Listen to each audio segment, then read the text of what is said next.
Hello everybody, welcome back to the channel and welcome back to Microsoft Flight Simulator 2020. In this live stream, we are going to fly from Oban to Inverness. And when I say fly, I mean glide and hopefully make it in one swoop. Not multiple, but it probably will be multiple. So if you're watching this as a video, feel free to subscribe, like. We play driving sims, we play flight sims, and we wallow in despair. But that's basically what life's about, really, I think. So subscribe if you like that kind of stuff. And also check out our Discord channel if you haven't. That should be in the description. But we will set off in a minute. We're using the force feedback joystick. We've got the Brunner CSL joystick force feedback. HOTAS thing here. The HOTAS Warthog thing. And should be good. Should be good. I'm pretty excited to see if we can get this gliding to work. Pro tip, if you play Microsoft Flight Sim, you're having issues with online, go to the options in Microsoft Flight Sim and go to the menu options. I'll do it now actually so you can see, because it might help people. Go to the options and then go to general options and then go to online data. And then where it says online functionality, you might have to turn this back on if you're having issues. I've been having some weird... it all disconnected since the update, so you might have to turn all this back on to get the online to work. So hopefully that's helpful to some people. Let's get back to the map. So we're just going to take off. I'm cheating the weather a little bit on this one. I'm setting it to June. I want there to be some thermals, so we're not going for... I don't know. I'm not a real glider pilot, but I imagine thermals aren't too great early in the morning in winter. So we're going to take off from Oban, which is down here. Well, so it's actually like, that's a good sort of... I mean, it's Oban Airport, but that's like quite a distance, isn't it, really, from Oban? We're going to take off from there, and then we're going to fly up the Caledonian Canal, basically. Which one day I'm going to kayak, I think. Or I'm either going to walk it or kayak it. I've not made my mind up. I think I'll do it in summer, though. But that should take us through Loch Lochy. And there's Loch Ness. I think that was Loch Ness. Always, yeah. We've got Fort Augustus airstrip could be a stop if we get desperate. So we've got options here. We've got a few options if things go wrong. If we can't find any thermals, we've got options. There's Ben Nevis is here. This flight takes us past everything. Beautiful.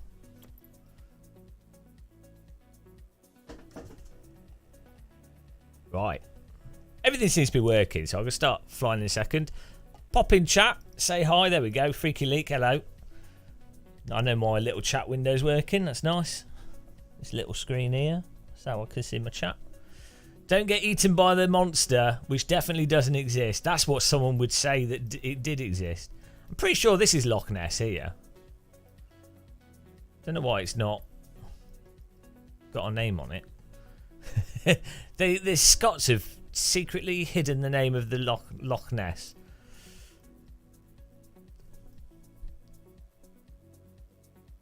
Hope you don't hit... Oh, that's a good point. Well, a headwind would give you a bit of lift if it's coming off a peak. I don't know which direction the wind's going. I've just put flight conditions to default. Let's have a little quick look here, see what we're getting. Might increase. So we got that west to east. What direction would the wind normally be blowing in Scotland? Oh, man, that's gusty. I want a nice flight. There must be like a preset that's... I guess maybe that's a June preset. We'll just have to go with that, I think. I mean, we could try and do it live weather. The sun's just come up. Should we try and do it with live weather? It's literally just the morning now, isn't it? Because it's oh no, it's like 10 AM. But it's winter, so there's going to be no thermals. Let's see what the weather Let's see what the weather conditions are. I mean, that's authentic. And it's also Scotland, so it's bloody night time still because it's so north. Let's have a look here. Doesn't really, you can't actually see what the actual weather conditions are. Well, let's take off in the real weather conditions and we'll see. I need to make my chat room bigger. Hello, Elgskadaya and Francis Illingworth as well. Welcome to the chat, guys. How you doing this morning? It's just, I need to make my chat room bigger because I am blind.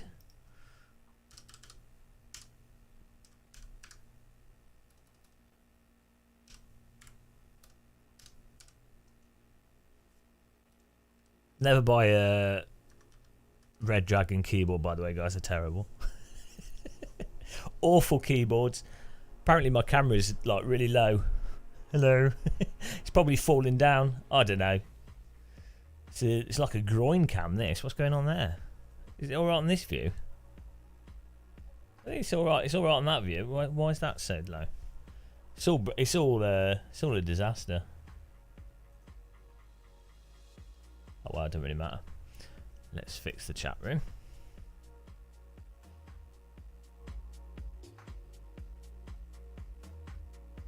You guys are all too small. There you go. Made you all bigger. Don't know if you guys can see that. Probably even read your own messages now. Right. Take my hat off because it's getting hot. We're bloody freezing it in the real glider. It'd be absolutely freezing. Okay. 1982 racer. It's broad daylight here in Scotland. Wind is southeasterly. I live 30 miles of Oban. Loch Glapheed. I don't speak Scottish. Banana camera. No, see this this is pointed at me. I must have accidentally have cropped. Let's fix it. Let's fix it, guys. Thanks for subscribing, whoever that was. Appreciate that. Oh yeah, the Streamlabs is not putting stuff in chat, which is nice. Appreciate that, Streamlabs. Say hi in chat if you subscribe, or maybe you got. Oh, the chat room's working above the window. The chat window. It wasn't.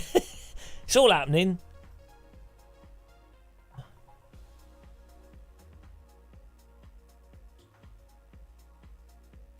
We don't need that though, because YouTube have fixed their chat thing. Thanks for the sub, appreciate it. Right. Where was I? We fixed that. Oh yeah, I was going to fix this view here. For some reason, we are absolutely groined here.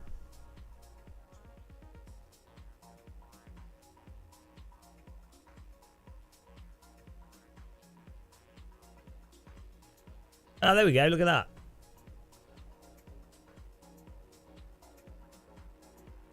Perfect. Yeah, we just cropped it like a moron. Right, Immortal, hello. Here we go.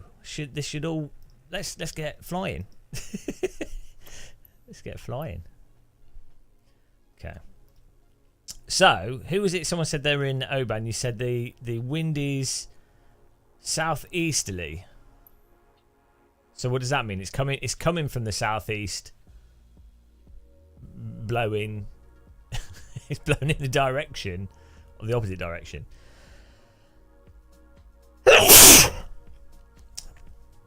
Right. Oban, here we go. So we take off from here. It's all about the prep, guys. It's all about the prep. We've got DG Aviation. This plane has like a really good, it's like 50 to 1. 48 to 1 glide ratio. So for every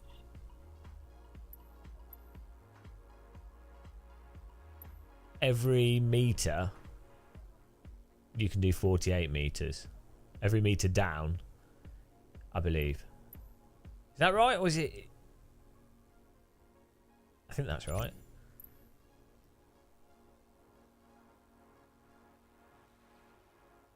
Hello, Mattage Solar. How's it going, man? Welcome. Appreciate you joining us, guys. Right, so we're flying from there to here.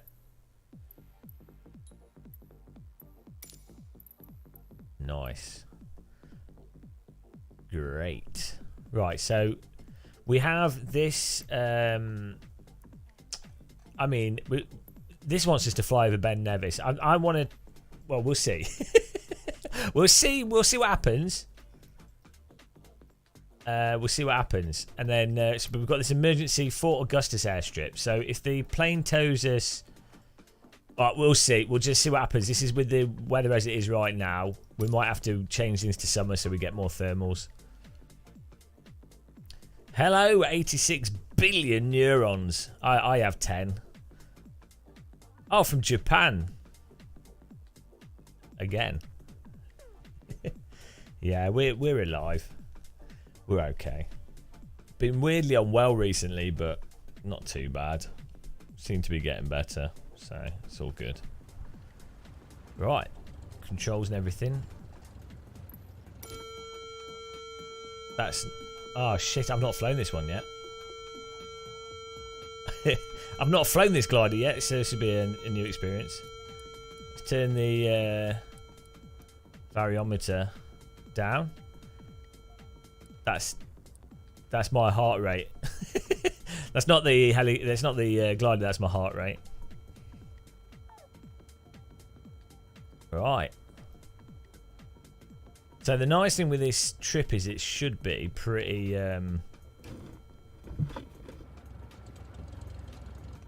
self-explanatory because we're just following this. Why is my frame rate's terrible since the update?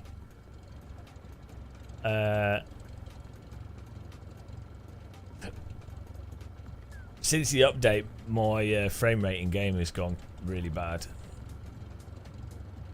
Look at my guy holding the wings. We'll see how this goes. We'll see how this... we might have to change some settings as well.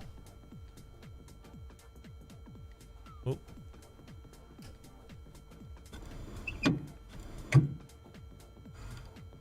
That's working. Why is my cockpit all messed up? What's going on in my cockpit? This is like... recycled cockpit. This has been heavily used. It's like we've been in a crash already. Right. What sweaty hands. It's anticipation of death by flight. So it thinks... Oh, it's just put the wind to west-east. 2 knots. Well, we'll just go with it. We'll see what happens. Right. Go. I'm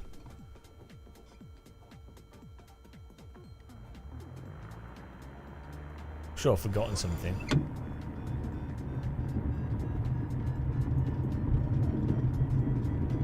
Thank you. Thanks for the kind words.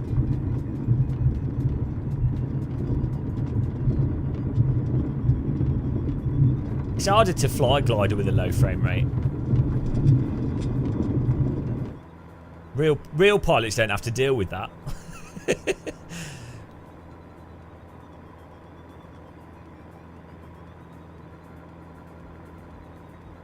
There we go. I might have to turn the game sound up for you guys as well. Yeah, my frame... I'm getting like 30 FPS. I'll probably get monitors blinking soon. Oh, right, that's alright. Yeah, you wouldn't want to... I guess that helps relax the pilot, doesn't it? You want to be able to see the bloodstains. So technically the wind's coming from the left. Well, actually no, kind of in front of us. Okay, let's detach that. I don't think we're getting very far with the real weather today, guys. Scotland's awesome, mate. I like Scotland. I've never been there, but I like it. I have been there, but not. I've only been to Edinburgh, which isn't real Scotland, is it, really? There ain't going to be any thermals. I'm hoping there's some lift on the other side of this ridge, but yeah, we're probably going to have to change the... probably going to have to make this summer.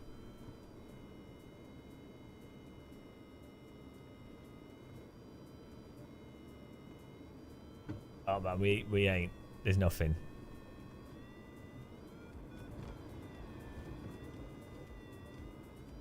There's nothing. I was hoping that maybe there'd be some lift. Ain't no lift, guys. Probably could have done with. I could have towed behind the plane for a bit longer actually, because I think the plane just circles around the airfield. Yes. Let's see if it thinks there's thermals.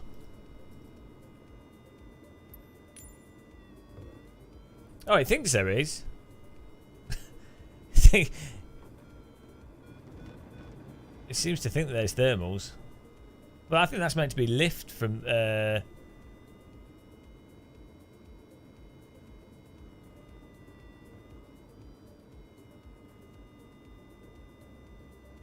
rather than thermals, I think that's meant to be just lift from the hillside, but...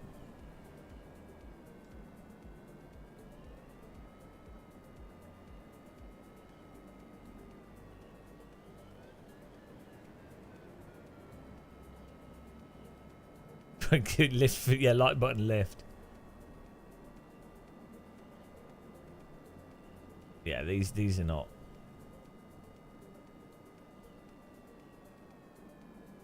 These are not enough thermals. Yeah, this ain't happening. We're gonna have to change the time of day. Let's land. I'll just land in a field, and then we're gonna have to change the season. That field's probably big enough to land in.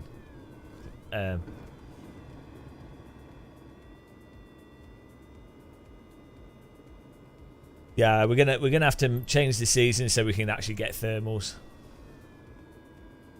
Hello, chili dog. Oh no! Wow, that's because they're in denial. Did you show them a live stream? Hope you're doing all right, man. Right, we're gonna land in this field and we're gonna pretend we're gonna change the weather and time of day like a fraud, because that's the only way we're gonna make this flight possible. I don't think people tend to fly gliders in the winter.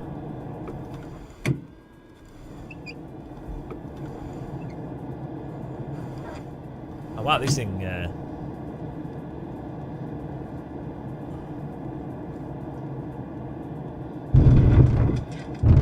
Put it down.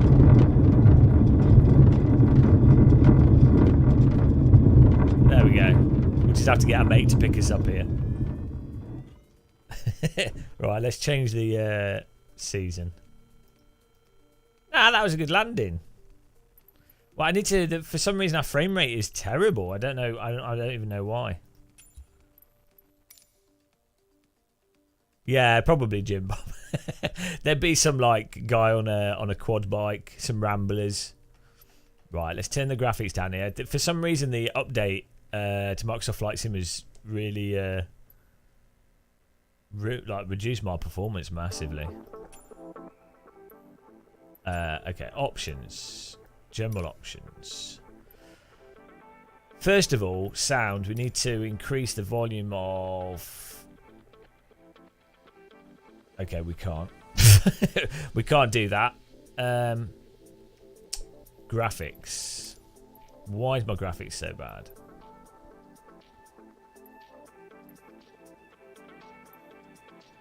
You can turn that down.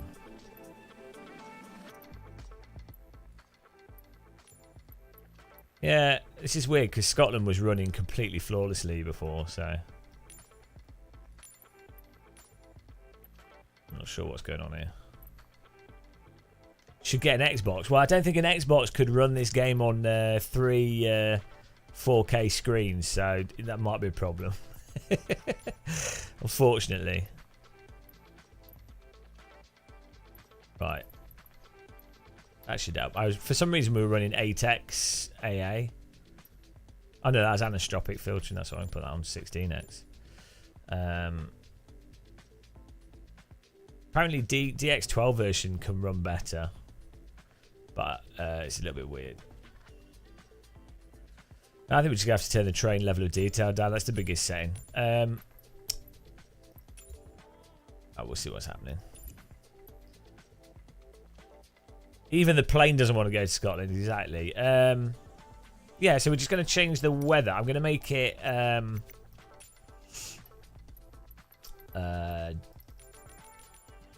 June, and we'll make it afternoon, so that hopefully that should have warmed.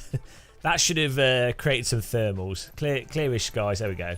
So this should work a lot better. Then we'll give ourselves a bit of...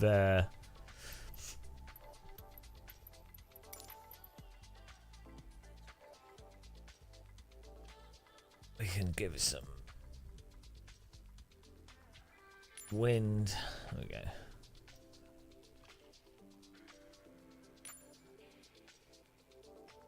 There we go. That got answered really quick. Well, we tried doing it in the today's weather, which I honestly, the thing is, I don't know if this even simulates the ridge lift properly. It seems to be a little bit off to me from when we tested it. So we you have to just play the game as you're playing it. You know, play it as it is. Oh, that's wrong. I wanted that as to be a rival.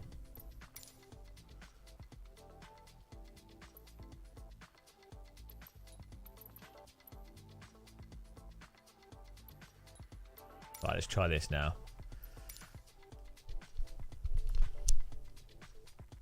Sideways drizzle to be authentic. Now this is one that we've got a rare sunny day. Oh, look at this. This is nice. Where's that?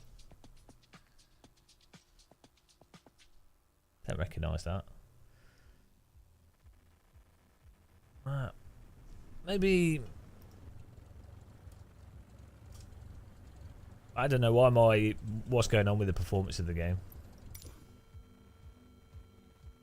But the performance is really bad. Might have to put DLSS on.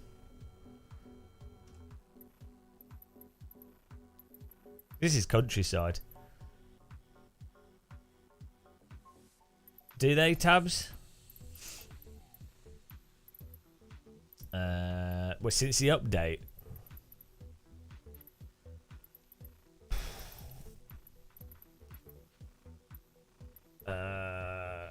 Where's it? Graphics.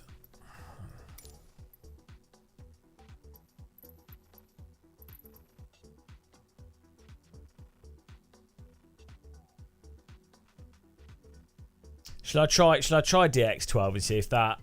Hello, Thomas. Shall I try DX12 and see if that improves it? For some reason, since its update, my performance has absolutely tanked.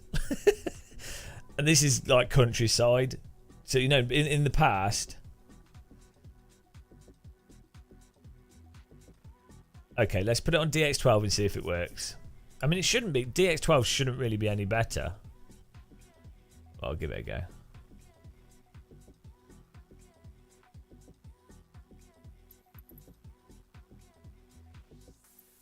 Yeah, I don't know what's going... Why... Just double check there's nothing else running on my system here. It could be... You know, you can get weird things causing weird issues, so let's just check this.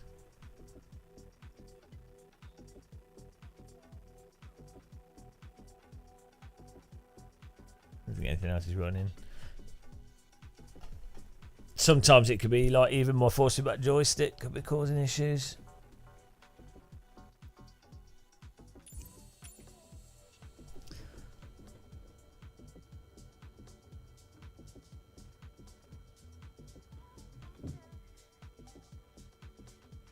You see the frame rate's just super low.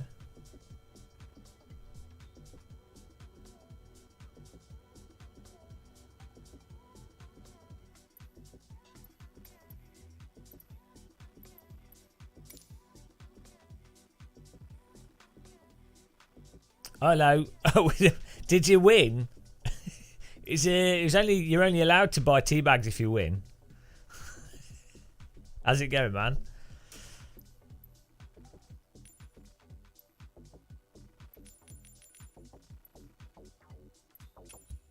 I'm trying this, if this is bugging out.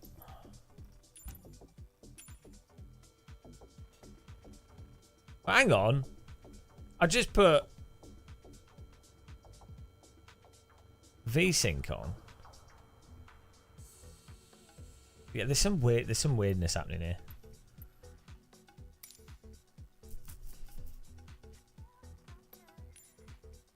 Let's try DirectX 12.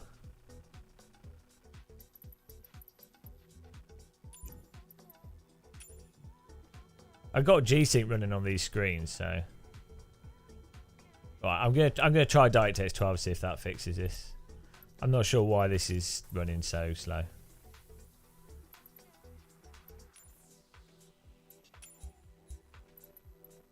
Can I have a rewind? 13th after starting. That's unacceptable. I won't accept that. It's not good enough. Win. I mean, 13th is just 13th. 12th lose. Wow, I don't trust you because it was iRacing, so that's not true. iRacing and fun, that's illegal. You can't have that.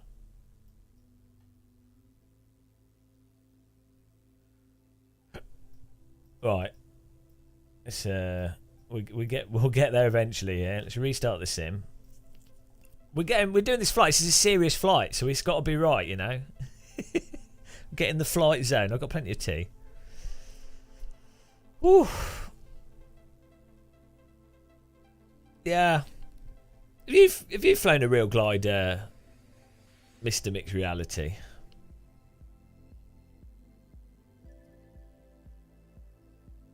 I want to fly a real glider. It's not a good time of year to do that. Then I can then we can go. Then I can play the sim and go. Oh, it's unrealistic. And people go, "Have you flown a real glider?" And I go, "Yeah, I have." Assuming you can fit a glider in a garage. In the little storage containers, takes up less space than a race car. They fit in a thing that's like this wide. And then the back of it detaches. Obviously, the wings detach and they fold over the top. You take them off, and then they go over the top of the plane in this long. So you can tow it behind a car, basically. You have like a trailer. It's quite a long trailer. Like, actually, no, you probably couldn't fit it lengthwise. You couldn't put it in a normal garage. Widthwise, they're quite narrow widthwise.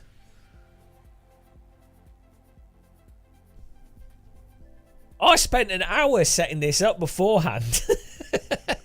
This is after an hour of pre-stream setup. You were a passenger in a glider once for 30 minutes. Oh, the trailers will be well expensive, but you can. A lot of people keep the trailers outside, so they store the glider in the trailer outside. So it works as a garage as much as it does a trailer. Right, let's see what happens here. Oh, winch start. What was the acceleration like on that? Oh, well, this seems to be working. So even the map now is running smoother.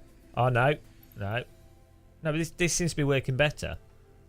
So maybe there's a weird bug with the DirectX 11 with the latest NVIDIA drivers. I don't know. Well, let's hope that this works better now.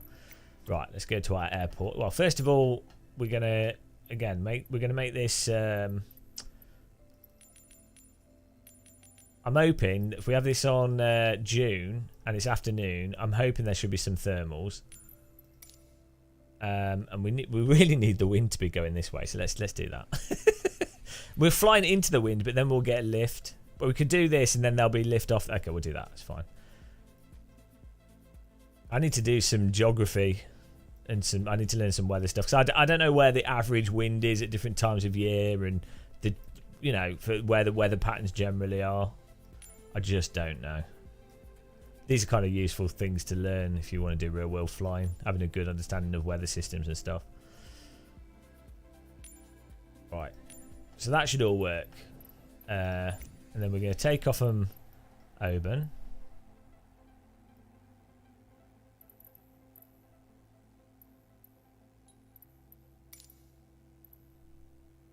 And then we go into here. I should have had it on the screen. Right, Inverness set as arrival. Right, let's see if this works this time. Fingers crossed, frame rate's good. I can't play games without a good frame rate. I guess back back in the day, we'd be playing on like such small screens. Although even then I was pretty particular with frame rate. I had a 15-inch CRT, and I would be playing Half-Life 1 or Forsaken and College Slam and stuff. It would need to be minimum like absolute perfect 30 FPS. That definitely seems generally better. Yeah. Well, that's weird. So if you're getting really bad frame rate performance, set things to DirectX 12. Also, I don't know if any of you guys are having trouble with connecting online. Make sure you manually reset everything to be connected online. Because I had to do that as well. That was a bug that Microsoft did. Right, we're going. Oh, shit. Right, we're going. We will be going.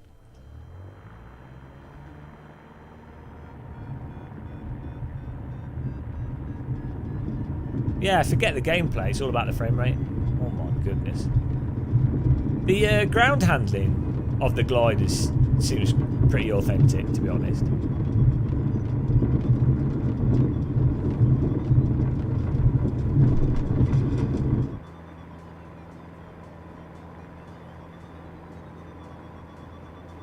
Here we go. So I'm going to follow the. I'm going to assume that the plane's going to do some loops around the airport, so we get some more altitude.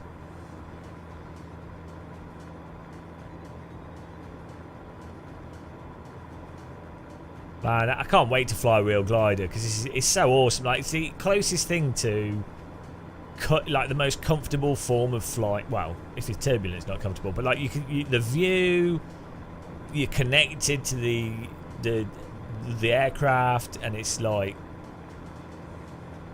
it's not been in Formula 1. Bloody hell, it's windy. I forgot to reconnect my joystick as well, so hang on.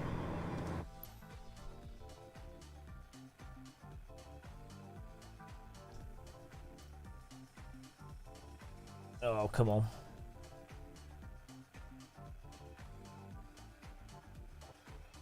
Maybe it's my joystick causing the issue. It's quite possible. We'll see. Right, now I've got force feedback. Oh, we'll see. Hey, you can play it in VR, yeah. It's quite a heavy game though.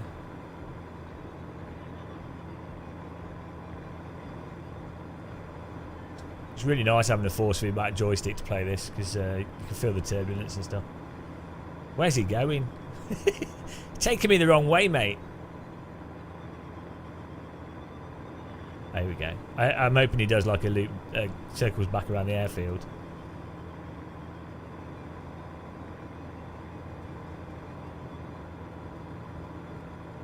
Oh, here we go. Yeah, gliders would be amazing in VR.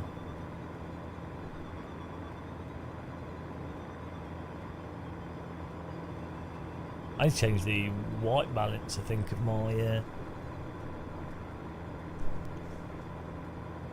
camera for you guys. Oh well. Look at this.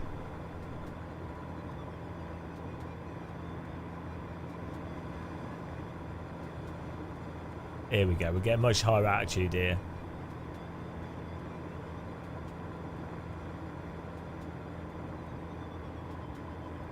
The comfiest LSD. Well, were you on drugs as well?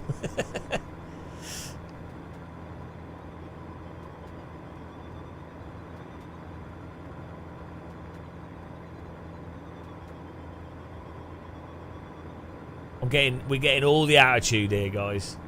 We're gonna need it.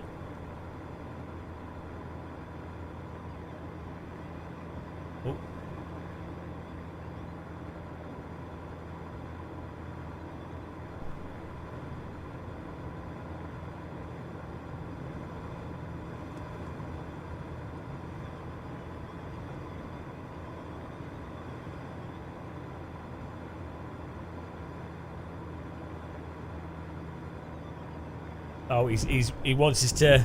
Okay. Did you see that? He was waving us off there to disconnect. He's like, I've towed you far enough. Do you know how much fuel costs?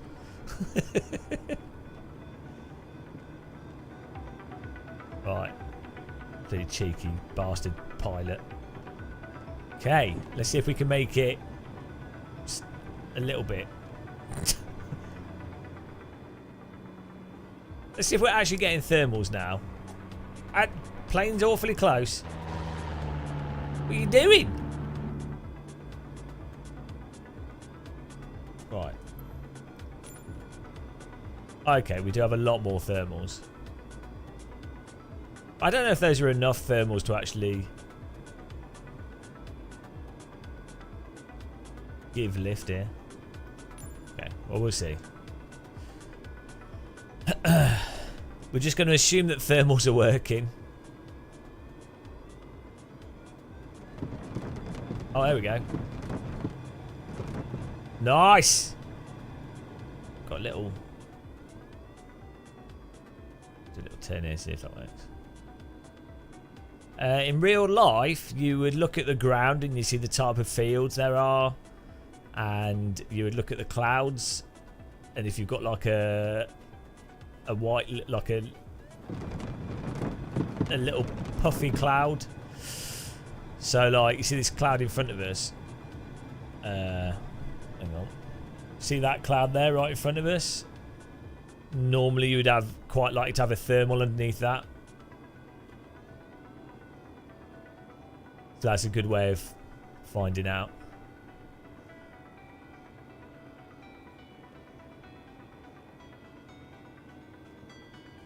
Or you could look for birds as well.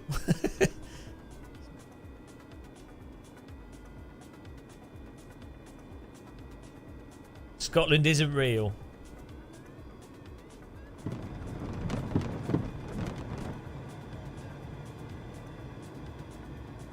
But see, also, you can nicely with this. You can actually feel that on the force feedback joystick's really good because the thermals give you a nice bit of turbulence, which you can then feel through the joystick, which is cool. The thing is, I don't trust Microsoft Flight Sim too much. I'm a little bit worried playing this, building up an expectation from it, and then if I do the real thing and it's completely off, then it's gonna be like really bad. That's my only worry. 'Cause I don't really trust like well, so like the helicopters in Microsoft Flight Sim are absolutely terrible, and the developer seems to think that they're realistic. And it's like, well, I don't know. I honestly, I would trust DCS or the Bell 47 mod helicopter. They're patently not realistic. The ones that the helicopters they've just added, they're terrible. So if they're willing to like say that's realistic, but I don't trust the gliders necessarily. So.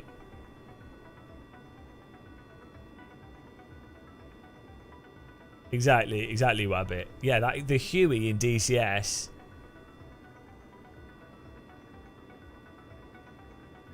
Yeah, I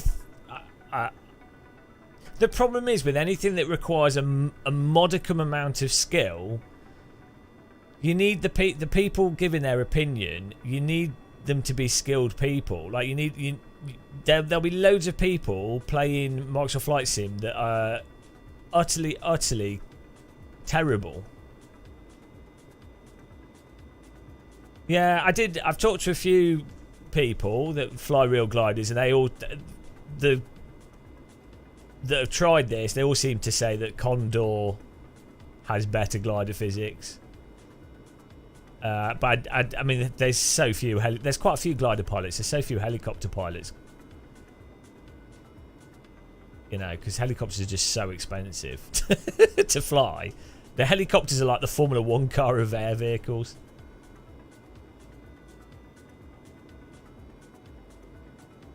The thing is, I don't necessarily mind for the gliders. It doesn't have to be that realistic as long as the mechanics are there and I can know what the game is. So I know if I can know this is how Microsoft Flight Sim does thermals. This is where it does lift. And then I can just play Microsoft Flight Sim as a game. It doesn't matter if it's realistic or not. It's like I know it's like when you play iRacing, you can't drive at the limit properly, so you know that. So the way you play iRacing is you drive slightly under the limit and you memorise it, and you know, and then you race people. That's just that game. Yeah, but I've already got a handle of balancing the rudders. It's not that the helicopters are hard to fly, it's just that they're awful. Oh man, that was crazy. It's had a huge amount of lift and then a sudden...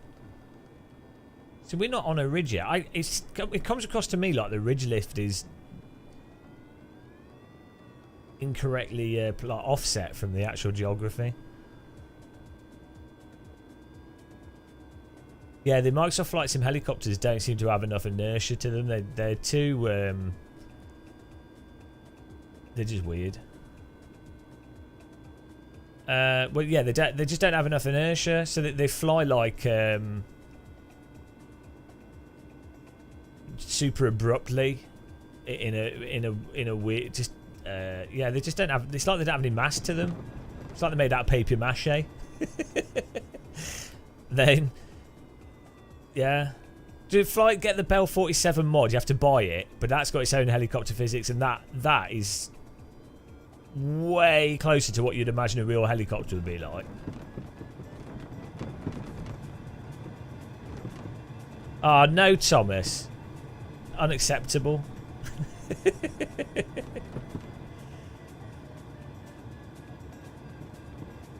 Yeah, but Thomas, have you flown the have you flown helicopters in DCS? Oh, yeah, we just found monster lift here. Give us all the lift.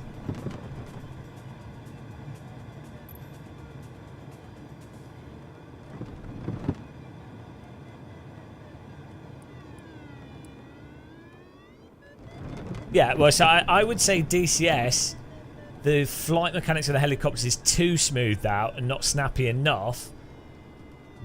So I would agree with you, Marcel. But the Bell 47 mod to me is really good. I think the Bell 47 mod is probably harder to fly than a real helicopter would be, but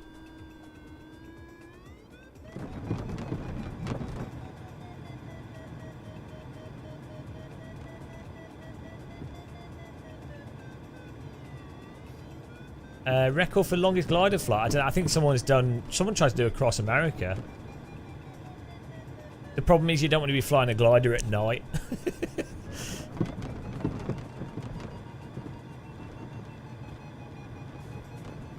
Oh, look at this. How good would this be in real life? So this lift here seems to be exactly where you'd expect it. If the wind's blowing face on and it's being lifted over this hill below us.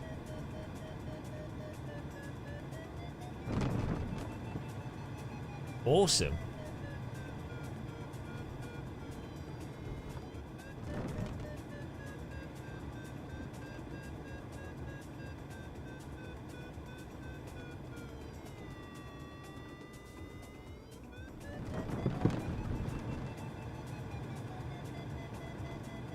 Monster lift here, guys.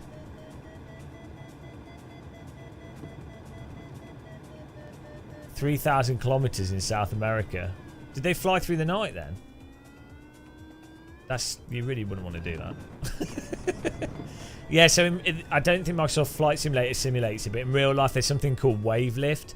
So when you have a ridge or weather system, or the air's been pushed up, it goes like this for a long time after the hillside. So you can time your glider flight so that you're always hitting parts of the where the wave of the lift is, or the wind currents. All right, thanks for popping in. You could you guys, if you want, you should join us on this flight. We're online here.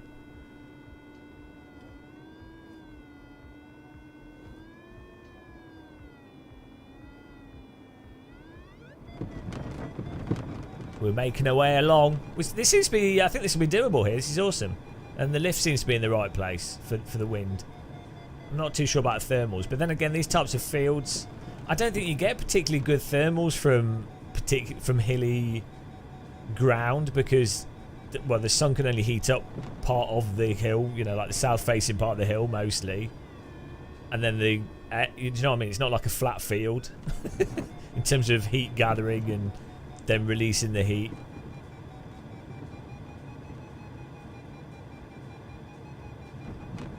So yeah, though, two things. If you're getting performance issues since the update, go to DirectX 12 mode. And if you can't connect online, go to the online settings and force it to put the online mode back on. Because it seems to turn it off weirdly, some bug. Whoops. It'd be nice if this cockpit, the glass is the dash doesn't really let you see forwards enough. It's my that's my glider review here. The you can't peer over the front. I want to look out the front. Although am I pointing upwards? Just to get through it, bonk. But look at this, you're in like a Formula position. It's basically a race car in the air. No, I can move up and down, but you can only move up to where the glass is, if that makes sense. Is this a two-seater and am I sat in the rear seat, I think, yeah. Yeah, no, I move it. I can move. There's glass in the way, guys. That's the problem. Bloody hell.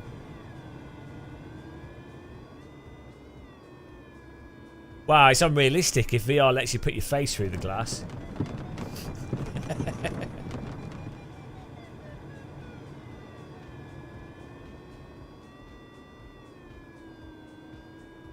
Look at the wingtip. That's cool.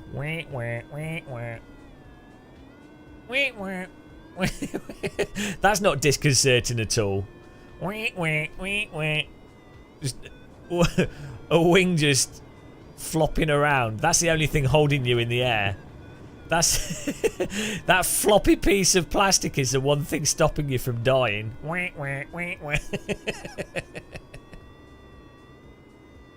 Oh, that's true, Jim Bob. Yeah, that is true. Good. Thanks for that contribution. Bloody hell.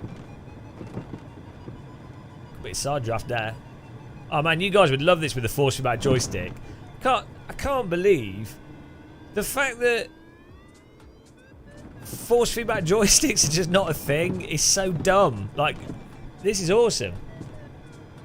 This is the Caledonian Canal in Scotland. So it's Loch Lochy, then Loch Ness, and then that's basically we're cutting across Scotland, north of Edinburgh.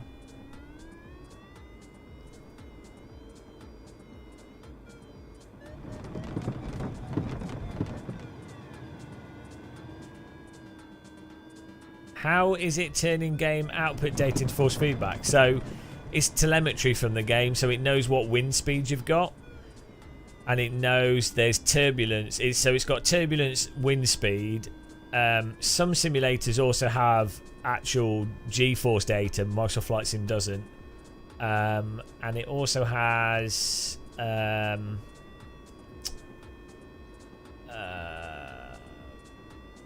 Some of them have like a trim, so you know on an aircraft you've got for the up and down, like you can set trim so you don't have to keep pulling the joystick. There's a thing called runaway trim where the trim can suddenly just go and then the wheel goes and you're fucked if that happens. But that can be simulated through force feedback devices, but not all sims give that out. Well, so the joystick. So it's like how it's like how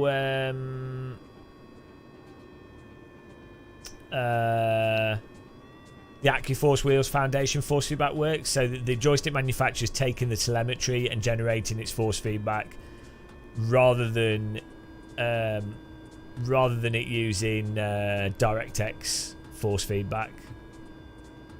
you can plug this joystick into a Arduino that then makes the PC think it's a DirectX joystick. So if you want to play IL-2, War Thunder, or old like Microsoft Flight, Combat Flight Simulator and stuff, it'll work with those.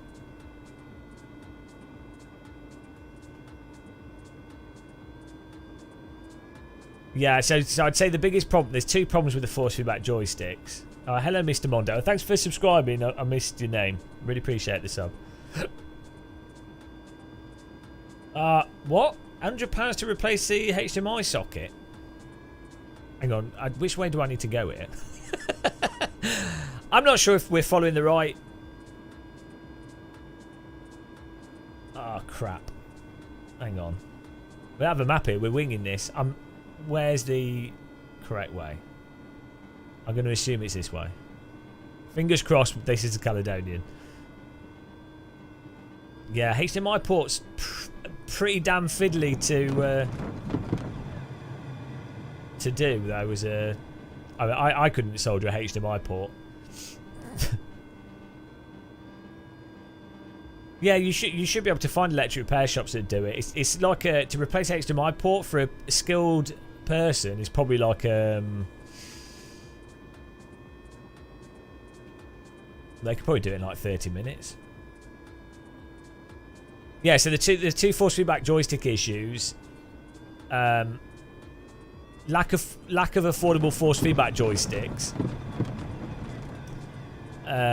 but also the force feedback, the software. Hello, Blindsight. The software is really so even the Microsoft Force, the DirectX Force, whatever it's called, the stuff that most force feedback wheels use. Well, Microsoft Flight Sim doesn't do that. DCS does, but even that, it doesn't really necessarily do it that well. And then a lot of them don't output like G forces. It's just how heavy the ailerons are based off airspeed, which is a bit boring. And then like a somewhat canned turbulence effect.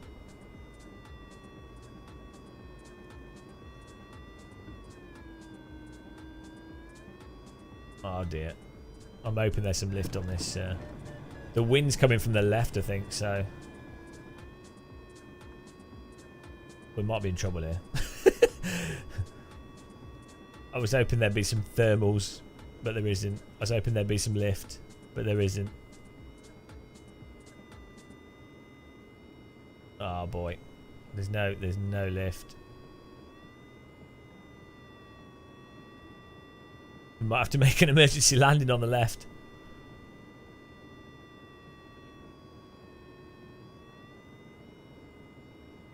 Not getting any lift off this hill.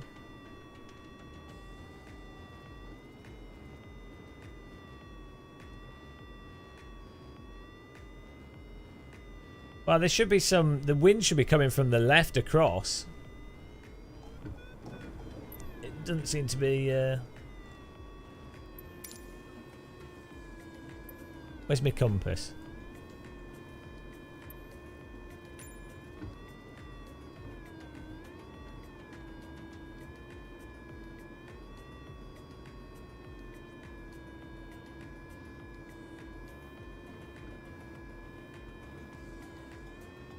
Oops. I'm thinking maybe when we get over this peak here, there might be some lift. I'm a bit disorientated. I was too busy chatting. I don't know which way we're pointing. Where's my compass on here?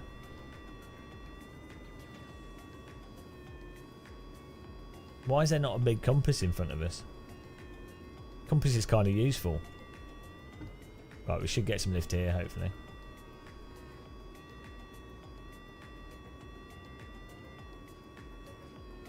No. Hello.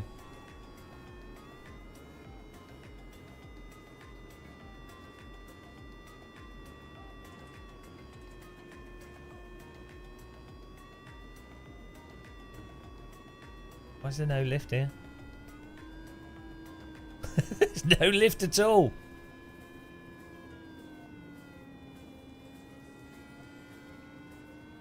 The wind's going west to east. I could really do with a compass in my cockpit. This would be really handy.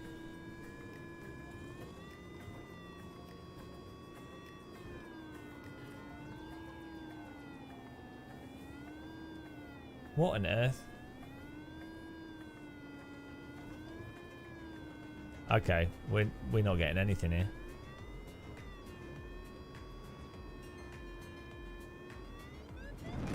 Well, hang on. Yeah, bloody hell! I'm telling you, the lift is dislocated from the geometry. Why are we suddenly getting monster lift there?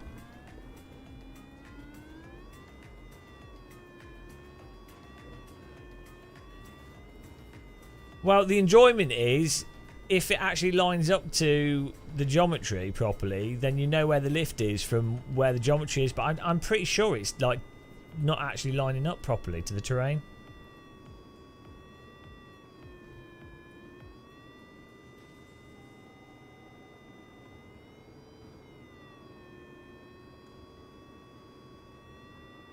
Oh, there you go. Look at that Jim Bob with the intellect.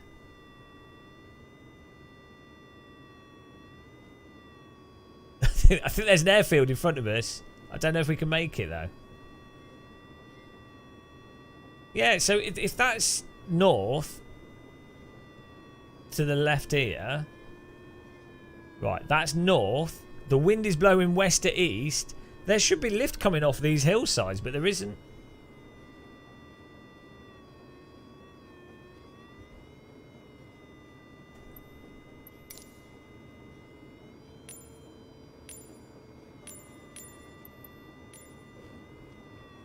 Uh, 2.75 knots. Is that not enough wind? Do we need more wind speed?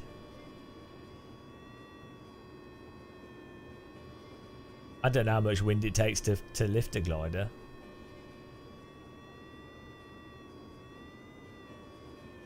The wind model's okay up to the limit. That's where it falls down. I can't pull up because I'm doing 100 knots.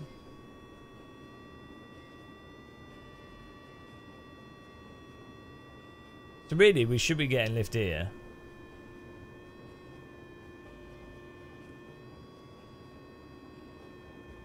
I do have water ballast I think we could drop. Does that make me... Oh, we got landing gear down. That's not good. Been doing the flight with landing gear. That probably didn't help with aerodynamics. I mean, it's only a small wheel.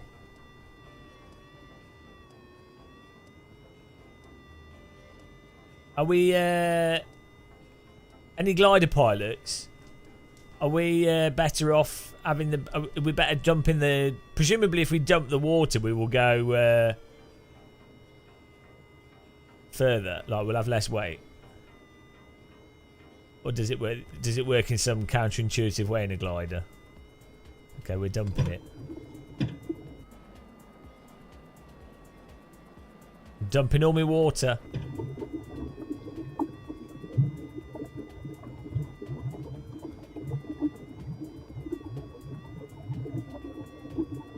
How much water we're carrying?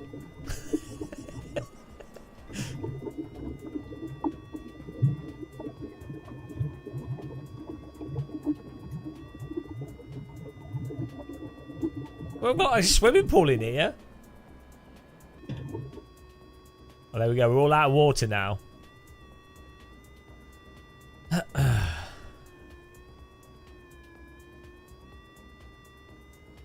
I'm so screwed here. There's nowhere to land. And there's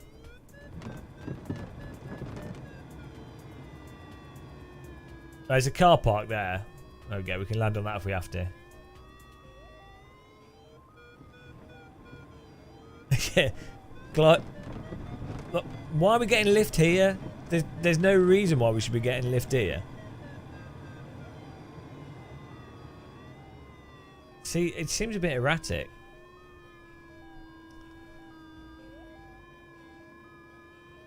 Yeah, we've been... It's not coastline, it's a stream that we've been on, following all along.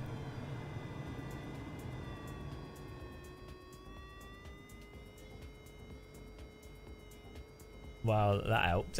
I thought I'd do a little turn. Oh. Well, there's definitely some lift here. I'm taking it.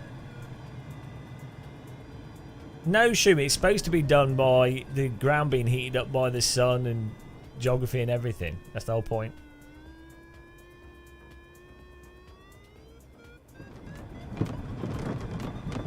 Well, apparently there's a pocket of lift here. We'll try and capitalise on it.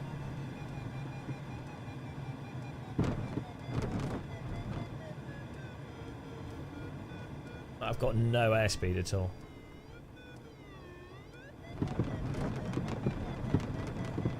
But normally, from my understanding,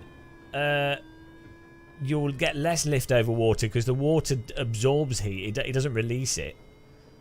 You get lift where you have an interface between the water and the ground, relatively speaking.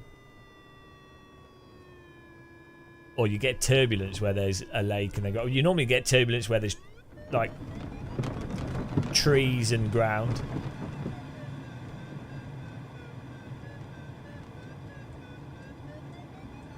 So I don't know. It's just the.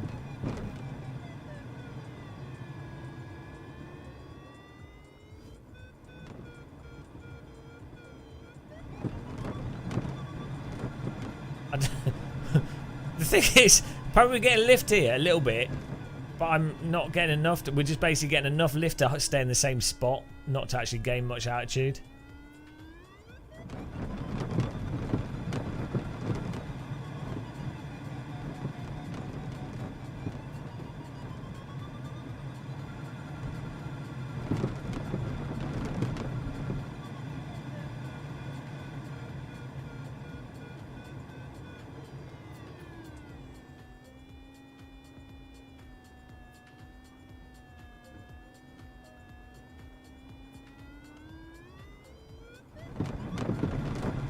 Someone's got a grow farm in their attic. So we're gaining altitude here, so I'll take it. I don't know.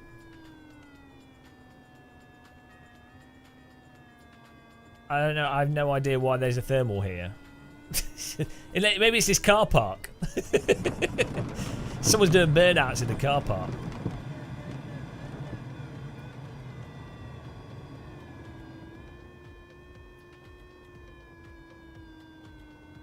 Right, let's go straight on. See what happens. We've got a bit of attitude there, so. Yeah, it just seems a bit weird. Hello. Bloody hell.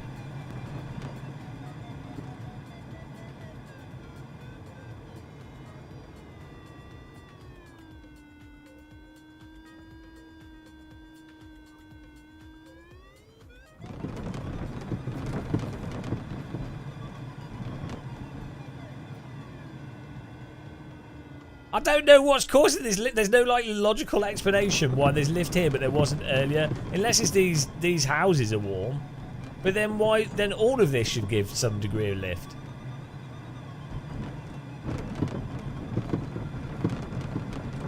What on earth?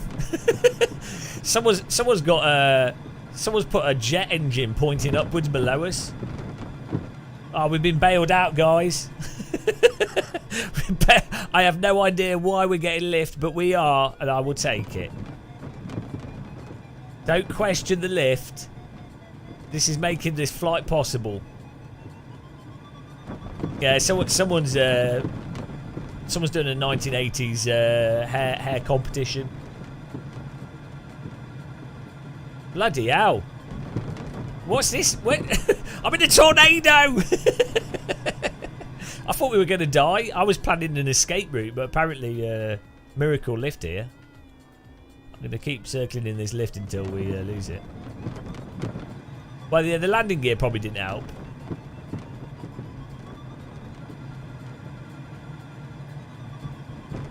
Oh man, look at this! It's like an elevator. We're gaining 3 meters a second altitude. Hello, Troll Maniac.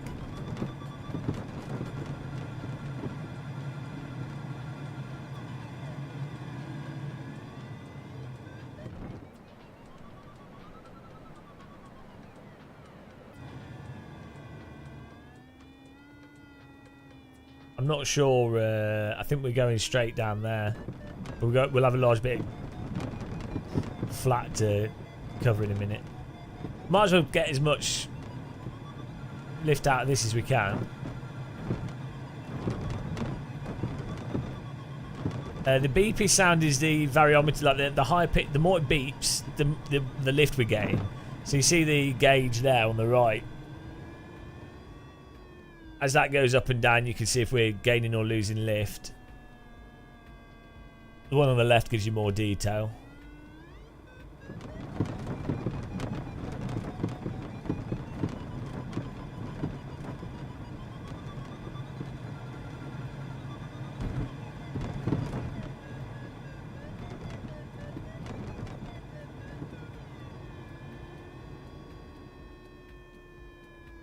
Yeah, sad beeps means you're gonna fly into the ground. I think we'll do. That's enough altitude, right? Sad beeps means you're going to hit into the ground. Happy beeps means you're going high. If you find a pocket of lift, yeah, you fly in circles. If it's a thermal, you just fly in circles. You want to be as slow as possible in the thermal, like a bird. But that's just thermals. If it's ridge lift, what you want to be doing is you want to stay on the ridge where the lift is, and then the idea would be to well, no, because that's just thermals.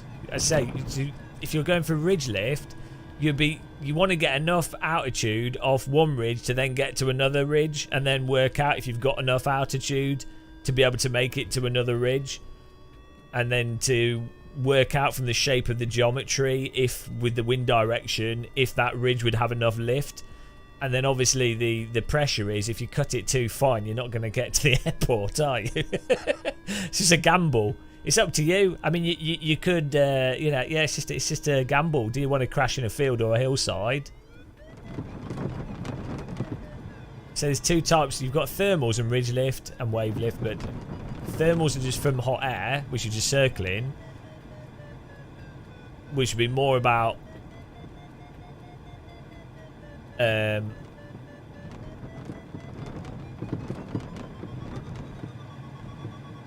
yeah, but that's because that's gliding in thermals.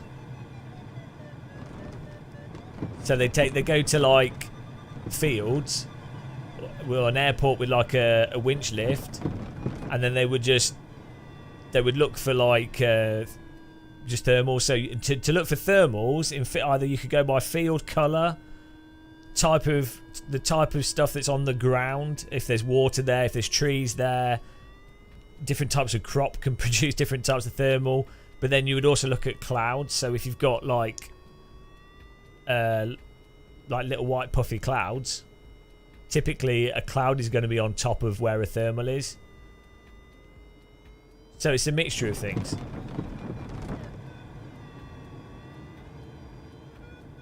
Yeah, well, but you're in a plane looking at a nice view as well, pulling G's. Maybe you just don't like gliding. I don't know. I'm in a Formula 1 position with a big firm stick between my legs. What more could you want? We're going for, yeah, we're doing the Caledonian. We're trying to do the whole Caledonian. We're doing all right here. I think that was we're just taking up. This is Loch Lochy in front of us. Yeah, you get the excitement of possible death. You don't get that in your loft. I guess you could put a plastic bag on your head.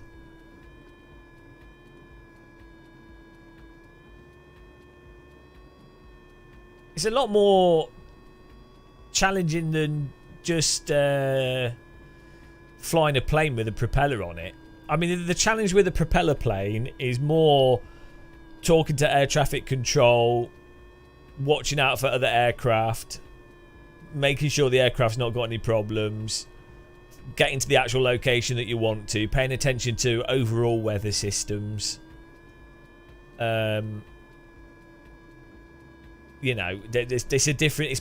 It's more of a propeller aircraft is more of like a procedural challenge than a flying challenge, or like a jet plane. You know, it's not really difficult to You're not doing any balancing really. I've played jets in the game, yeah. It's not. I just don't find them that fun. Is Mr. Mont, is there a big difference between WRC 9 and Generations? I think the handling's there's less initial grip. Just think of WRC Generations as like the most polished version of WRC. From WRC 8 onwards, basically. It's basically like a way more polished, more stages version of the same game, effectively. You could, if you're on a budget and you don't want to spend money on another rally game, check out the mod versions and add-ons for Richard Burns Rally.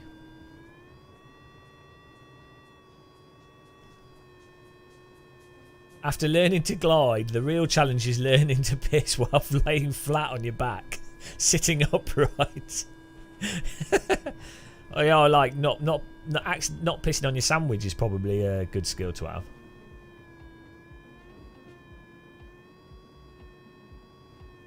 I think this is like a relaxational thing as well, isn't it? Might as well relax with the potential of death.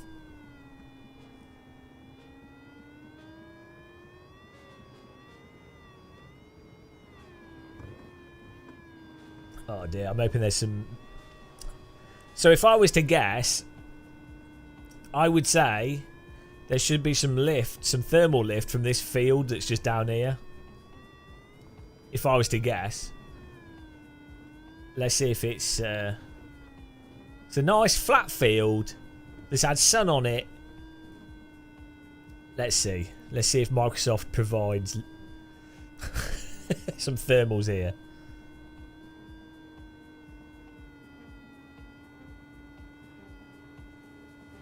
I bet it doesn't.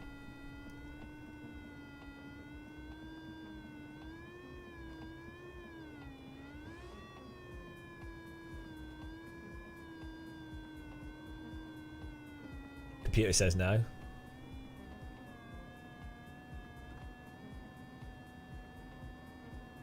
No. See, I don't trust it.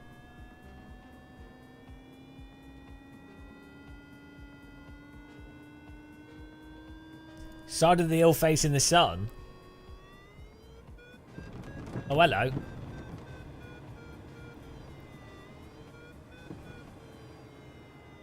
Wow.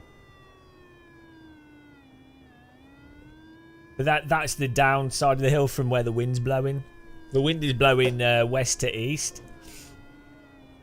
So I'm currently flying north.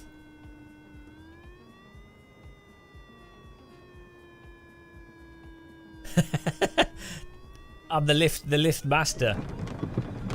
Hello, where's this? Again, we just found Miracle Lift and I don't know what it's from.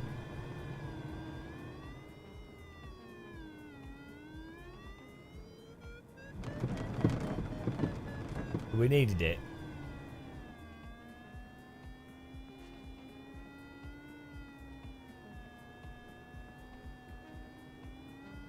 Oh, I don't know what's going on there. There's not much.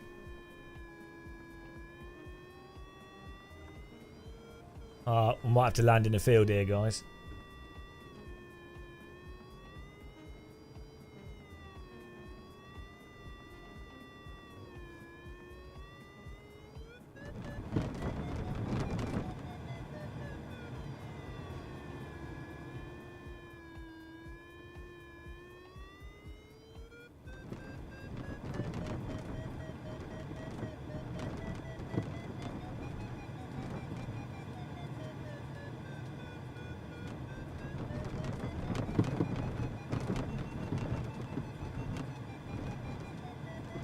I don't know why we're getting lift here. I mean, I guess there is a bit of ground. I'm very close to stalling. Hello. What, we're just getting... I'm being very lucky here. Every time I feel like we're going to crash, we seem to be finding magic lift.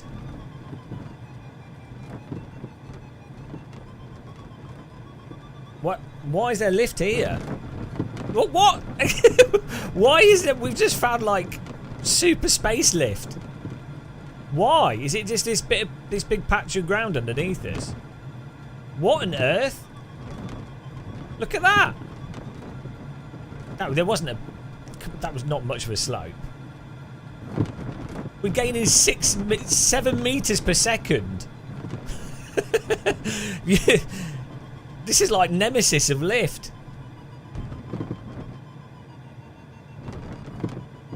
Loch Ness Monster farted again.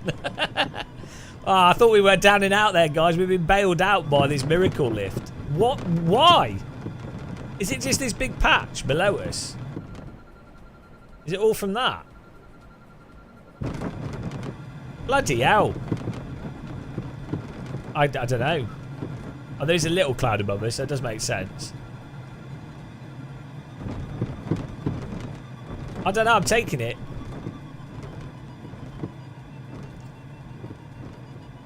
This might have got us to the next airport. I can't believe we're doing this. We're about a quarter of the way along.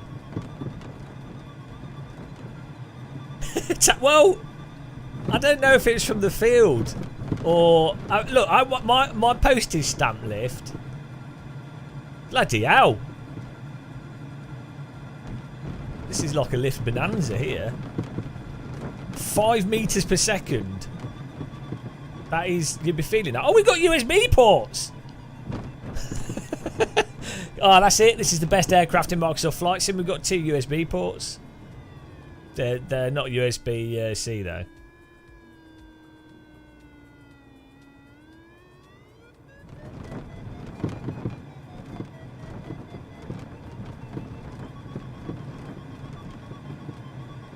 We've got 700 meters altitude here. We need more, so let's keep gaining. 800 meters. 1,000 meters, pretty good.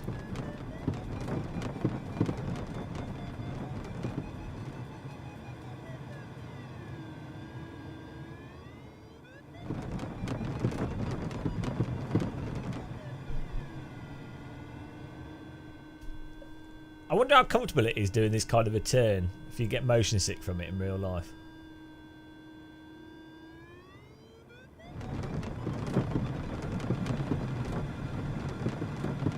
Oh, wow, we're almost above the hills. I was pretty sure we were doomed.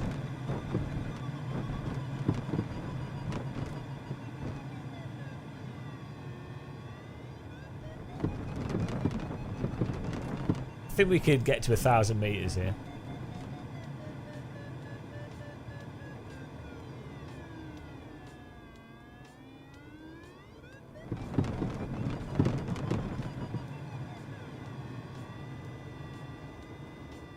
Pretty comfortable. Do you do real glider flying works in progress?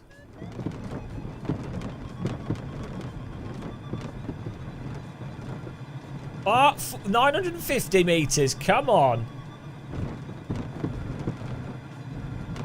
Ah, nice one. Right, so have you been playing this update, Microsoft Flight Sim? What do you think of it? Do you think the thermals and the lift is in the right place?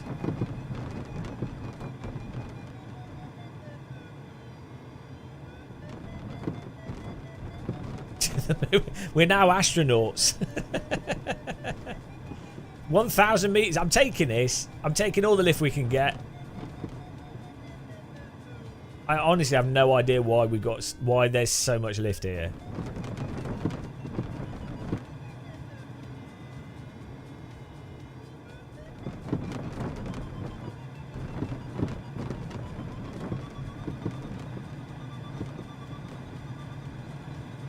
Oh, unbelievable.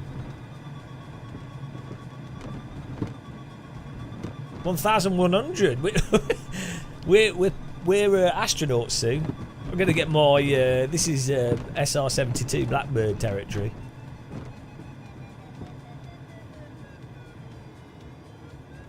Where should we progress, what altitude shall we continue on our adventure of doom?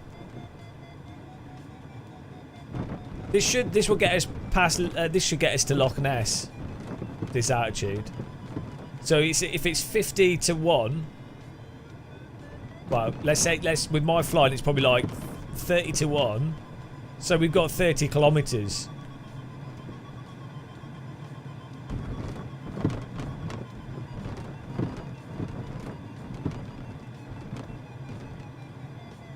out of this. So that can someone Google how long Loch Lochy is in Scotland? One thermal and we've completed the old trip. Right, I think we'll try and get to 1,500 from this. So at this altitude, I'd imagine you could be getting lift from geometry even further away, just like wind currents that are continuing on.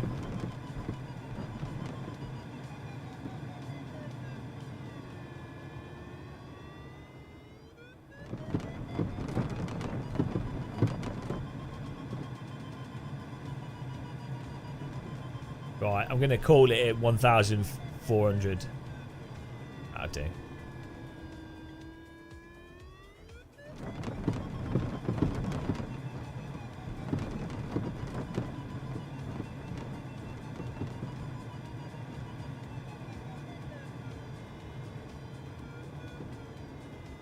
Okay. I don't know if that's simulated in this.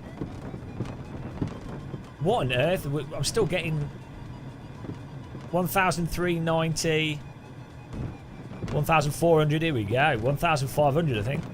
We seem to be above the primary cloud layer. There's Loch Lochy. 15 nautical miles to Fort Augustus airstrip. So what's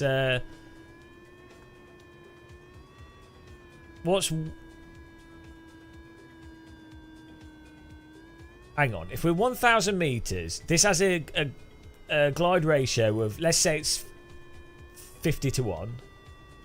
It's not quite, but let's say it is. So that means we've got 50 kilometers, right? We can glide 50 kilometers. Oh, it's going to spend on wind speed as well as yeah, ground speed is different from airspeed, so I don't know what. I mean, our airspeed is where is my airspeed? Oh yeah, 100. Well, we're flying quite slow, so I don't know what the ground speed is there. You have to burn LS Nosberries.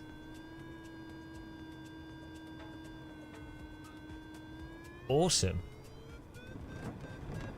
We're actually higher than we were when we started, which is cool. I mean, there's got to be no better way to get a really nice, if you like geography and aerial views and stuff. Oh, look at this. Is easy mode, guys. This went from potential death twice. Oh, my banana's gone flat. I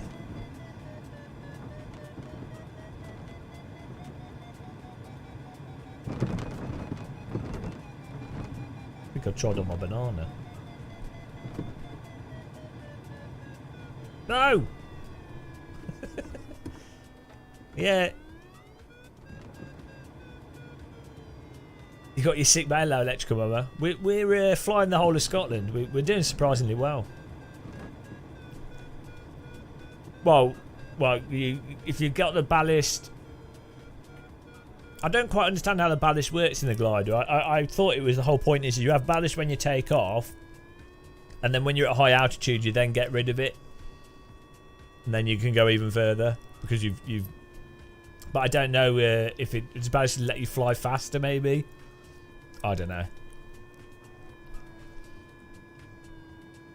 I don't quite know how ballast works in a glider.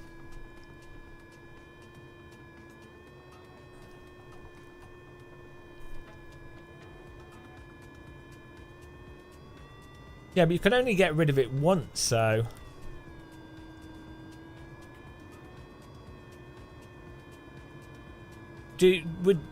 At what point would you get rid of the ballast, aside from landing? Do you get rid of ballast to get more lift?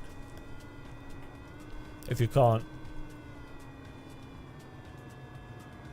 Here we go, let's hit, let's 200. Yeah, but do you get less lift from having... Presumably if the aircraft's heavier, it's got less lift. Well, it has to work harder against gravity to get lift.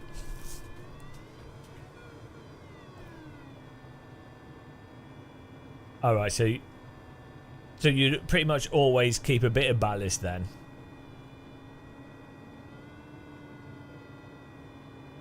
Oh, it's too much to learn, guys.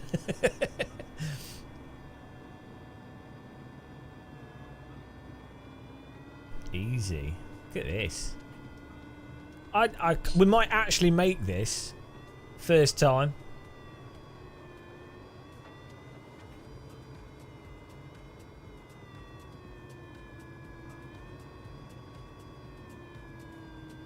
That's Loch Ness in front of us, I think. Oh no, up there.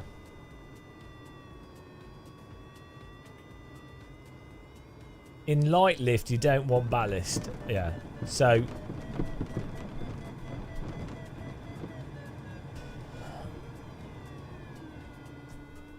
where do you guys do real glider flying? Have you seen that slope? I don't know if it's in Germany. There's like this big concrete slope.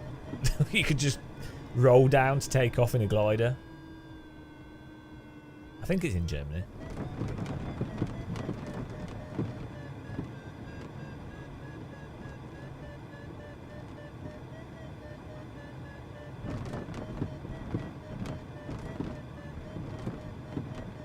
This would be so good in VR if you just want to chill out and look at nice views.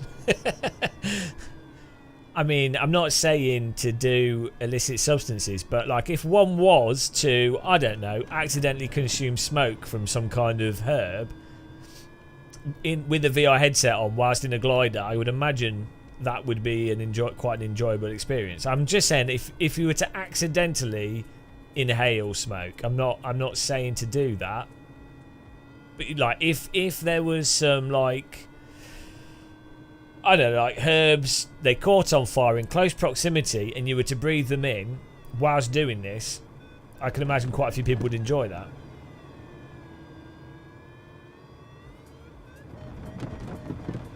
Yeah, I mean you wouldn't even need to do that either. I'm just saying that could happen though. Or like I don't know, like someone could be eating some kind of naturally growing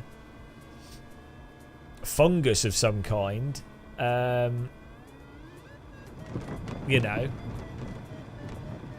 But you got to be very careful with funguses because they're, you know, some very dangerous ones, and you're only allowed to pick certain funguses. But like, let's say someone was to accidentally pick the wrong type of fungus and ate it before doing this. It could be quite enjoyable. Maybe there was some weird herb in your tea. In my mind, Jim Bob, I think all mushrooms are magical. I personally, I love mushrooms. I think they're all magic. Why would you relegate some things to be not magical?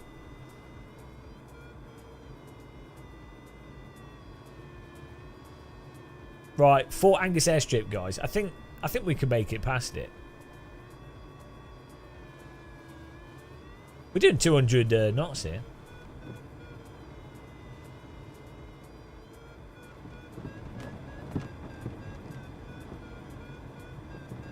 We're still getting lift somehow.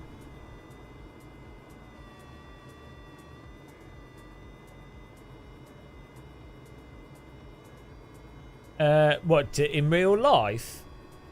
It's more like the time cost, Sam. Like most people just rent gliders and aircraft,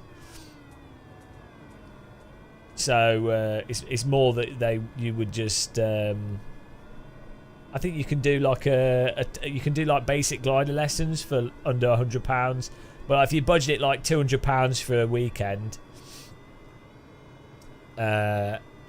but to go out in a glider, like to do this sort of thing in a glider,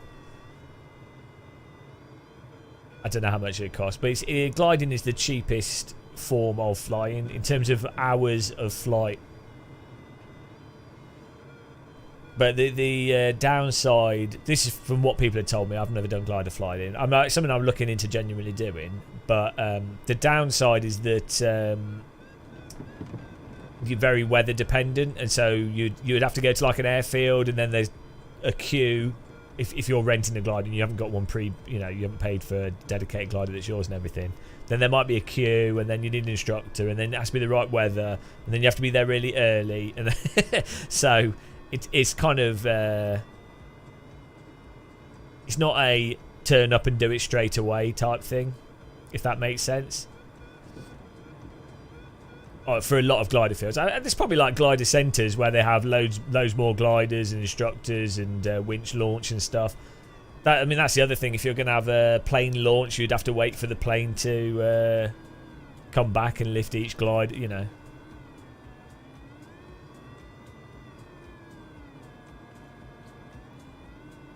Right, we're going to keep going here.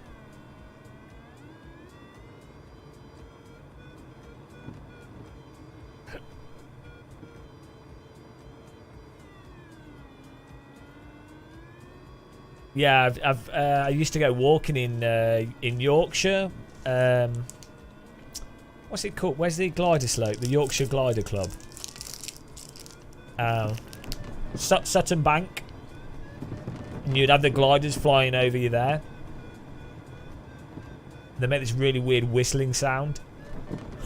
Really creepy. A bit like a wind farm, actually. But then really Doppler effect on it as well.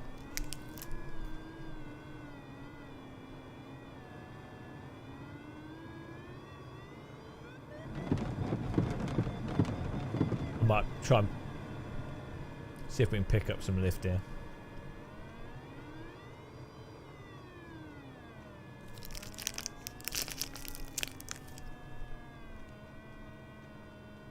I tend not to buy protein bars. This is just a breakfast bar.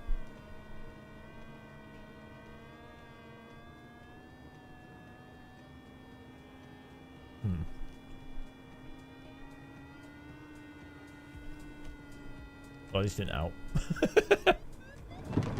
What, bloody hell? Why was this tiny, like, pocket of lift?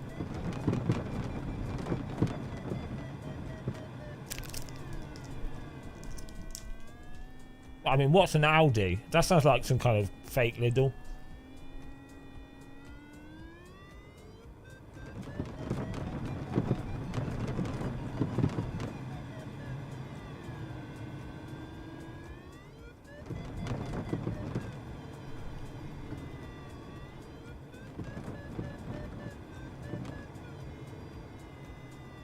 I don't think they're very good, Sam. The Bell 47 mod helicopter is really good. Some people seem to enjoy them. I think they're terrible. They're flyable. I just don't think they're very good. I highly recommend the Bell 47 though if you want a fun helicopter challenge. Right, what do I do? We are flying. So there should be ridge lift off this in front of us. This hill.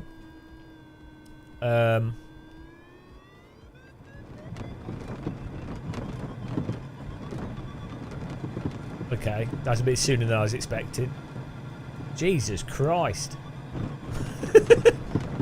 Turbo! bit more. That was a bit sooner and a bit more than I was expecting. That'd be so good if real life lines up to this. I'm gonna do like we're gonna fly across the whole country. I have a suspicion that real life gliding is a hell of a lot harder than this. CFR Auto Lavdo.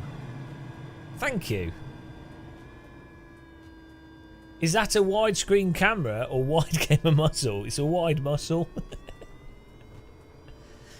It's mega wide muscle. I don't know if the donation will come up on the stream properly. I hope it does. We seem to have some problems with Streamlabs recently. Oh, there we go. 1, go. Go. Morning GM. Is that a widescreen camera or wide GM? Yeah. Thank you very much for the support there, CFR Auto Lavanda. Really appreciate that. Cheers. May your lift be strong. If you could set perfect weather across... Wow, okay, look. Maybe we're being a bit optimistic. Right, do you think we'll get some thermals under this little puffy cloud here?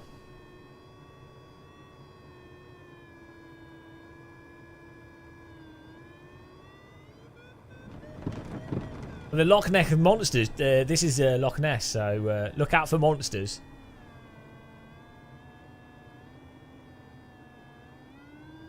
We're over halfway, guys. I can't believe it.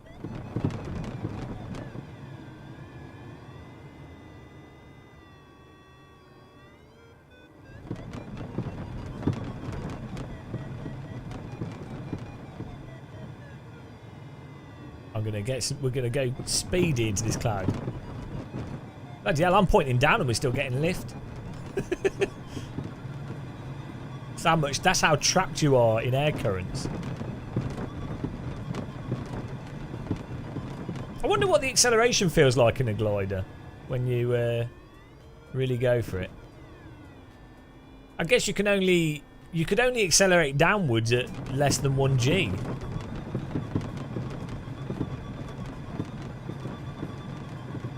In theory, 'cause I mean you can't fall faster than gravity, can you? I mean, I guess you could. You could build up momentum and then pull down, I guess. Yeah, so you could. But you wouldn't accelerate faster than 1G. Or maybe you would. I'm confused.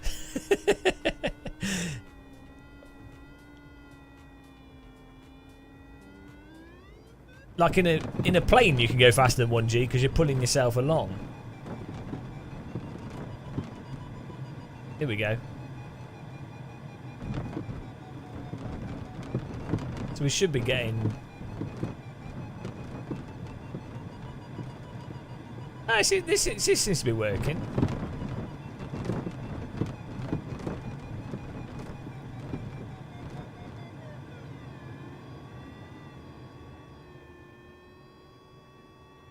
So the when you fly into a thermal with one wing, the wing that's in the thermal should lift upwards, right? Or does it go downwards? Is it like one of those weirdly counterintuitive things?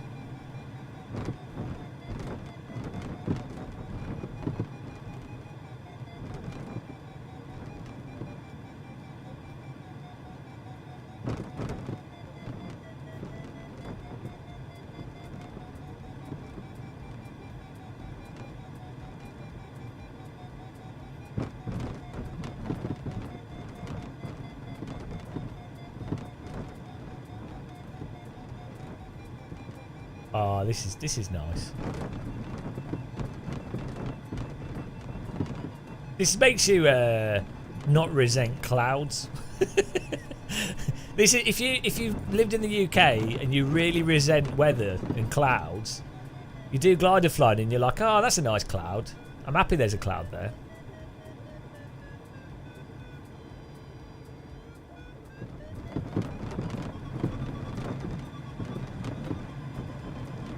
We're back to 1,000 foot here, guys. This is insane.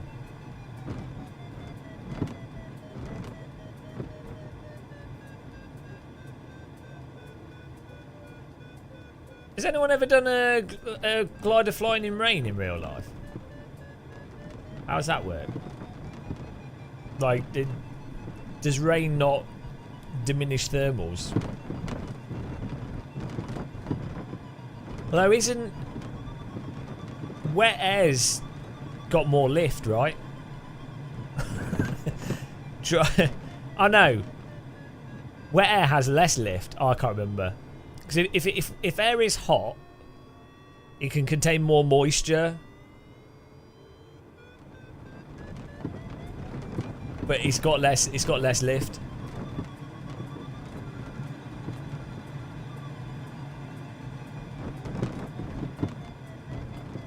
No. I don't know. Does moist air... Is moist air more or less dense? I think it's less dense, isn't it? I always get this mixed up.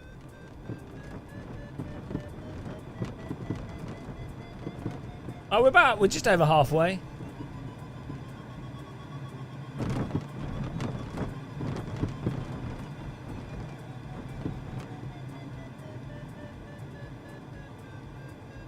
We're still gaining altitude here.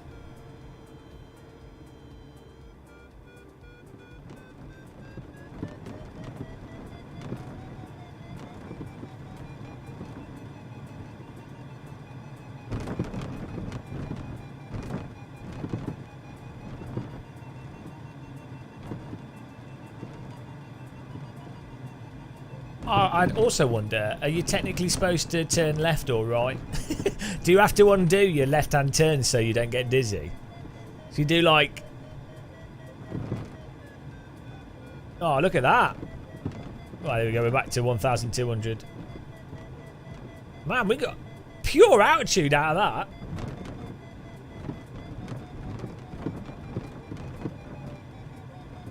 Still getting lift here.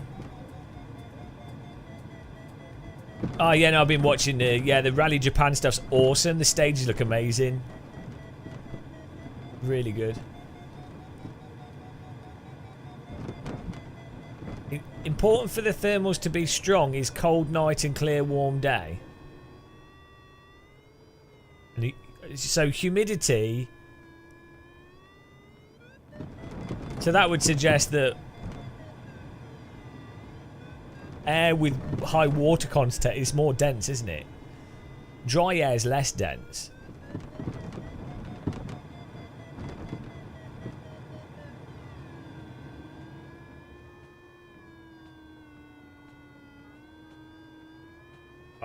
I need to go to school.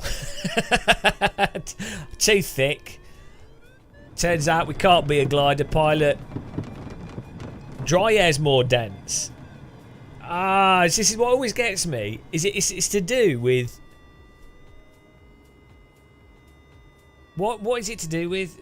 Is it because when the water is as a vapor in the air, what is it, less oxygen or something, which is less dense? I don't know. Sorry, where are you, Fraser? Here you go. If my wings fall off, it's your fault. Air with high moisture content is less dense. The humidity thing is interesting. Hot, moist air detaches from the ground, and because it's hot, it's less dense and right. Okay, that makes sense.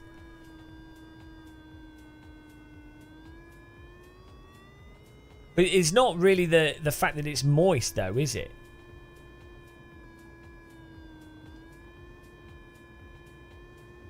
Yeah, so because as you go higher, the air, that's the whole point of a cloud, is that the air pressure changes, and so the water that's contained as a gas in the air then condenses into a cloud, and then condenses into water droplets, and then it falls to the ground. it amalgamates due to surface tension. And then I think it is surface tension that causes rain. Like, so it gets to an altitude, the pressure's lower, which then causes it to condense. Then the surface pressure, what's it called? Surface tension causes the water to then stick together into larger and larger droplets. Then once the droplets get to a certain size, they then drop as rain.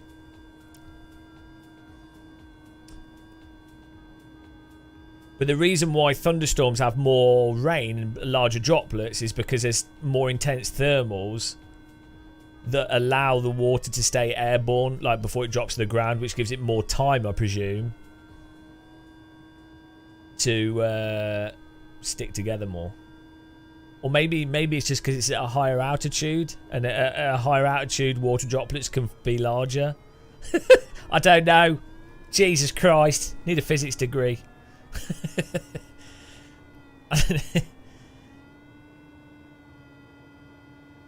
Yeah, you're not learning anything from this. I don't know what I'm talking about. I have, yeah, I don't know.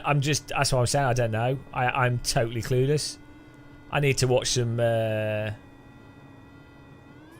need to watch a whole bunch of stuff on it and read stuff on it. That's my next Audible book. Jesus, it's fun to learn that kind of thing, though. Yeah, it's in the Bible. Everything's in the Bible.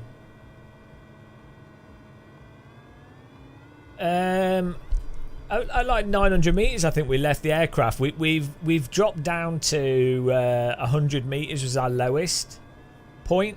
This is actually, so this is Loch Ness. We've almost done Loch Ness, and the airport we're flying to is off to the right. So we've actually succeeded. I wasn't expecting it.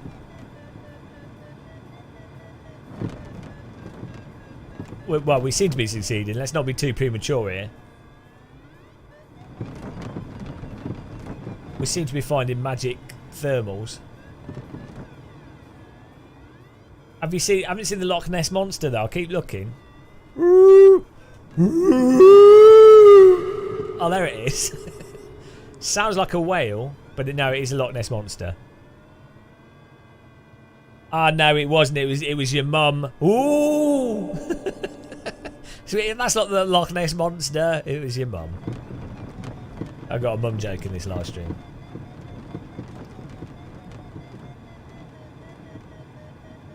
Yeah, well, we were 2 times we were close to binning it so far. Which is pretty good because so this is the Caledonian Canal, Caledonian Calzone. It takes like 4 days to walk this. I mean, you could do it in 2, I guess. I think it's like a 200-mile walk. Flat, mostly. You can see the paths down there, actually. There's a road as well. You can kayak it as well. So I'm thinking of doing this maybe next summer. Either walk it or kayak it. I wouldn't want to do it in winter. Yeah, these are the Great Whiskey Lakes.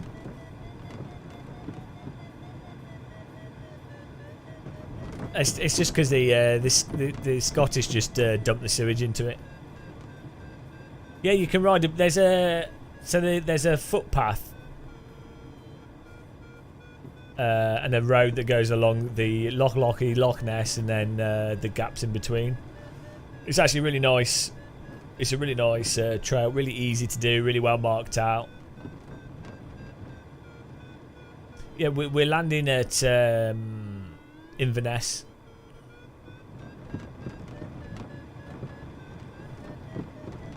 That's an airfield down there.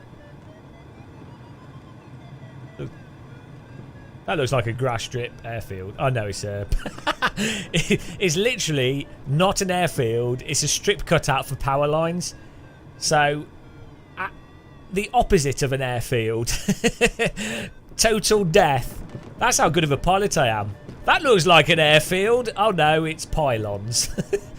Whoops. At least I'm not a P-51 Mustang pilot though. Too soon. Too soon. You guys watch that crash. It's mental. Yesterday a P-51 Mustang crashed into a World War II bomber in an air show. It's absolutely mental. Absolutely mental. P-63. Yeah, well, the footage is good at least. I mean, if you put aside people dying and it's stuff... No, in Texas, I think it was, in America. No. Was everybody okay? A bomber and a plane crash into each other at 600 meters altitude. Well, I mean, they were all... yes, they were all fine. They were all totally fine. Absolutely. Everyone was perfectly happy. And you'll be glad to know that the planes, despite exploding into a huge fireball, can be rebuilt with a little bit of work into a new aircraft. Oh no, they're all dead. I think it's like 6 people died. Yeah, I mean, it's pretty depressing. Yeah, it's pretty bad, but it's one of those things, you know. There's a bit of spit and polish, you know. The annoying thing, yeah, it's pretty awful. To be honest, it is pretty awful, but, you know, it's happened, so what can you do? Yeah, the annoying thing is there's loads of people now going, oh, air shows are too dangerous. Oh no, and it's like, well, no, people know the risks when they do these things. They, you know, it's not good. You don't want it to happen. It's sad for the people that know the pilots, and it's a shame for because they put so much work into those aircraft. Like, it's a lot of people don't realise that each one of those aircraft is like a small group of people's like job, basically, like a hobby job as well. It's you know. You can't enjoy the Isle of Man because I don't know. I think you just have to accept, like, if the people doing it have decided to do it, you don't want it to happen. It's not a positive thing, but those sort of things happen. People get run over by road cars all the time. No one cares. You know, people die all the time. Like, how many people died of COVID? No one cares about that. So it's yeah, it's not good. You don't want it to happen, but it's just an unfortunate. Well, the people that are dead are dead. So the only people you really need to feel sad for are the people that actually knew them, their families and stuff. So no, so they were doing a turn, and they presumably the light aircraft probably couldn't see the larger aircraft. Well, if you look at cockpits for those aircrafts, or if you've played them in Sims, you'll know. I think they would have been turning in a radius. He wouldn't, or I presume it's a male pilot. Wouldn't have been able to have seen the bomber, and he probably turned. There was probably more outward momentum to the turn than he was expecting, and so he just accidentally, basically understeered in the air into the bomber. Just unfortunate, really. Yeah, he wouldn't have been able to see it at all. If you've played World War II combat sims and stuff, the visibility is terrible in those aircraft. Yeah, well, the comments of people going, "Ah, what a terrible pilot," or like, "Ah, they shouldn't be doing it." It's like accidents happen. If you're going to do an air show with stuff flying close, occasionally that's part of what makes it exciting to be in it. It's like the fact that there is danger there. You don't want to die. You don't want an accident to happen. People seem to struggle to hold multiple things in their head of like, right, we don't want this outcome. We don't want the bad thing to happen.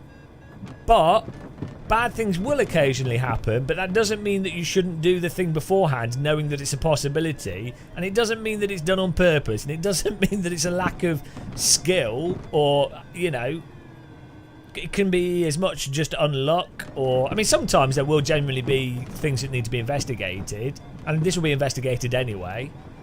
It's just so weird how people frame stuff. It's just bizarre. But yeah, it's like the Isle of Man TT. It's like, you know, people. The only time I think it's a problem is if, well, there's a couple scenarios. So if spectators are getting killed because you're flying aircraft over spectators very low, then that is completely unnecessary risk, and it's totally reasonable for a spectator to not think it at all likely for them to have a plane land on them, right? So, like, do you know what I mean? There's no reasonable expectation as a spectator for a plane to hit you. So the event and everything, like going to a firework display, there's no reasonable expectation that a firework will land on the spectators. So that would be negligence to have the planes fly over spectators, you know, in literally over them. So that's something that's improved. They've reduced that kind of stuff. That's you know, you don't want spectators dying, but if it's the people doing it and they've chosen to do it and they happen to die doing it occasionally, why does it matter? I mean, you know, it's not something you want, but it's. Yeah, I have been to firework displays where it's gone wrong.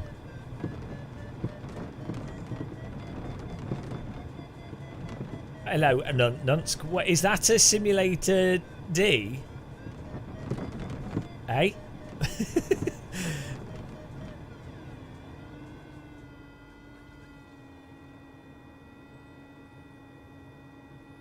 Yeah, well, we used to fire fireworks at each other for fun when I was younger.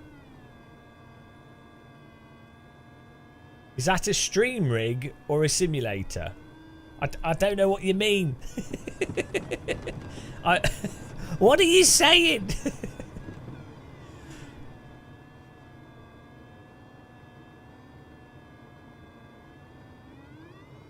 Oh, guys, this might actually be a bit of a close call to get to the airport in front of us, because we've run out of hills.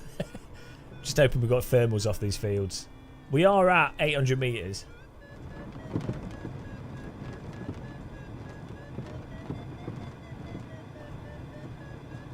We should make it. We still got some lift here as well. But yeah, no, like the Isle of Man, like we said before, it's like I don't really have a. If someone just, personally, I wouldn't get on a motorbike. Personally, I wouldn't climb up a mountain, and I think if you've got a family, I think it's irresponsible, and I think it's a dumb thing to do. But at the same time, if someone decides that they want to climb up a mountain, or they want to get on a motorbike, or whatever they want to do, it's up to them. What about helicopters? Yeah, well, I guess it's up to the person flying them. They are pretty dangerous. I think, well, there's weird stuff with helicopters in terms of what makes them dangerous. There's a lot of the danger from helicopters comes down to pilot decisions of when they choose to fly them, and so a lot of helicopter crashes are from pilots deciding to fly in conditions when you really shouldn't fly. So it's like, is that because the helicopter's actually dangerous, or is it because helicopter pilots tend to be a bit mental? Are they? Oh, we got. Is that the airfield we were meant to be landing at? I think it might be. I was going to go all the way over there. This might be Inverness Airport, guys. Totally missed it. Alright, night. Thanks for watching. Now we've made it past Loch Ness. I think this is Inverness. I think we've actually made it, guys. Well, if I can find a thermal and we can make it to another airfield, we'll go for another one.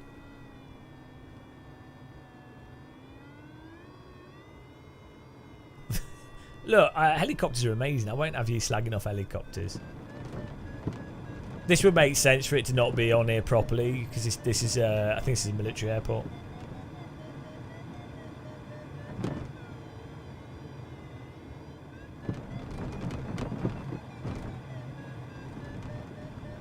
How many people are killed in helicopters each year? Yeah, you have to do it based off. The problem is all these, which is more dangerous.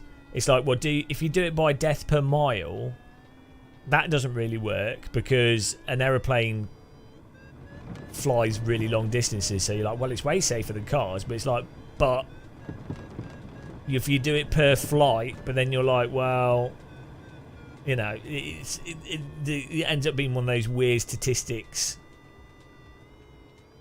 things. Do you know what I mean? Yeah, do I do it death per millimeter? I think death per plank per plank measurement. I'm going to land at this airfield because we're struggling here for lift. Yeah, okay. So death for time in the vehicle. That's probably a fair way of doing it. But what if you're in a car doing, like, you're not actually... What if you're in a camper van? Does that add to the car statistics?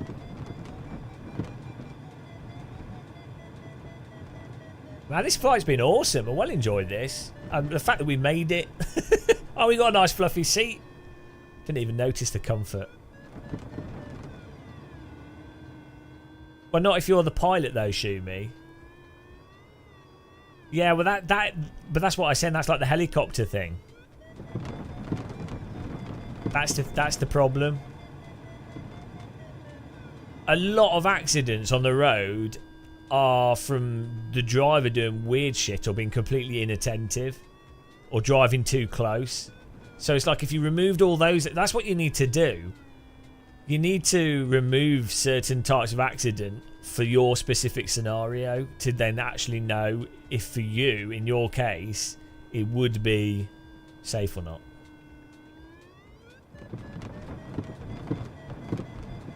Yeah, but an SUV, you might have flat tyres from protester deflating them in central London, which is a risk you have to consider.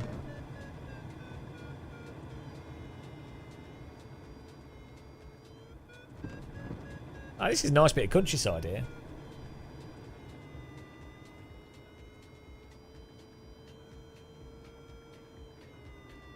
Yeah, you could fly out, and if there's 5 people in the car and it's a Ford Explorer, one of you will survive it because you'll be ejected out of the sunroof and do helicopter arms. And one of you will get pulled out of the window, and one of you will get stuck in the roof. So it's worth it though. So I mean, that's part of the experience though. So really, it's all good. That's not really a crash, is it?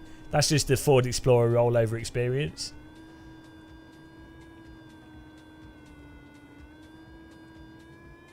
Oh, look at this ground. We've got hardly...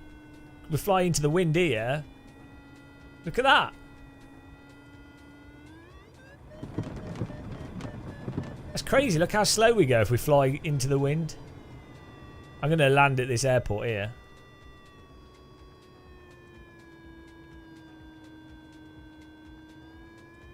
I'm going to turn around. It would be better to land at the other diagonal, but we'll do like we'll do a crosswind landing.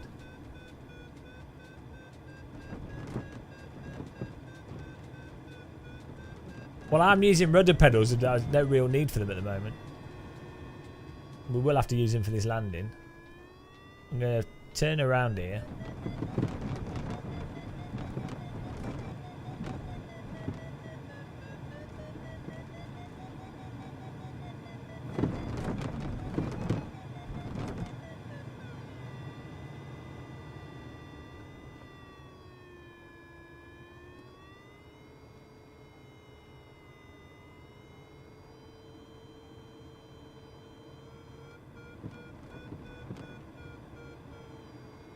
Get to yeah.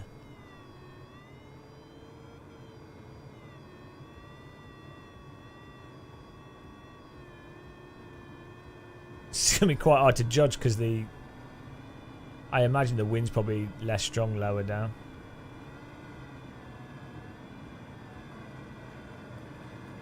Or overspeed. Oh, there's a passenger jet landing. Okay, we might have some turbulence here, guys. We're going to land behind this passenger jet.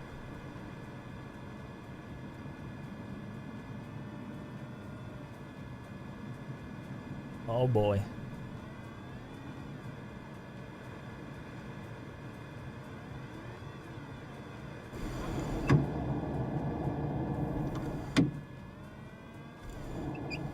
Oh, let's put the landing gear down.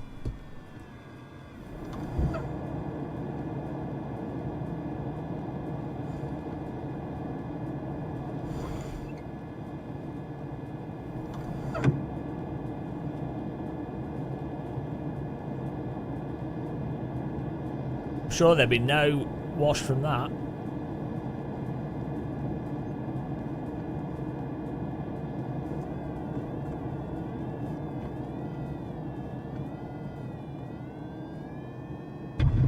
That'll do. What? No! No! Whoa, why no?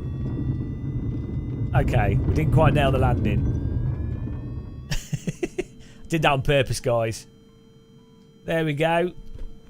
Nah, it's fine. It's a glider. They're meant to land on grass. Can you now fly a glider? Yeah, that's it.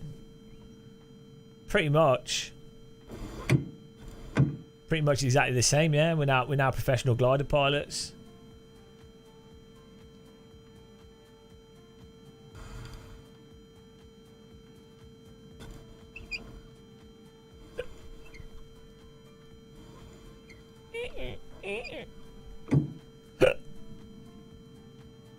Loss of control on the road. Who'd have guessed?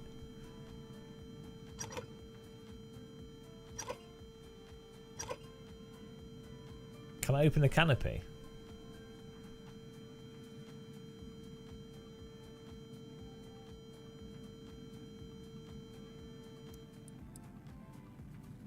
Got to get the grass fix. Where's the canopy lever? Surely it's that.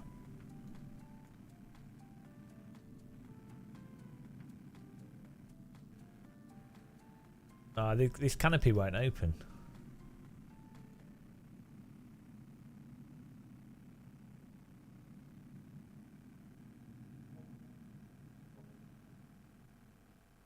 Normally, don't you have to pull both of them, don't you? So you can't accidentally...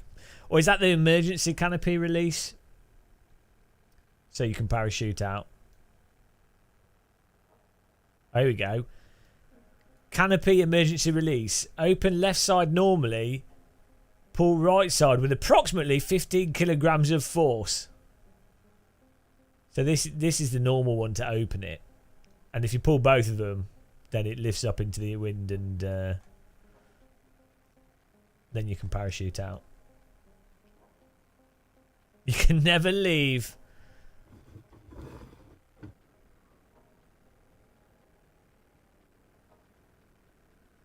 I like how I've dressed for the... Oh no, it's a single-seater Gladiator.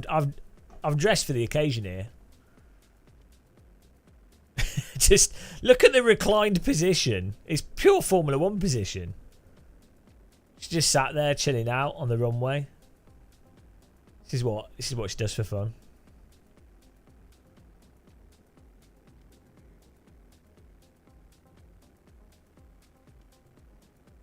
Is that vehicle coming to pick us up? We need a lift. Come and pick us up. Ah, that worked pretty well. So we successfully did the mission though, which is great. Do this. Get the map on here.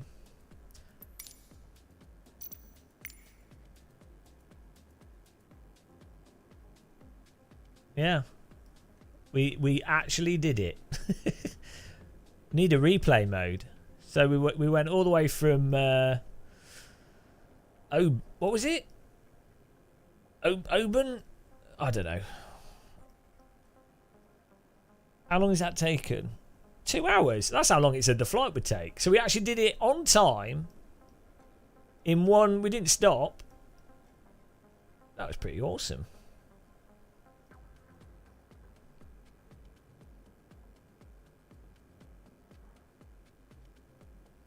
I don't have a sun app.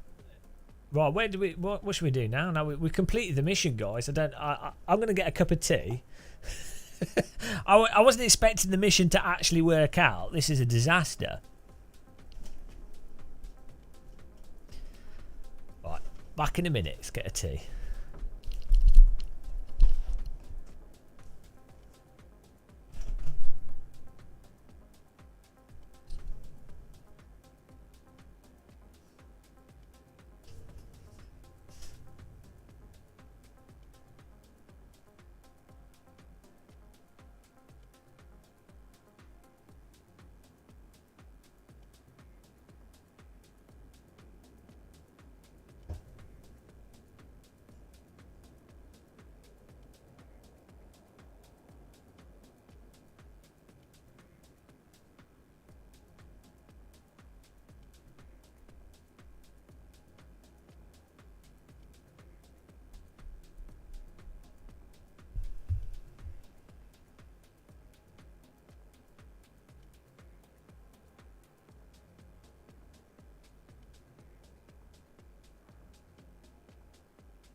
Hello. Right, we're going to try and do it in a jet plane. Is that the next? See how long it takes in a fighter jet. 2 hours in a glider.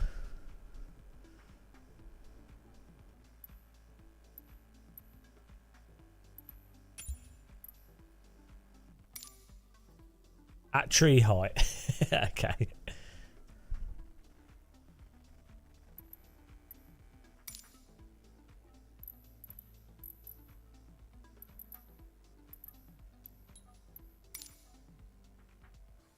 Is Flight Sim worth it for a real pilot in training? It depends what you were trying to get out of it. And there's always debate on that as well. So, from the real pilots I've spoken to that play Microsoft Flight Sim, the things that are good are like if you have a real world location that you're going to do your flight in, you can fly it in the simulator and it looks exactly the same as real life. So in terms of like knowing where you are on the relative to the ground, if you're doing like a light aircraft, and you can practice procedure. You can use any sim for that though, like general procedure stuff. Like taxiing off onto runway, checking visibility, blah blah blah. All the like procedural stuff. You can use any flight sim for that. For like absolute aircraft systems and flying, stalling and subtle stuff, then it's debatable.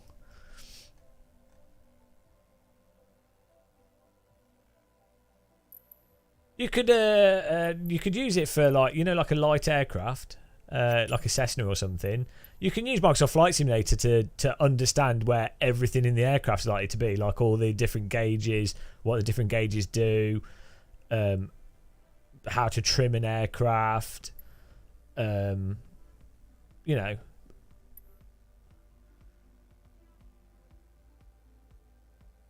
What's accelerated stall? Do you mean like I don't know what you mean by accelerated stall. I'm not a real world pilot, so I think the flight dynamics seem more realistic in X-Plane 11. So they keep improving stuff. I see real pilots debating what they think's realistic or not anyway, so I think real aircraft are always going to be different from sims anyway. Like you can use them. You can use sims for procedure, so it's fun to play. So I don't know really what matters. Right, we go. We're gonna do the Super Hornet, or we'll do the this one. Okay. If you put more G's on the plane, your stall speed rises. Oh, I don't know. Exactly, Benny Feeder. It's all entirely subjective. The thing is, it depends what you're trying to do, doesn't it? Like most people that are going to go out and fly a real aircraft are not doing aerobatics. So, like for the process, I've only ever done one like bog standard discovery flight type situation where I got to fly the plane, but there was a pilot with me doing most of the stuff. So for that kind of bog standard flying of like, oh, what do you do when you get to an airfield, taxiing onto the runway, awareness, all those kind of things, you understanding where everything is in the cockpit, what all the gauges do, like all the very basic procedural stuff that probably takes about 5 to 10 hours to get used to. A flight sim is amazing for that because you can get all that done. Oh.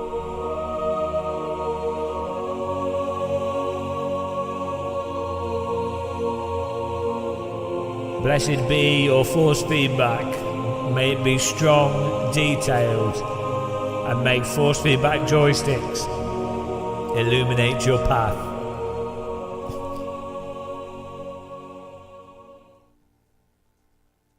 That's what I'm doing, Shumi. We're getting a jet plane.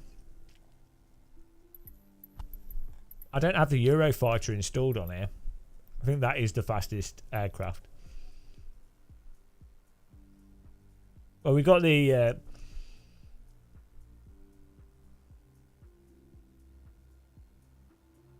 Oh, here we go. The Dark Star's the fastest aircraft.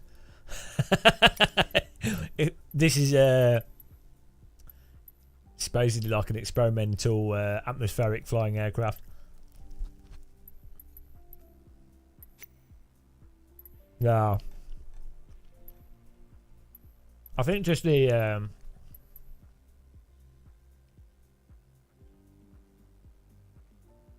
Yeah, that's another thing with the exactly that aspect of realism. This is the Top Gun. Yeah, they put that in the Top Gun film.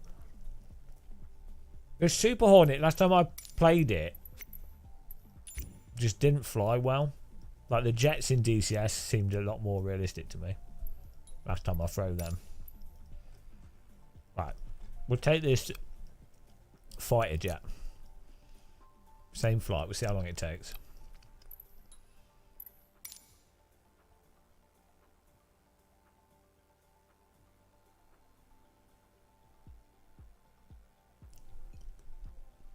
Oh, this is a cheese and pickle sandwich.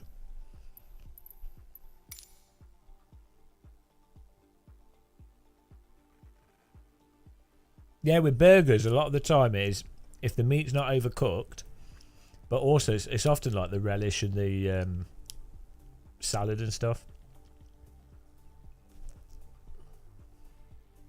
Pickles.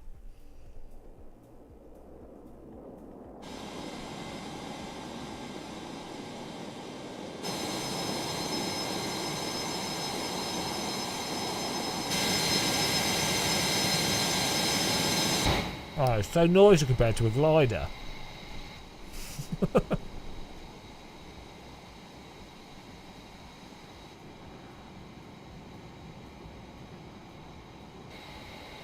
This is a glider. When you turn it off. When you turn the engines off on this, it's a brick.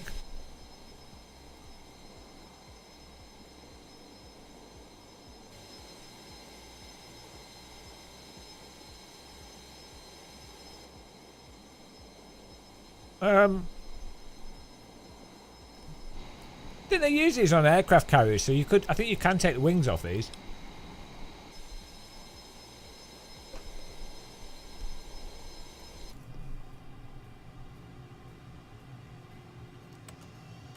Okay. That seems to work.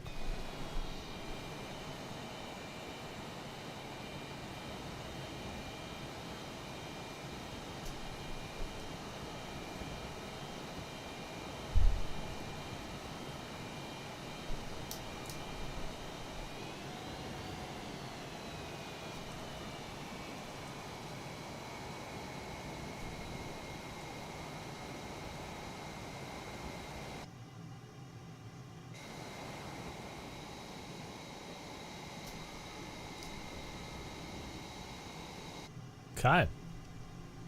Hello, Jake. How's it going, man?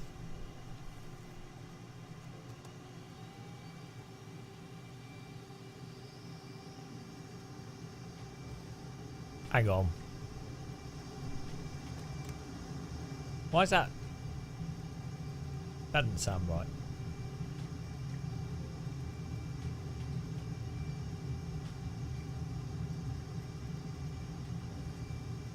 What's going on here? We're not picking up enough speed. Why is the engine's not working?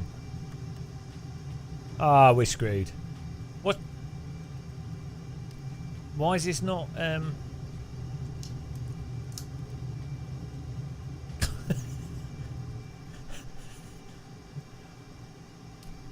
It's alright. I put the flaps down. For some reason, we weren't picking up speed. Nah, we made it. Don't worry about it. Flawless takeoff. For some reason, we weren't picking up speed. I don't know where the afterburner button is. I thought you'd just go full power and the afterburner goes on.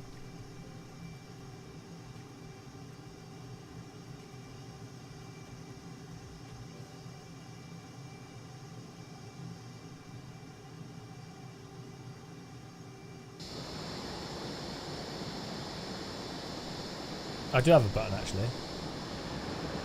There we go. Afterburner. Yeah, the physics of this aircraft seem super weird to me. Compared to jets in DCS.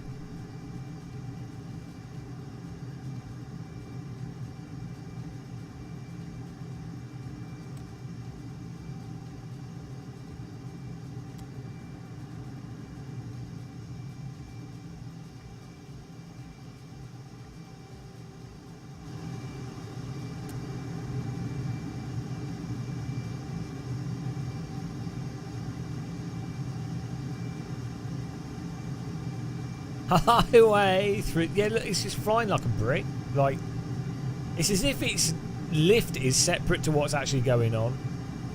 Whereas in DCS, the lift makes sense, like based off thrust, based off joystick position, based off like inertia of the aircraft. This it feels the flight dynamics.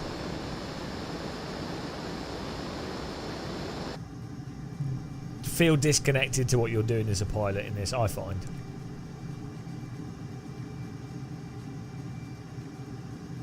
Maybe you don't. Maybe it's not as noticeable with a non-forcing back joystick and stuff and what have you, but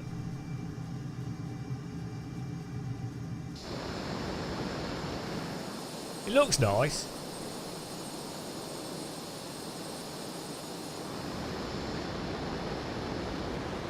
This is a little bit quicker than the glider. Only a touch though. Hang on, you thought we were at negative altitude then? I can assure you we're not, because we still got wings.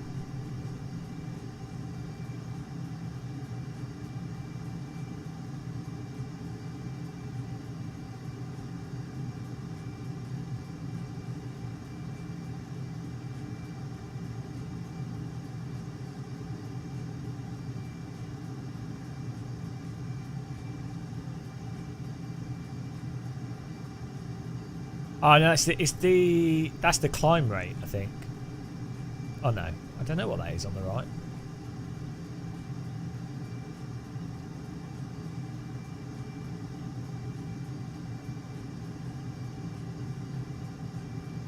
There is an SR-71, but it's not very good.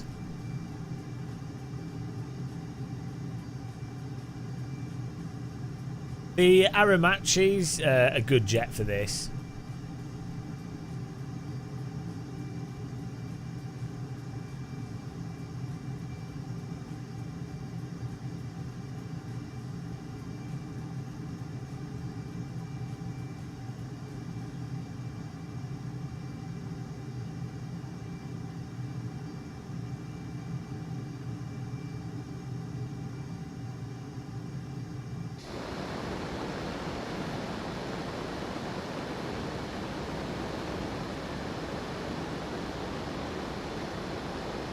We can do the flight in like 10 minutes.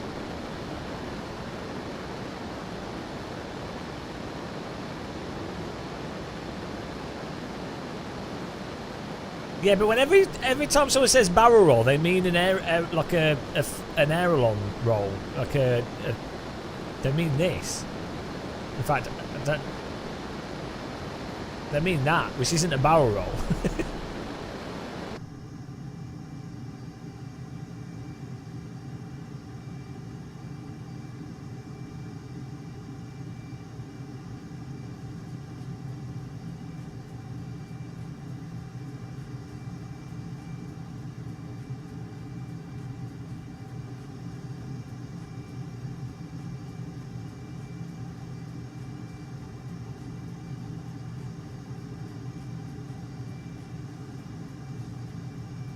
Doing 387, whatever that is, knots. No, it's gonna be fast. That's 400 miles an hour. Or is that the altitude?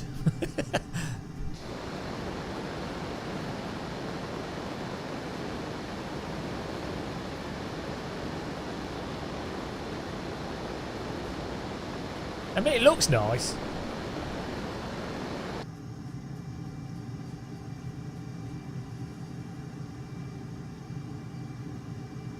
Do a sushi roll.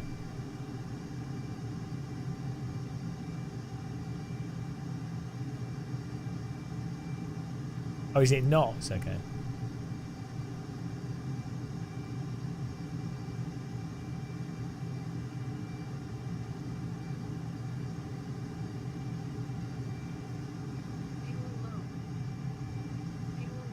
Hang on. Oh, shit. Guys, we're running out of fuel. Turn the afterburner up. We just burn up all the fuel.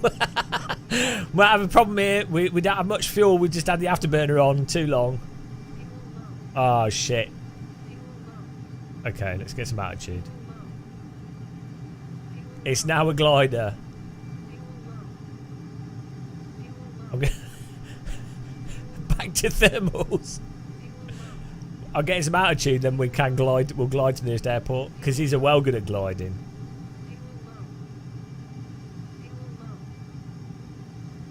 I wonder how long you get the fuel low warning for.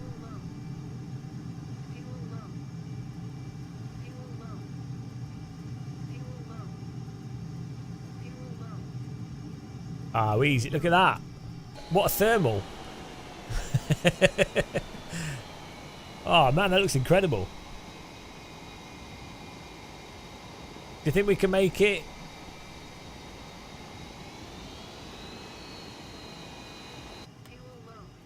Where's the fuel? I don't know this aircraft at all.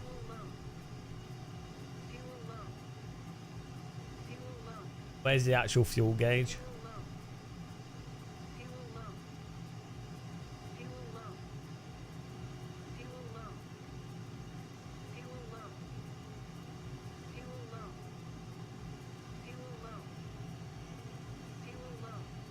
Look down here.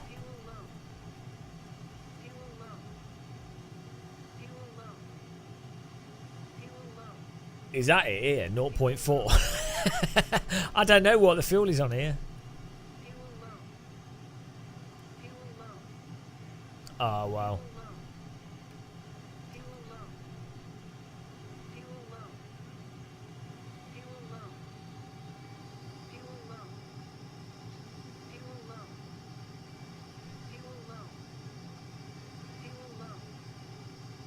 Is it there?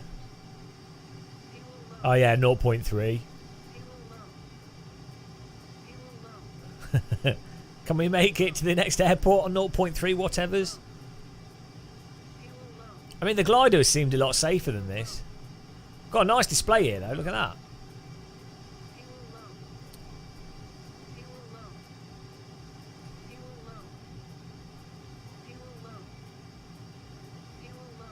How's it going, counter debate?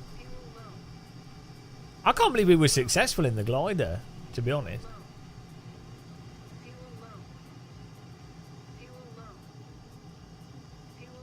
That's the sound of the engine running out of.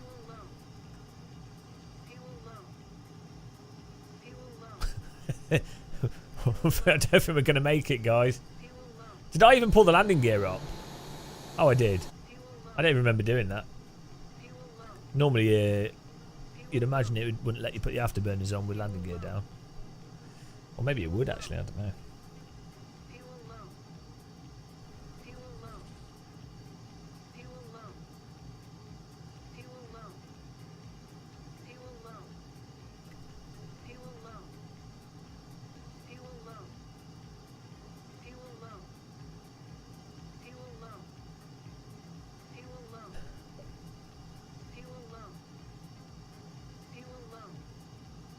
How fast are we going now? 130. We're going slower than the glider. I think the glider was better.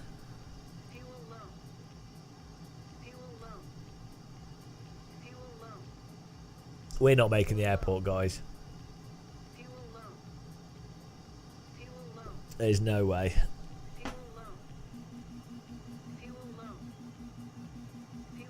The engines just turned off.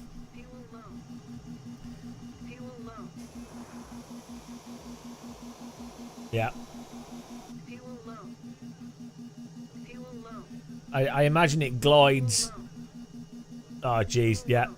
It's just stuck. Okay, look. It's just physics just turning off. Right, we're going to have to nose dive and then pull up and then hopefully try and land it.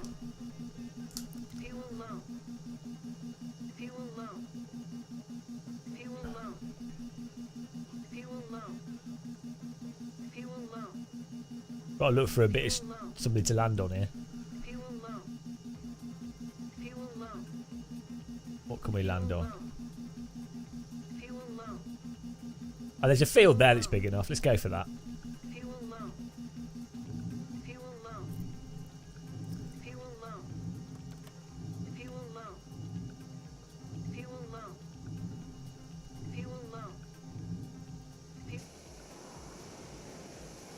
Hello, why's the landing gear not deploying? Okay.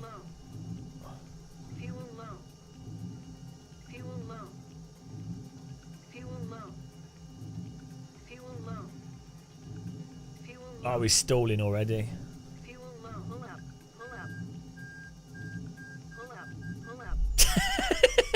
Great. That one, yeah. So that's terrible, that aircraft. I think it's an awful aircraft. I think it's like, I don't think it's right. Yeah, that was a pretty heavy impact.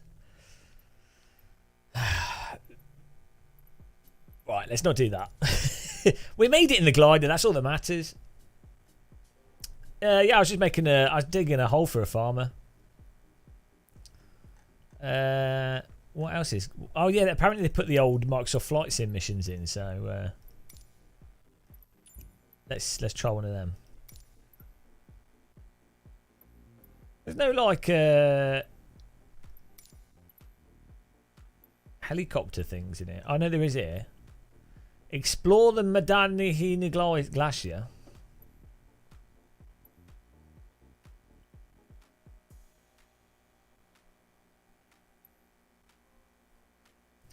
Alaskan float plane pilot. Grand Canyon scenic tour. Okay. Take off from the Grand Canyon National Park Airport and head northeastern to the south rim. Fly the canyon west until the canyon turns north. In the real world, there are flight-free zones over much of the canyon. However, since this is a simulation, you can ignore reality. Hang on, that's not good. That's not how it works.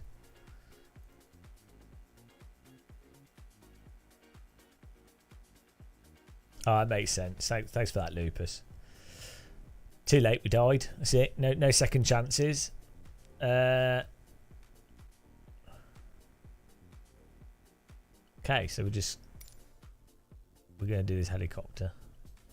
Oh, here's the tour. Hello, ladies and gentlemen, and welcome back to this. Welcome back to the Game and Muscle Grand Canyon Scenic Tours. Thank you for buying tickets on this flight. It's glad to have you with us. We've put everybody into this helicopter. Now, this is our first time flying this tour route, and indeed the first time in this helicopter. So this should be an exciting flight. We're ready to fly. Is everyone ready? I'm ready to fly it. There we go. There we go. Now that smoke alarm sound, don't worry about that. Just ignore that sound. It's a perfectly normal noise for a helicopter to be making. Who's smoking there in the back?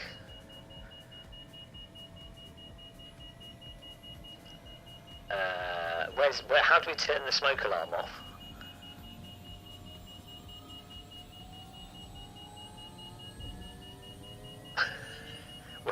Where's the smoke alarm button?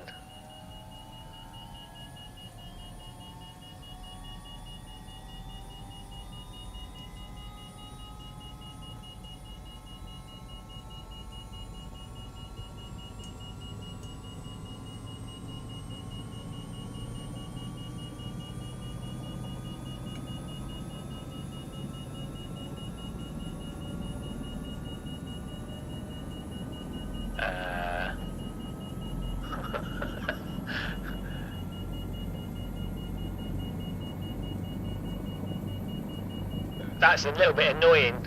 Oh, and I fixed it. Totally no problem there, it's all fine. She's oddly confident in our ability not to fly into her. Right.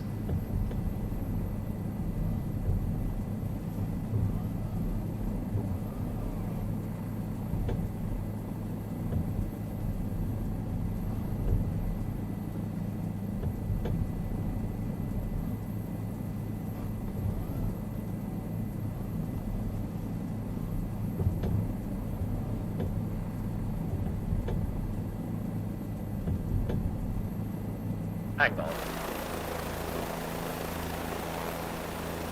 Don't know if the rudder pedals are working properly. Right. Here we go.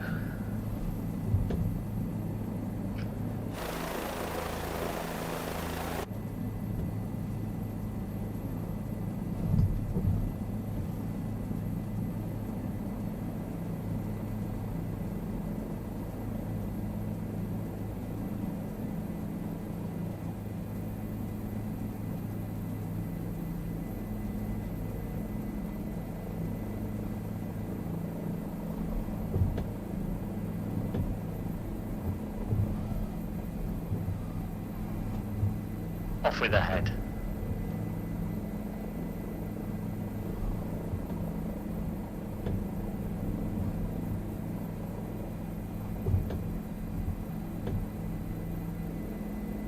No, it's all fine, ladies and gentlemen. We're just giving a free haircut to the ground crew there, and off we go to waypoint 1. As you can see, we are making our way to the Grand Canyon.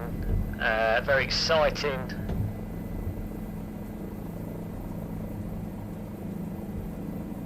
Adventure that we're about to behold.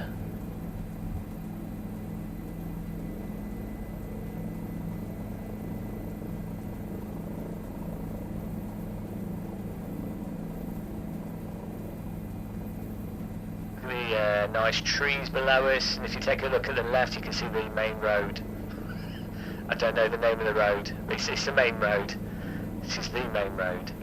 So I hope you are all comfortable as we begin our tour towards the Grand Canyon to enjoy the beauty of the American Wild West countryside.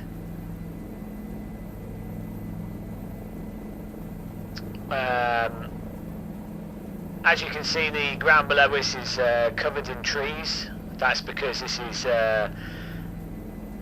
perfect and a perfect environment for trees to grow, which explains the abundance of trees, and that's how nature works. Now I'll tell you a story about how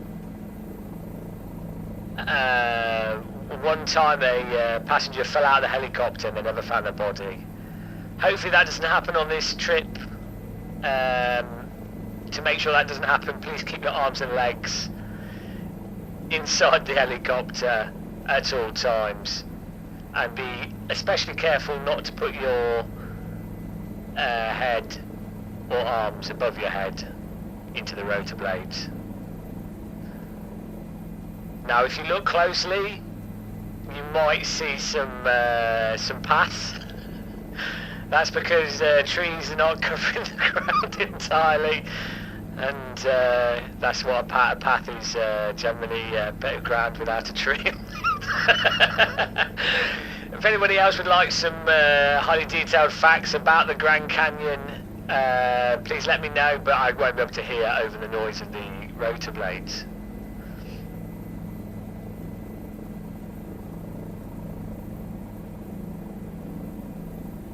Now, unfortunately, there is no bathroom or toilet service on this helicopter, but we do have a 4-litre Coke bottle, which is available to be shared around with anybody that might need to use the bathroom. Please be careful when using the funnel of the Coke bottle.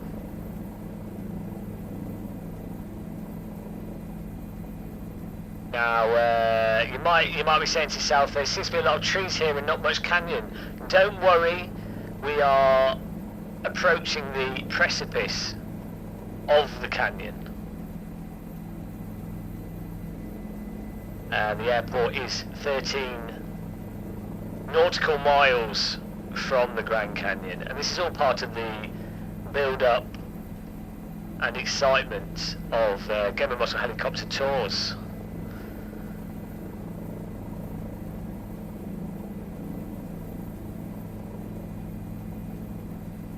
And as you can see on the left there, the Grand Canyon coming into view.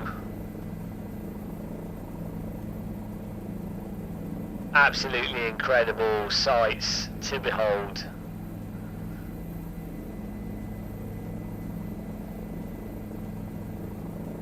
There it is, look at that drop into the abyss.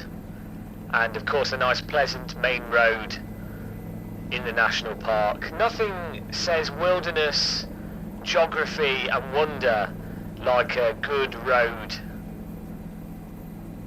with traffic on it. Really makes you feel part of nature. Absolutely incredible stuff. So the first Grand Canyon fact for today in today's flight, which is part of this tour, part of what you paid for. The Grand Canyon is a very big hole in the ground and was of course formed millions of years ago through the steady erosion of the ground by water. And of course many Christians believe the Grand Canyon formed in a few thousand years, but that obviously isn't the case. Now the Grand Canyon has some nicknames. One of the nicknames being fuck me, that's a big hole. The other nickname being one that the old explorers would give it. They would the explorers of the Americas, the nickname was shit, how are we getting across that bastard?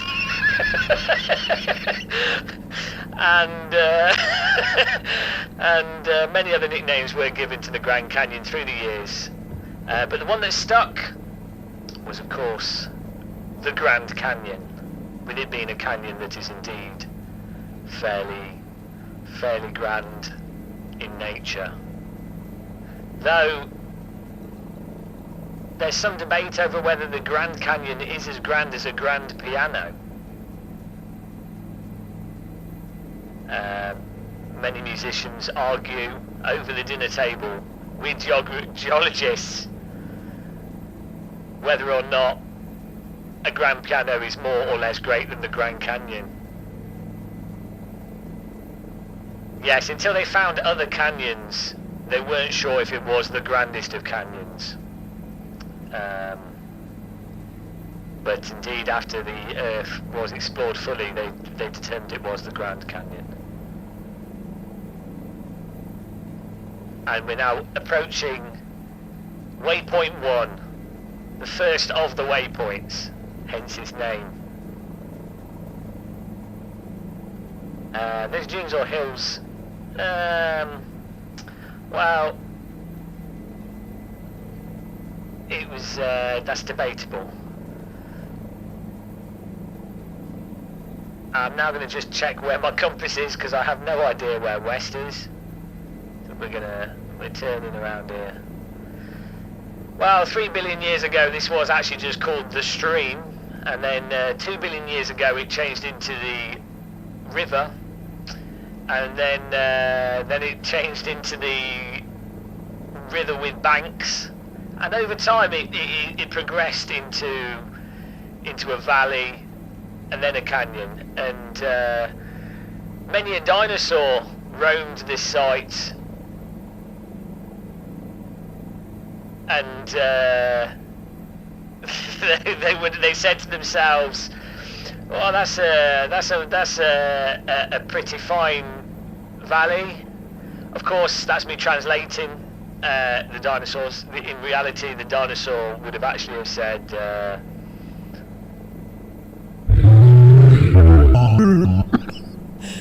That's what they actually said, but that translated to What a valley in dinosaur language.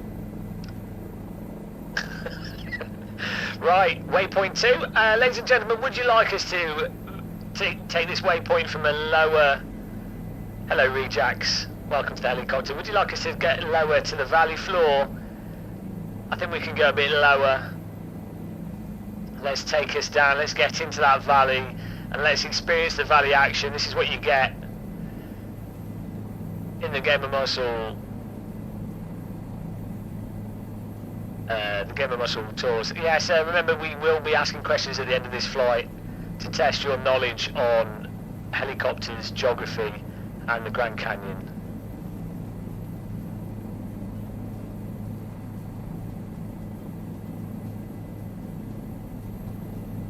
We're going, in the words of, I can't remember the name of the band, we're going deep underground.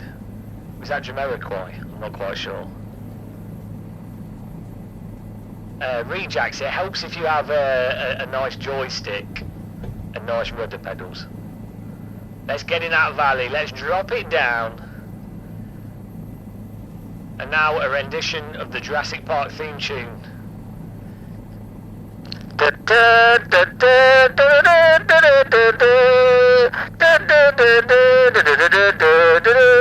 Right, we're gonna fly a helicopter to Jurassic Park, guys. We're gonna fly. I think they're in Hawaii, the Jurassic Park Islands. Right, here we go. Look at this. We're getting into the valley here. Beautiful stuff.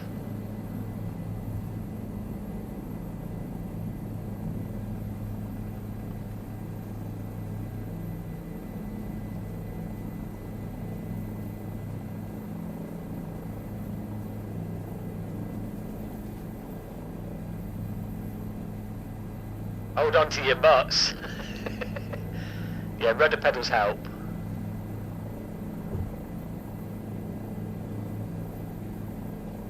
Should we go above the valley here? Have you enjoyed this valley flight? I think we can touch the water. It wouldn't be a Game of Muscle helicopter tour without a bit of water dipping. Of course, this water was responsible for the forming of the Grand Canyon. Not this actual water, but the water in general. But not obviously. I mean, it could have been this water. It's cycled. Some particles of this water were responsible for the forming of the Grand Canyon. Wow, isn't that exciting? And in fact, some of the water molecules in your body right this second will have been responsible for the forming of the Grand Canyon. How incredible is that bit of knowledge? You are, in a sense, we are all part of the Grand Canyon. Or the water that created this hole. There you go. So we're gonna just touch the water here. A little bit of a dip down. Oh, there we go. Smooth. Smoothly done there. No issues at all. And we continue off. Sorry for those of you that now have a spinal injury. Easy. There you go, I just thought I'd help you guys dislodge any of those kidney stones you have. So let's make our way out of the canyon within the canyon. Oh yes, of course the canyon is unfinished and will keep developing until it goes all the way through the core of the Earth and the world splits in half. So obviously there is some effort to stop the canyon from doing that. But you'll be glad to know that takes millions of years before the Grand Canyon will cut through the entirety of the Earth.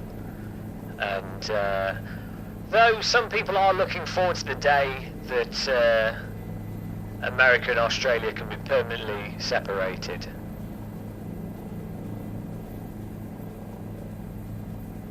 Keep on going here. We've got a nice 80 knots airspeed. Nice view. A nice external view here. Look at that canyon.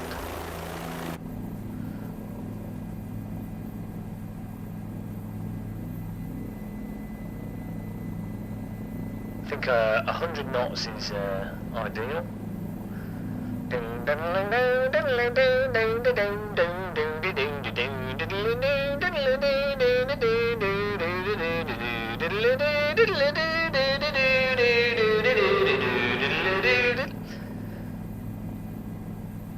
If anybody sings the Airwolf theme, they will be thrown out of the helicopter. No singing of the Airwolf theme in this helicopter. As we make our way to the third waypoint of today. Not my favourite waypoint, I will be honest. I look forward to waypoint 5 myself. That's the waypoint that we enjoy the most. But waypoint 3, it's a perfectly valid waypoint. How's everyone doing back there? It's almost as if you guys, this is X-Files.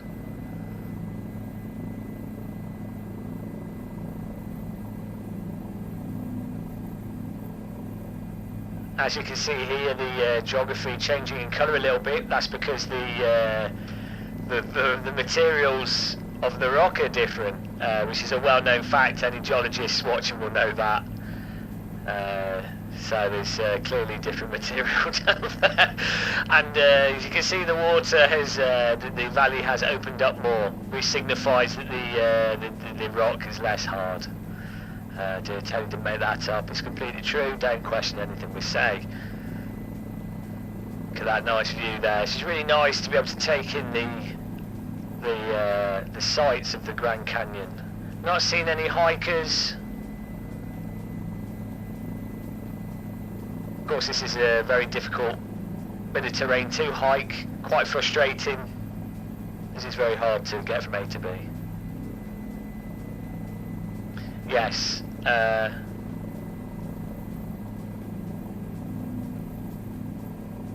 This is the Bob Ross, yeah. Accidentally dropped some paint there.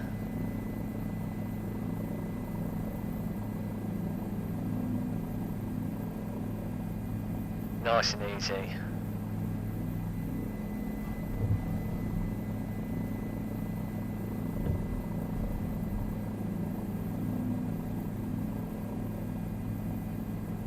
think I need to adjust my rudder input. It seems a bit abrupt. Don't know why with Microsoft Flight Sim. It seems to be a bit awkward with control input. Absolutely beautiful here. I hope you guys are enjoying this highly informative tour through the Grand Canyon. And remember,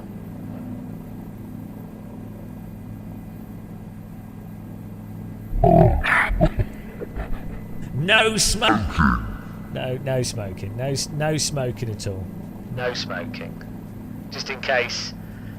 7, no smoking. Otherwise the smoke alarm will go off again.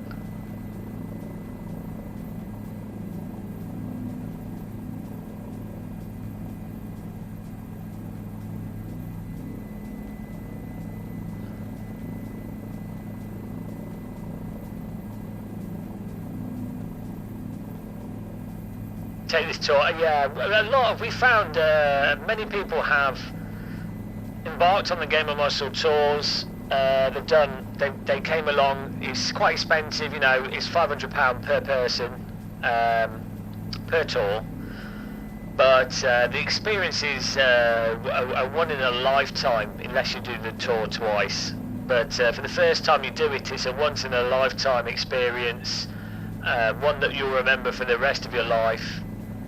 And one that you'll share with friends and family who will just resent you for having done something that they can't afford to do. It's a truly beautiful and a magical experience. It's often been described as the magic carpet ride through the canyon. We've had many a passenger cry, mostly due to anxiety, but the sheer beauty of the canyon can be quite emotional for many people.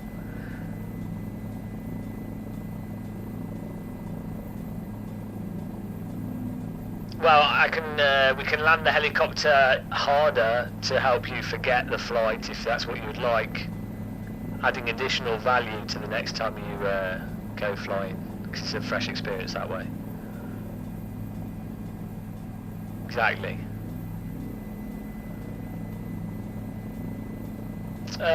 This flight we have available biscuits, tea, bananas.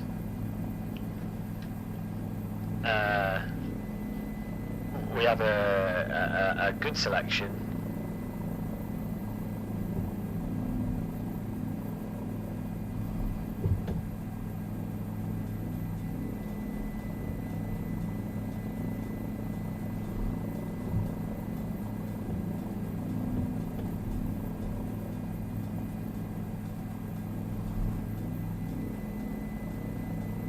We're now making our way towards waypoint, I can't remember. Waypoint 9, here we go. Looks like there's some snow down there. Quite a common occurrence on the Grand Canyon thanks to global warming. Now this has turned into a snowy location.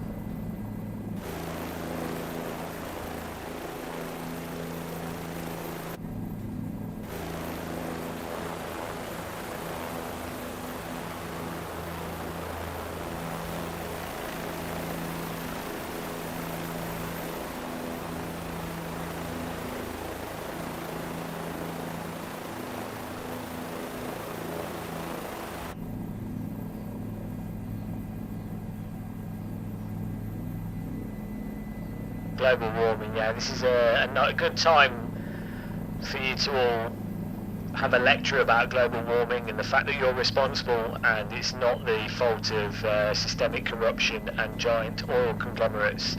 It's entirely down to your fault as an individual, and for not taking the required actions. To be fair, we are in a helicopter, which is not exactly the most efficient form of transportation, but we'll just put that to one side. The environmental damage the helicopter does pales in comparison to the beauty and enjoyment that it provides. On a scale of environmental damage to enjoyment, a helicopter is actually quite efficient in that regard. So if anyone complains about helicopters and the environment,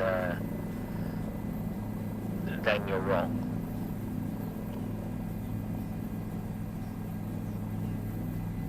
That's good to know, Tatinus, yes. If any passengers that do have oil refineries are engaged in oil exploration, fracking programs, marketeering of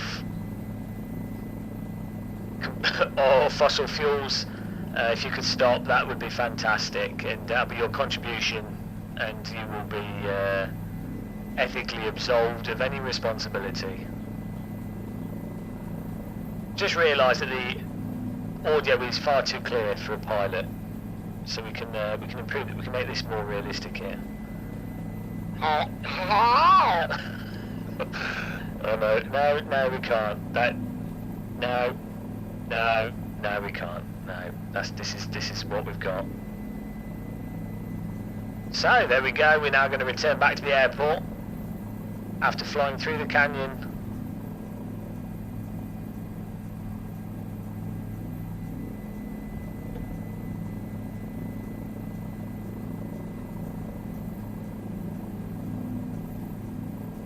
Hopefully you guys enjoyed that flight of a lifetime.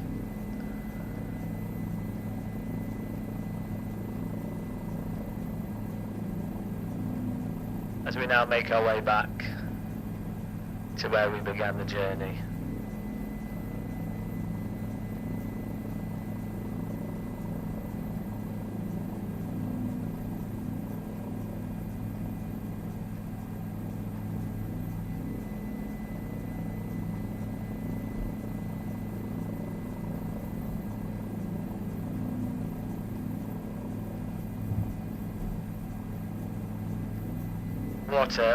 What an emotional trip. And we can fly through that gap that we can see in front of us there, just to make this a little bit more exciting.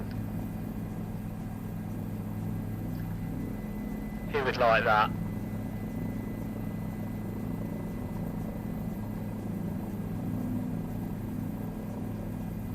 Unfortunately, we have lost 3 of our helicopters doing this in the past, but it's part of the excitement. Whether or not we will survive, it keeps you on your toes and makes you value life.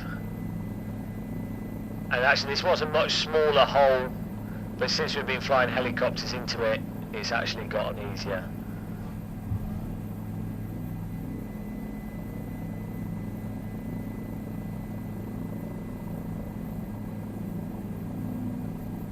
Absolutely beautiful. There you go, wasn't that nice? I'm going to do this one as well. And passenger counter debate would like us to skim the hill, okay.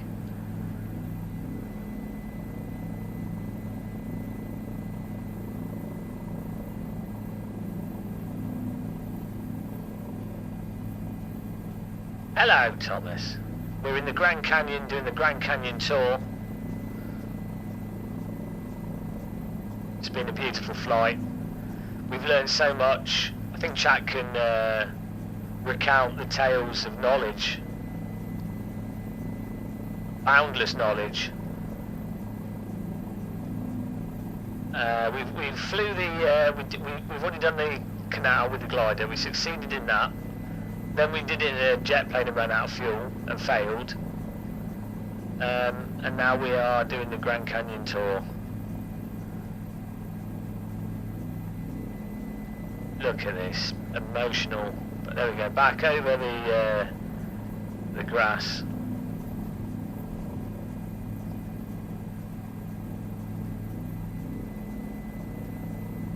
To hug the ground.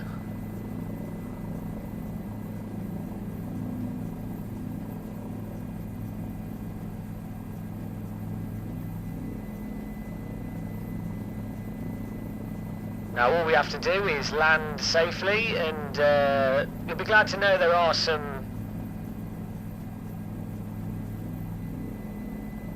facilities at the airport if you would like to buy some souvenirs. We have t-shirts available. I survived a flight with Game and Muscle. I didn't die in a helicopter. I'm so happy to be alive. And our special "Fuck me, that's a big hole" t-shirt for the Grand Canyon with a nice Grand Canyon motif.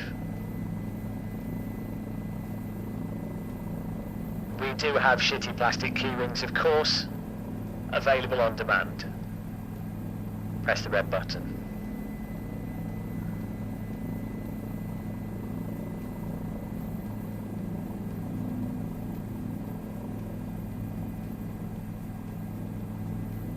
Trees as far as the eyes can see.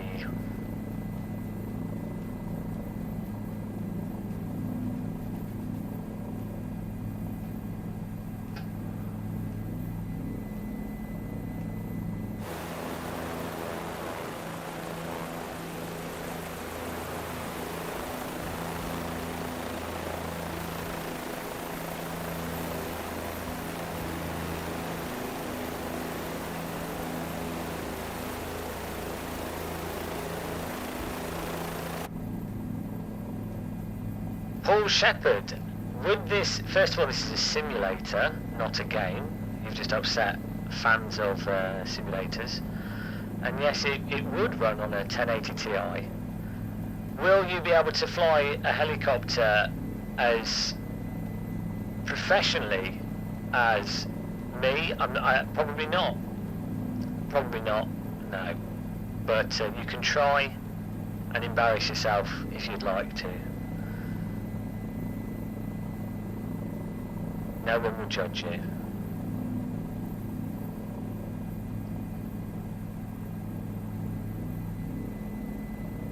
Look at these valleys here.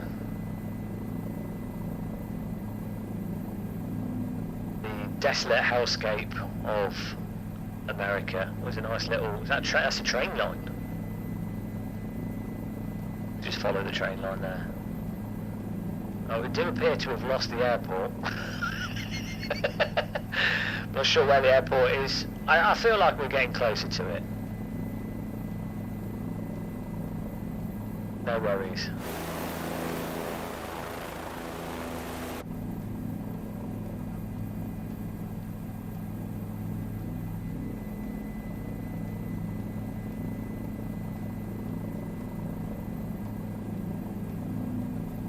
Is that a train line? Looks a bit too bendy for a train line. It is.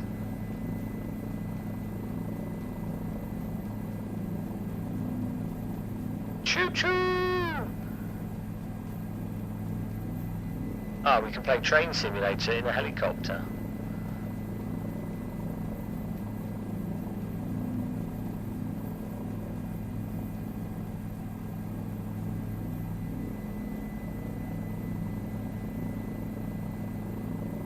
Well, keep our eyes open for the airport.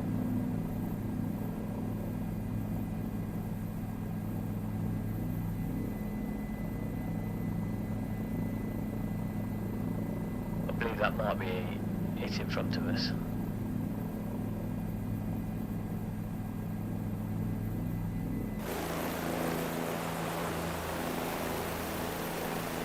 There we go.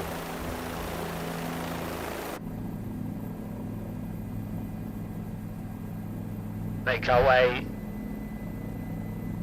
We've done the gliding. We just took a jet flight to America to do a game of a helicopter tour of the Grand Canyon. There we go.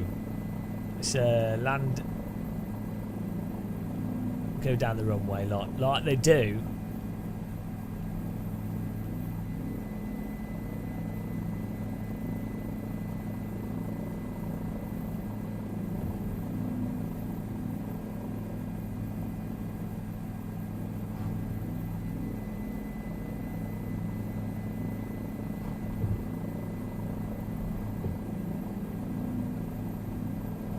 Where am I landing?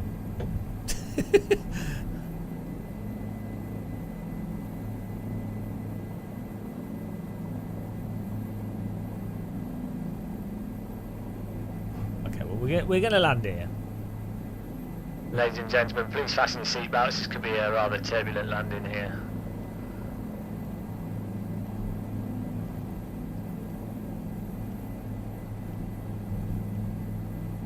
Not quite sure where the helicopter pad is.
We're following this line nice and easy.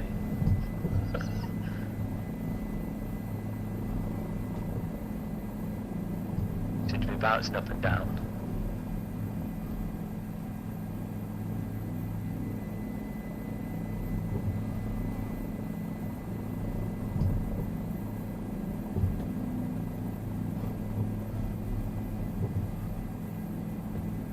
We're fully in control here, guys, don't worry.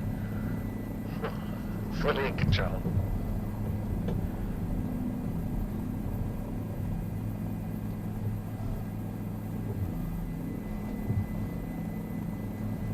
We have a slight issue with the pedal input.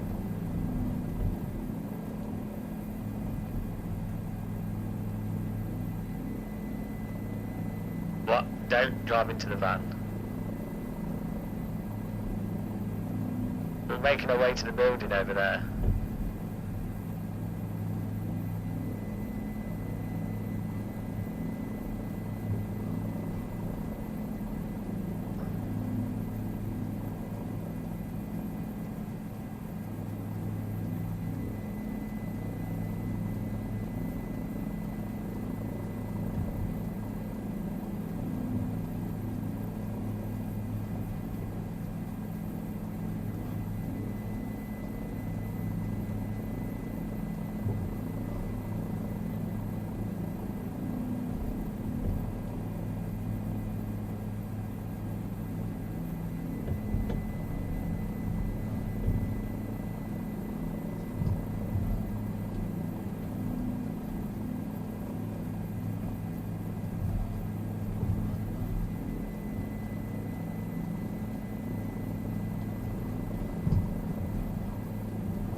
Doesn't want to go in a straight line. It's fine, it's fine.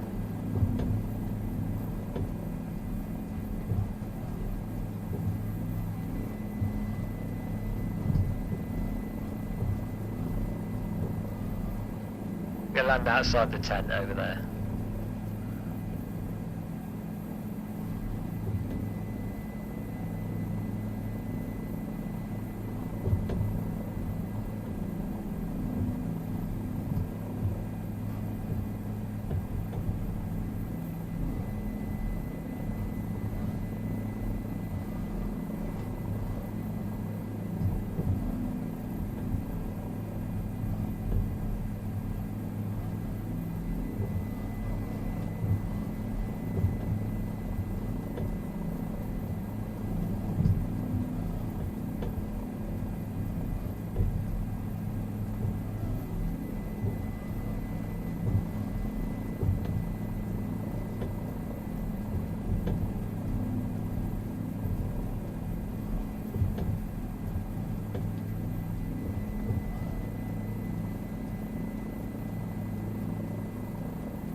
Textbook. Oh! There you go. Completed it. Absolutely nailed it there, guys.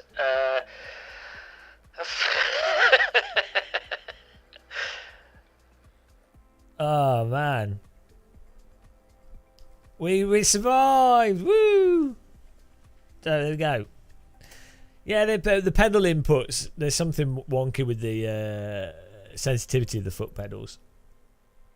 It seems to be like you push the foot pedal and it goes 100%. I was adding in like like no input at all. Might need to adjust sensitivity of the foot pedals. No, I was like barely pushing them like at all. Like I was adding like a mil each way. Right. Nice one. Well, that's that mission completed. Did you enjoy the helicopter tour there? I think that was a rather pleasant flight of the Grand Canyon. Right, let's see if we can get these controls here.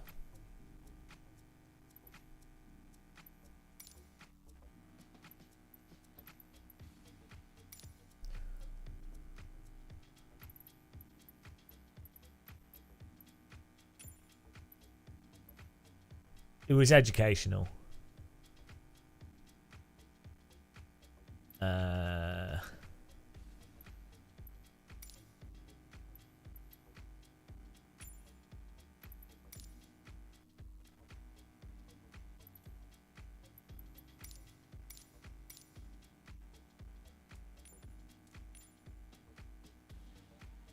Yeah, see, we're not putting much input in.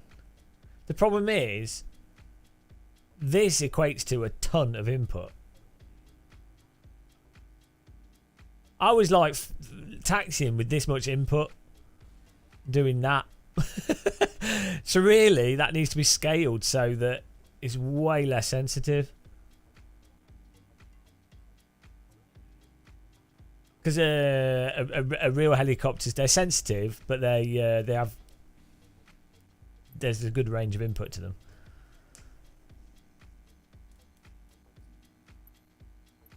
This doesn't seem to work properly though.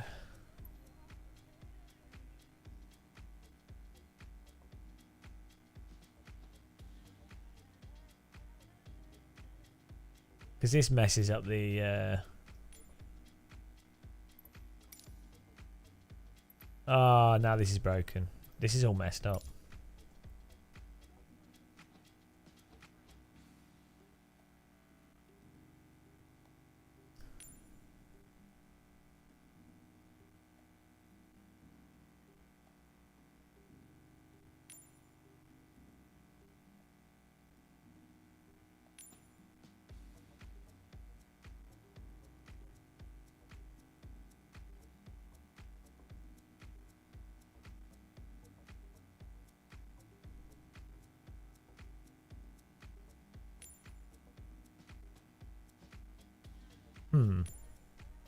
Has anyone else using driving sim pedals got this to work better?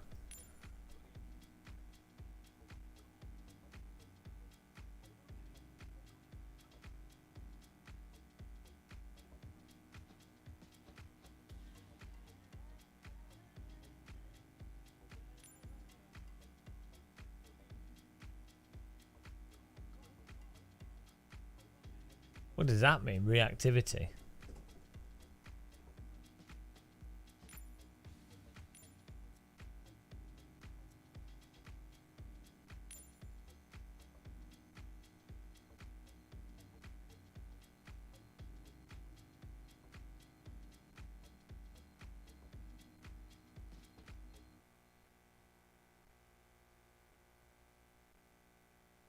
I do have some rudder pedals, but they don't fit on this sim rig, and it's not very convenient.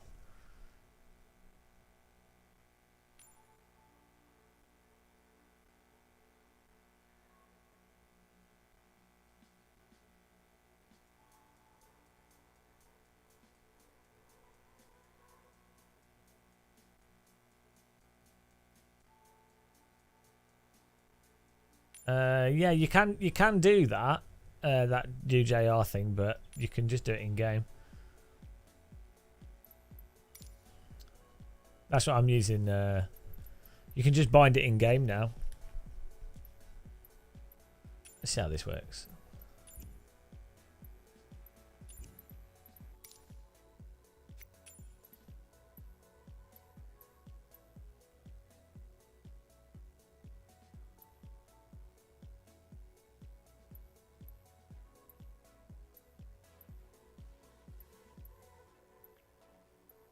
Where's my helicopter? Yeah, it's worth using the UJR for sims like X-Plane 11 DCS, and some other sims don't support using like you need a single axis, unfortunately. Live weather.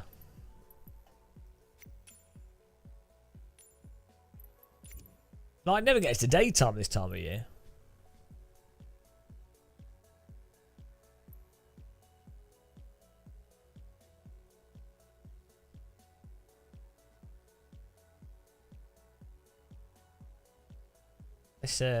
Let's see if this works. With Paris.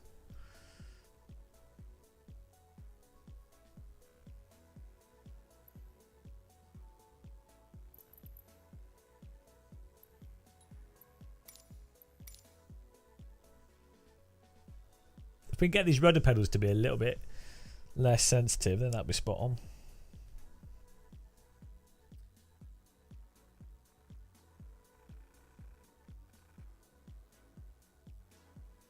Try to fly using a Guitar Hero controller. I mean, of all things that need analog input, helicopters are probably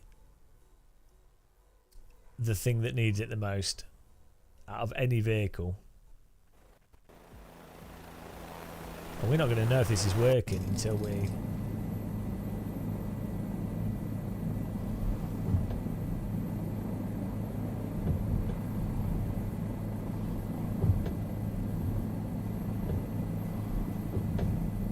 See, I think that's made it more sensitive.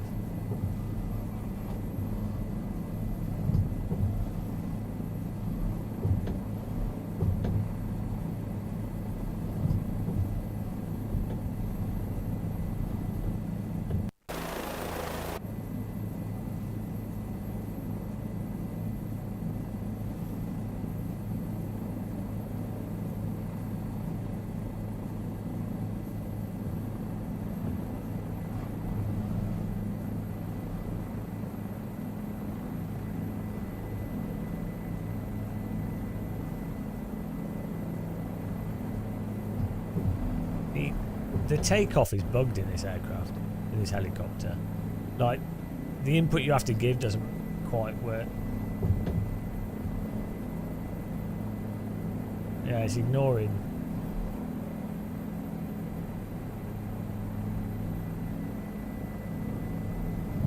Yeah, the rudders don't work with those settings.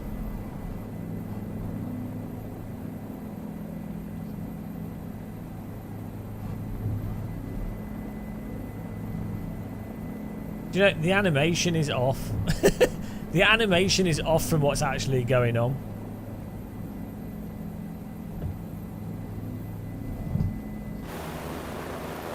I don't get how Microsoft Flight Sim still has messed up animations. So you can't use it as a reference to know if your controls are... Yeah, I don't know why that's still there. You'd have thought that would be kind of important.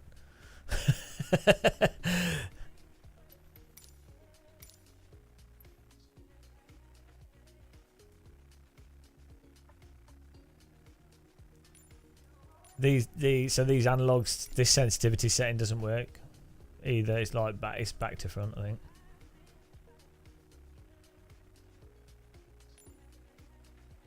That should make it, as you can see on here, that should make it less sensitive.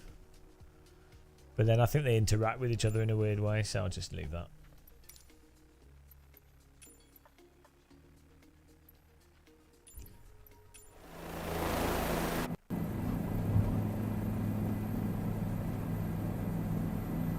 Hello, why are we still rotating? What's going on here?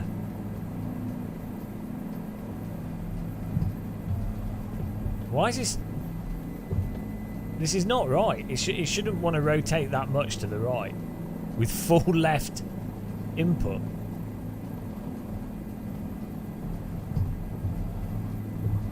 Yeah, it's messed up.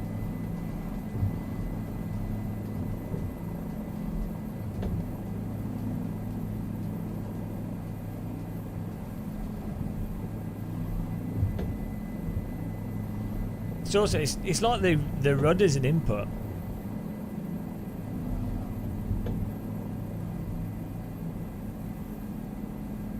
No, there's something messed up with the physics.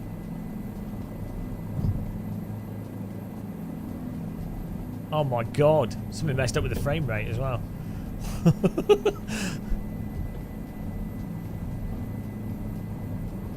What is going on?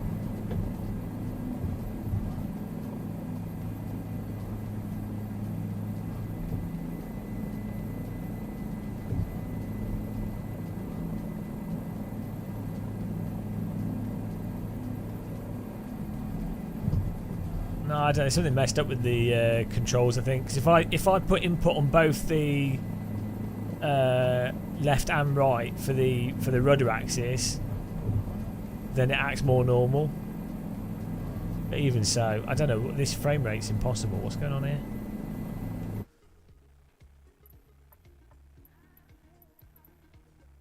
This was never this bad frame rate wise until the update.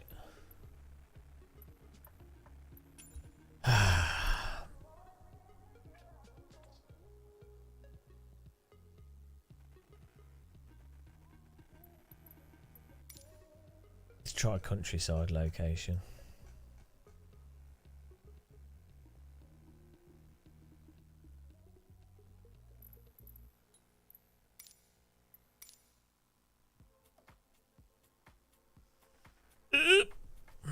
Hang on, why is it snowy? Oh, it's just a picture. Yeah, I don't get why Microsoft... They should do. I saw if you took off in Paris there. I don't know why they released. They try and do too much content on the releases rather than... Like, glider. Just gliders would have been enough.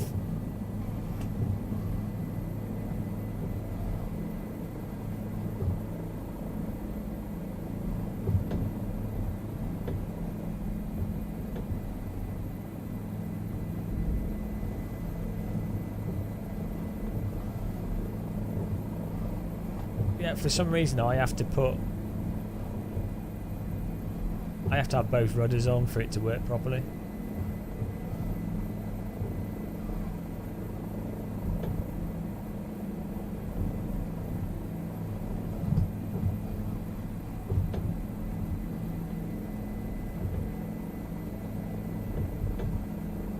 Yeah, it bugs. You can see it's bugging out. If I...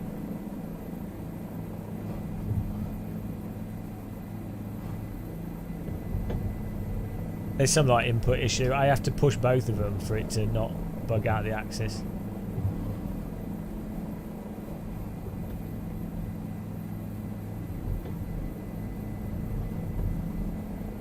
No, I've just done it. For some reason the inputs in this game are always a bit weird.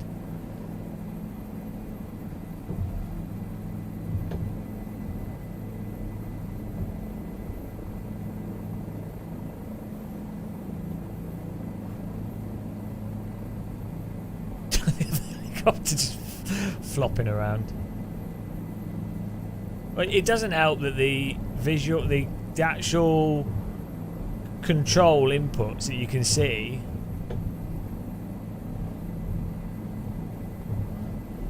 if you look at them, they don't line up with what you're actually doing a lot of the time, like the joystick and things, so you can't really tell how like set up it is.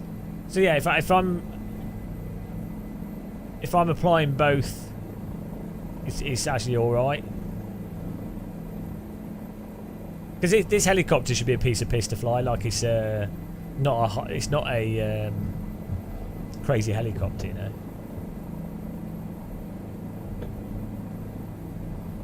It's like the Bell 47, the mod, which is awesome, should be really hard to fly. Like it's massively underpowered. This sort of thing is designed to be pretty... As far as helicopters go, this sort of thing is designed to be very easy to fly.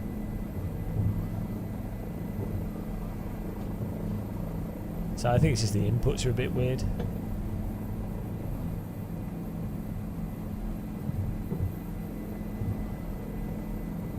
Now this has this helicopter has automatic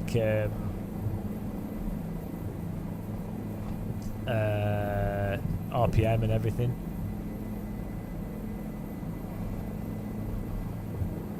Yeah, I'm flying with all assists off. Assists actually make it harder because they don't make any sense.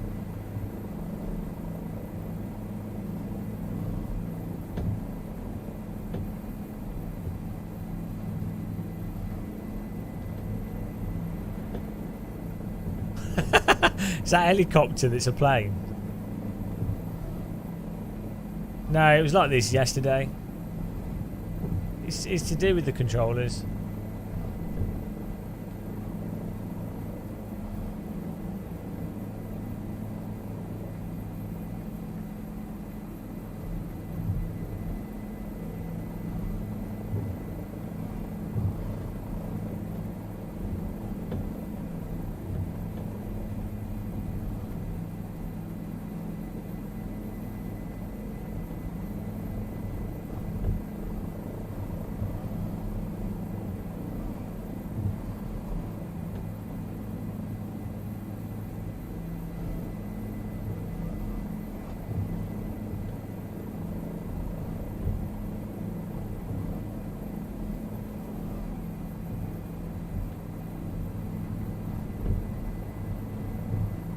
Yeah, well, the people that are having the issue where the helicopter's just rotating around, it would make sense if that's a bug with the axis.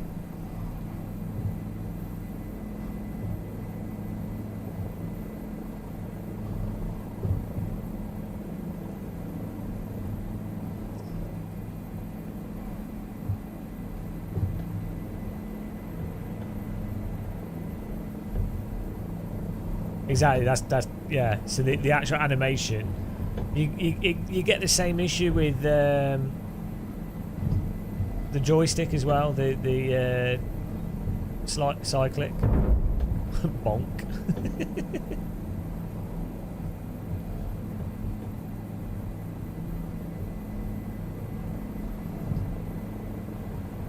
Then all right, we're going to collide.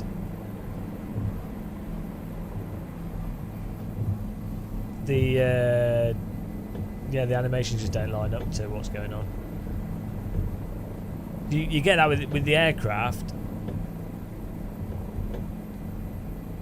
You'll look at the internal animations. What's weird is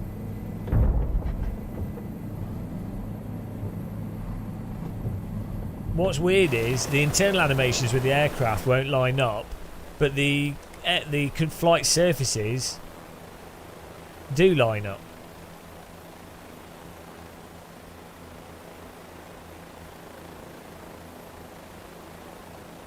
So it's weird that why would the animation of the joystick, the bit you can actually see while I was flying, like you can see it actually in the cockpit. Look at this. Why? What's that about? Because that's not what's actually happening with the input, and then it depends on what speed you move it as well. Why? Like, why would that not be something that you would want to fix straight away? It's just bizarre. Like the stuff in this game is so weird at times. And then this animation of the collective is like delayed from what you're doing, but it's not physics wise. It's not, or maybe it is. I don't know.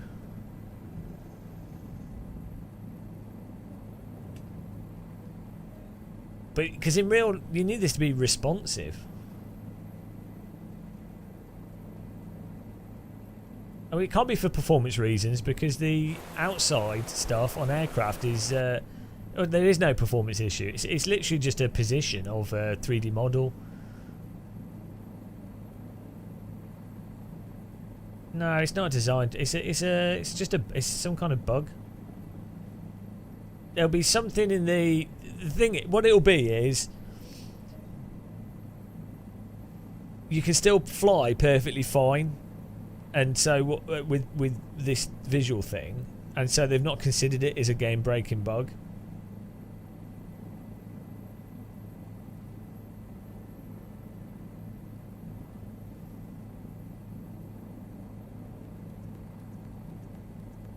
Delaying yeah, but it's not an animation as such. I mean, it's not a.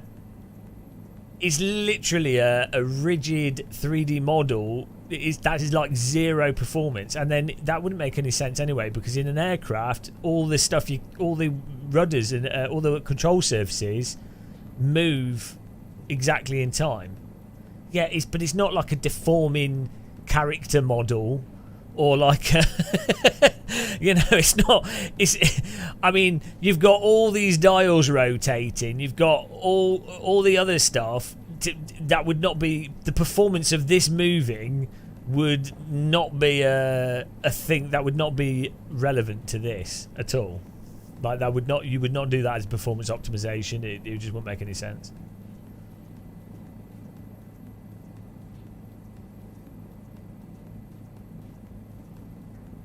It's just weird. Yeah, maybe that's the only logical thing, is it, for gamepad users?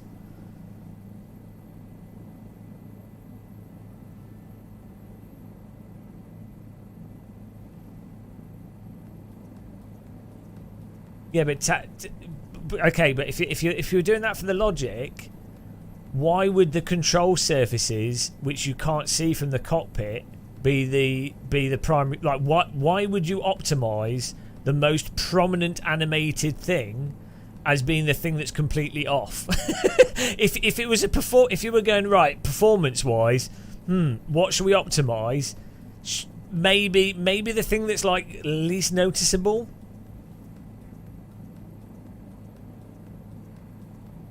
And the control surfaces are not. Wow, I don't believe it. Also, it's not the most. It's not relative to everything else in terms of performance. Yeah, no, but the reason it just doesn't make sense within this context.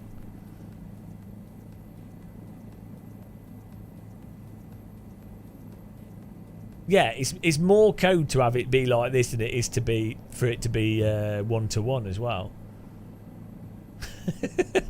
But yeah, there's that. But the annoying thing with it is it makes it very hard to know if your inputs, like one way in a driving sim or anything, flight sims or whatever, to know that your inputs are correct is to look at the actual input meter. But if you're in the aircraft and you're like, oh, okay, and that's what you do in a real plane. So it's weird. It's a simulator. In a real aircraft, the first thing that you do before you turn it on is you check that you're like, okay, does that work? You know, is everything actually? There's no like physical restriction going on. So even in the context of a flight sim, that would be important to so you could go through that process of checking that everything actually works. If that makes sense. Yeah, but Tabs, you're like, yes, but no, not in this situation, not within the context of what we're talking about here. Yeah, the grass looks nice, so I mean, does anything matter? Well, the glider's good, so I don't know why the maybe it's something to do with the in a helicopter, what's it called? The left and right, like the rudder. Oh, hang on. Look, this is even disconnected. Look. What's going on there?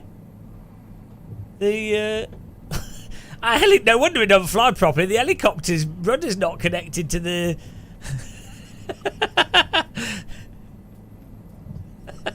yeah, it's your, but what on earth?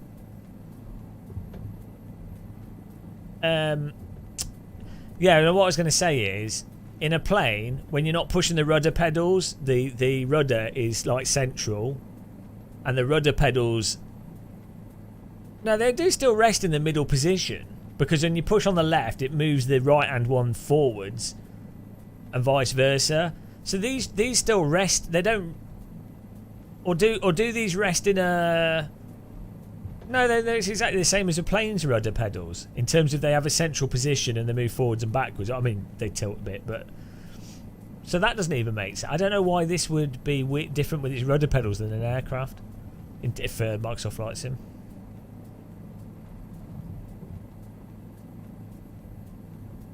Tabs. No, see, the mistake you're making is you're imbuing intention to something that's clearly bollocksed.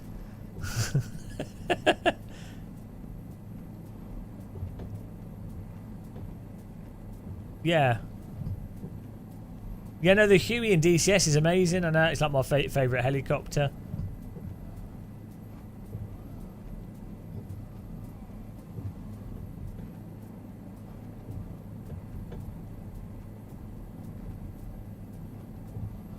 Yes, but there's compromise in weird locations. Like, you don't compromise. So it's like compromising with, you know, with like Gran Turismo. It's like, oh, okay, well, you can't move the camera in the cockpit. It's like the dumbest place to compromise. Like, if you were going to compromise for animations, you're like, if that was really the goal, which it isn't, clearly isn't the goal, because everything is bloody animated in this mentally. So, but if you were going to compromise on that, you would have less a lower resolution animation, or you wouldn't have as many animated components, or you would you'd do so many other things before you'd have it so that it just looked mental. Like, there would be so many other avenues of optimization. Why haven't they fixed it? Because the developer's not huge and they've been pushed to get this out on a specific date. And so with every Microsoft Flight Sim update, it's all about getting for this. It was like, oh, we have to have gliders and helicopters. Can you imagine, like, any other developer trying to build helicopter physics whilst they're still maintaining some massive project which still needs other stuff fixing, and then doing helicopters and then going, oh yeah, we also need gliders and full weather systems for that, and we also need content, and we also need these other things, and we also need that coordinated, and we also will need that in the main build, and we also need it to release on games console as well as PC, and we need it to be localized, and we need to have it run well with these things, and then Nvidia's just done a driver update, and Windows is just an update, and Windows Store is being updated, and we need to change the packaging system. It's like, why on earth do they set themselves up? It's not a Sobo, because I know the developers, I've chatted with them, they're really hard working, really decent guys. It will have been the Microsoft, or the publisher side of it, going, oh, you have to have XYZ for this date, and it's too much stuff. My back posture looks, this chair, the camera's up and this chair leans back. This is a nice relaxed position to sit in, so go and watch Love 46 on Twitch for back posture. No, but that's not tabs. The reason is because the development time is not enough development time whilst trying to get all the features into it. So what you do from a game developer's perspective, you go through stuff that the top of the list is what causes the game to crash or like literally outright breaks things. Then at the bottom of the list will be things that don't functionally impact stuff but maybe visually impact stuff. This sort of controller input smoothing and things is not for technically to make it run faster. It's because you can ostensibly, well, there's a separate issue with the pedals, but with the joystick and stuff, you can ostensibly fly perfectly fine. Ignore the rudder issue, guys, it's a separate thing. So it's not at the top of the priority list when you're releasing a product, because most of the players of this stuff don't even care about how close it is or how realistic it is at all in terms of sales. But most people are playing on a games console. Oh wait, so like this thing, to be clear, I know I've spoken with the Sobo developers. I know that they are genuinely really mentally hardworking, very talented. And this is a case with pretty much all games developers. I can only think of like a couple of occasions where the games developers were genuinely shit, and that's why their projects were rubbish. Most of the time, especially when it's publisher owned, it's because there's not enough time to get the stuff done. And so the problem isn't the developer, it's the publisher and whoever's doing the time planning and setting up a framework that's impossible to adhere to.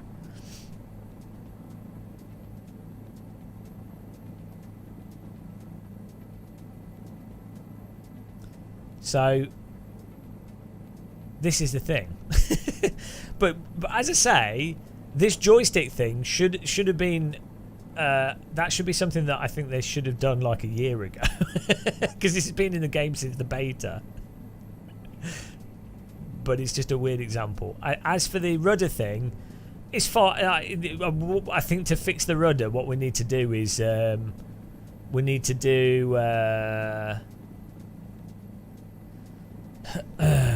probably need to.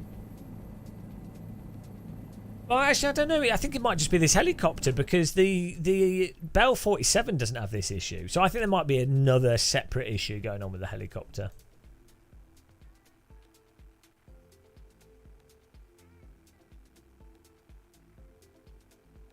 Ian Johnson, yeah. Yeah, outside from my, I've not done game development stuff for quite a few years now, but from my limited experience and people I know that do work in the games industry talk to me, the only part of the games industry where things aren't completely mental is completely indie studios, where they're a small indie studio, like less than 50 people or less than 30 people, and they're in control of their own timelines, and they set a release date, and if they can't make it, they delay it.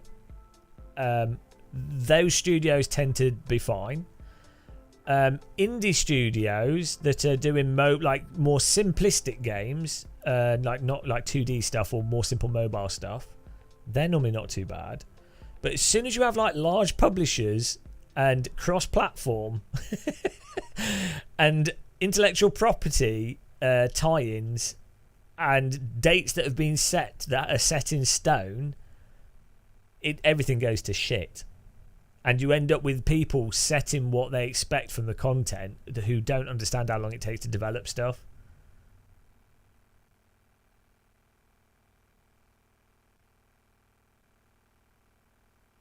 We did, George. Yeah, no, it actually worked. It actually worked. It was a good flight. We were lucky. We got bailed out 2 times. We got down to 100 meters and then randomly found some lift above a town. Because someone was they were having an 80s hair conference with hair dryers apparently, and then we randomly lucked out on some lift on a hillside somewhere.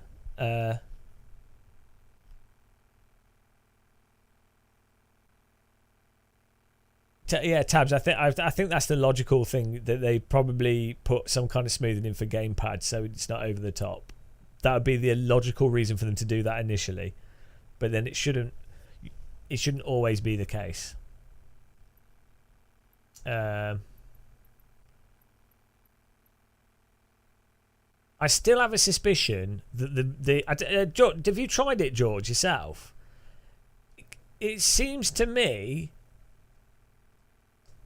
it feels to me like the thermal stuff, I don't know if it's right or not. Like, it's right on...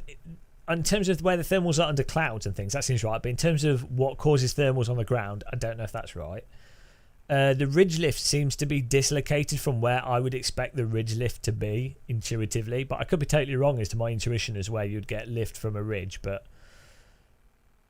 you know.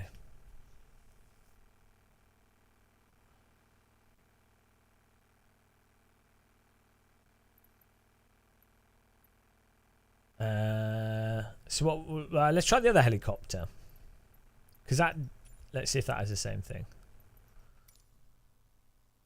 But yeah, the Bell 47, which that uses its own physics, that was fine.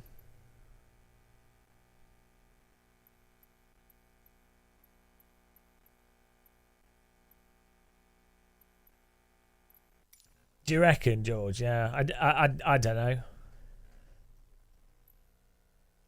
I mean, like I'm saying, I don't know what correct is. I don't know how much.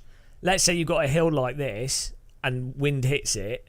I don't know how much the wind stacks into itself and to what distance away from the hill that lift occurs, and then to what point over the hill and what altitude. Like I have an intuition, which may be correct or not.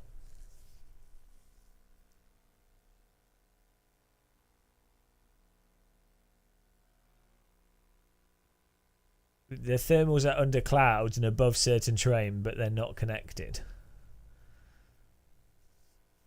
Yeah, I mean, I enjoyed flying the glider. As it would be now, I have a suspicion that I wouldn't take it as gospel. Like, if someone said, "Oh, yo, Game of Muscle, let's get in a real glider right now," after having done that flight, I would not trust Microsoft Flight Simulator's interpretation of it for me to go, right, yes, I'm totally going to be all right at this altitude.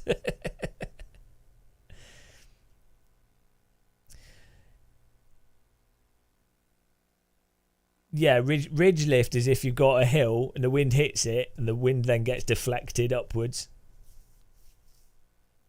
Well, you say that, Tabs, but Assetto Corsa, Race Room, Automobilista 1 and R Factor 2 are literally good enough to go. You could get in a car in those sims, or good cars in those sims, and you could drive a real car in real life, and it lines up like in normal conditions. It lines up like every real world car I've been in: GT4, Radical SR3, Toyota Celica, Ariel Atom, Lamborghini. God knows what it's like, a road Lamborghini, Nissan, whatever. I don't know what it was. They've all lined up close enough to AMS1, Race Room, Assetto Course, not iRacing. Forget iRacing, it's not realistic in the slightest. But all those other sims, I would 100% trust.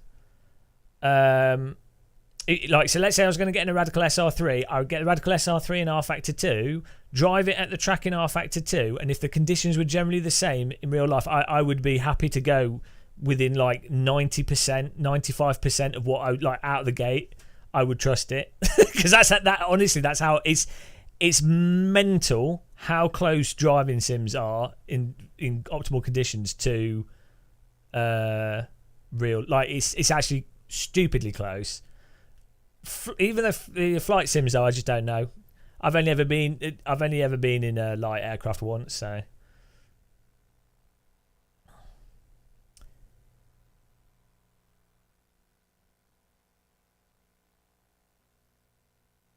The level of complacency I'm not willing to take. Yeah, well, with a Cessna is really like I'm with a glider though. Yeah, I mean, I guess a car's not going to potentially force you to land in a tree, is it? That's the difference. Right, let's get this helicopter. Oh dear. I would. X-Plane 11 came across very similar to what I'd imagine real life.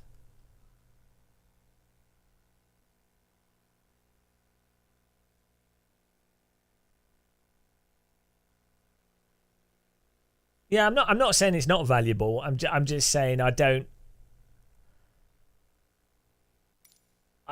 trust I don't trust the developer to the same extent. The thing is, I think it's not the basic flight mechanics. It's stuff like the wind, gust, thermals, and all the weird subtle things. Not the basic flying. I think if you played, I mean, and also I've played a lot of flight sims, so like you have a general. The biggest thing whenever I've seen, like, you know, you watch videos on YouTube where it's a complete noob flying a plane. The biggest thing that they seem to do is they put huge inputs in on the joystick. So I think if you played any flight sims and you would know that you could just do little gentle inputs and just let the plane flies itself largely. Yeah, no, I did. When I flew the real Cessna, Rainy, that's it. You'd have the little bits of gusts of wind would like move the plane off a bit, and you could just then do a tiny little couple of mil input on the yoke. You could even do it to an extent where you're overflying the plane, like you don't need to do it. The plane will settle itself, but you could make it smoother by being really active on it, which is quite fun. Which flight sims don't. You need a force feedback yoke for that, I think.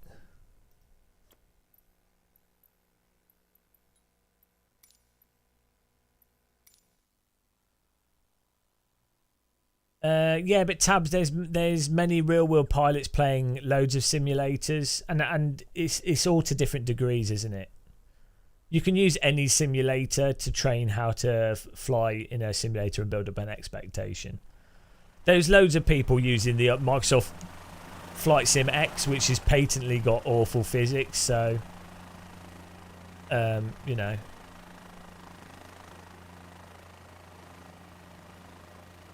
And it's to different degrees. I'm not saying that it's like, I'm not saying like binary things are like completely unrealistic or completely one-to-one, you know. The thing with the glider in the simulator, the thing where I call into question is like, there would be situations in a glider where you need to know, okay, the wind's blowing in a certain direction, this shaped bit of hill will it likely produce the amount of lift that I need to get to a certain altitude to go to where I want to go to? Now, you might build that. It might be right in Microsoft Flight, I don't know. But if a simulator has that off to enough of a degree that you start like building an intuition for that type of thing that's completely off, then that's why I would question it a lot more. When it comes to like basic input of the plane and moving it around, you know, that's a different thing.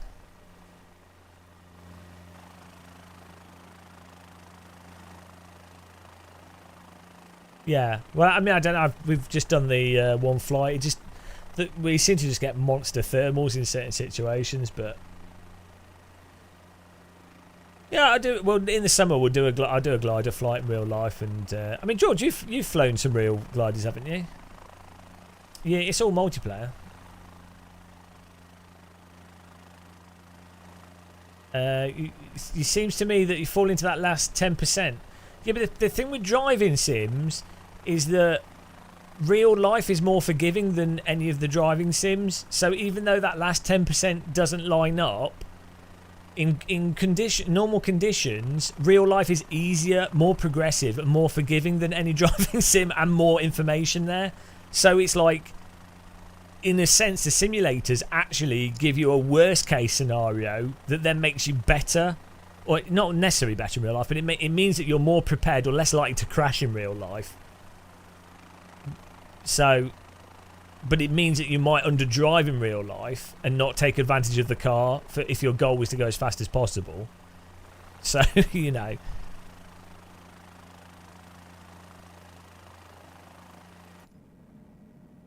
Right, let's see what this one's like.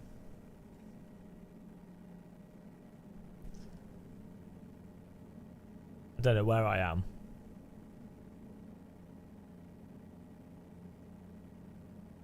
Yeah, iRacing is the only sim with enough users for online competition, so that's why it's worth playing. That's why people play it if you're competitive. There's no other real race room ranked racing is really good though. Weekends and low fuel motorsport is also really good at certain times of day. Oh, actually, low fuel motorsport's got more popular more recently. So this is something that seems totally off to me. If you add in a tiny bit of collective, I'm adding in tiny amounts of collective here, right? Rather than the helicopter, it's like a binary on-off switch for when it leaves the ground rather than it... Okay, it's getting a little bit lighter. It's like the...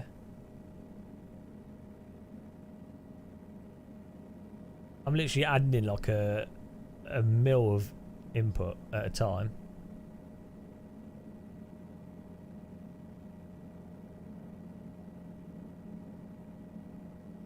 Well, anyone could go from iRacing to R-Factor 2 because I don't... That's just not right.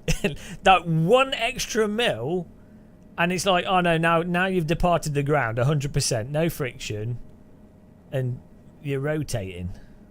And put the rudder in the other direction. I'm literally adding in such a... You can see here the animation. This is how much I'm adding at a time.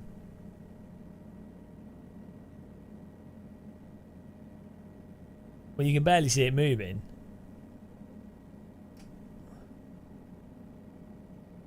Thing is, in a real helicopter, you would feel the loading change in your body as well.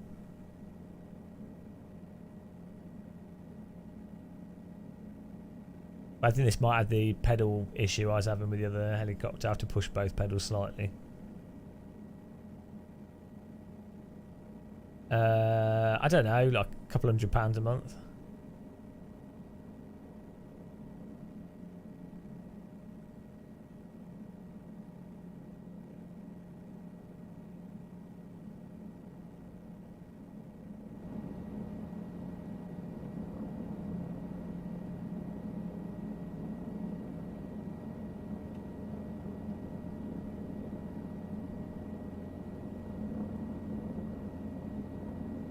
Yeah, well, it's a shame they didn't just use AC really, because it's cheaper than R Factor 2. It's easier to use. I do quite like aspects of R Factor 2 though, so not all bad. But the rotor sounds of this helicopter are really good. We should do helicopter races around a track. Should we do a helicopter lap around the Nordschleife?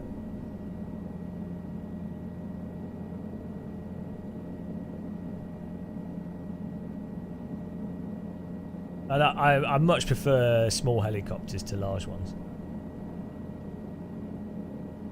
So much more nimble.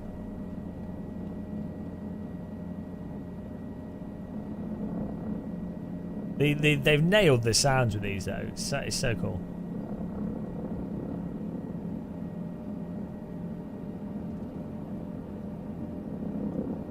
Oh, you can hear when the collective, when you give it more and it cuts into the wind.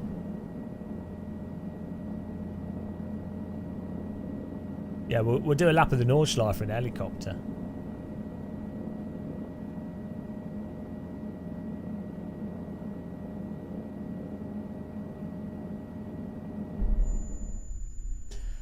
The 3D models of the trees are not right. This happened yesterday or the other day. The collision models don't line up with the visual models. That's a problem with helicopters. Right, Nordschleife. Here we go. Where is it?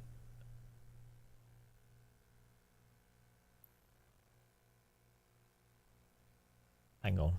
The road would be around about here, I guess.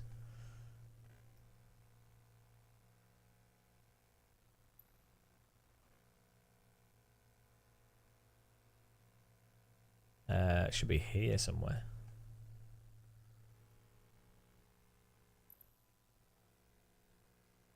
There is actually a helicopter pad in the Nordschleife.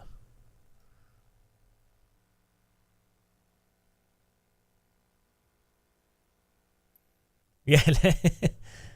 Where? Right.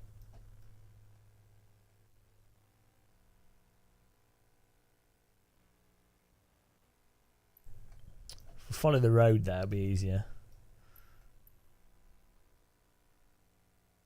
I'm pretty sure it's round here somewhere. Oh, hang on.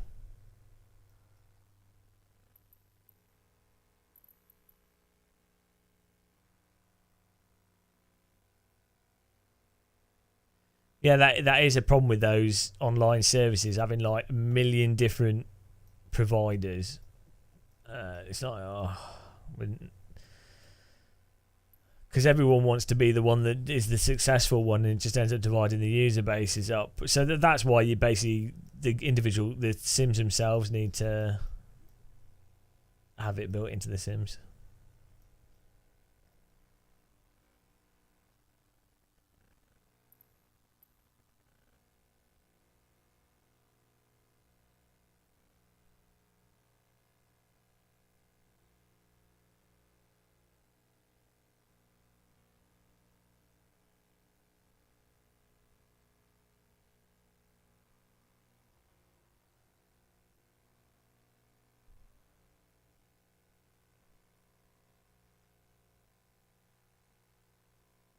Right, where is this? Where is the Nordschleife, guys?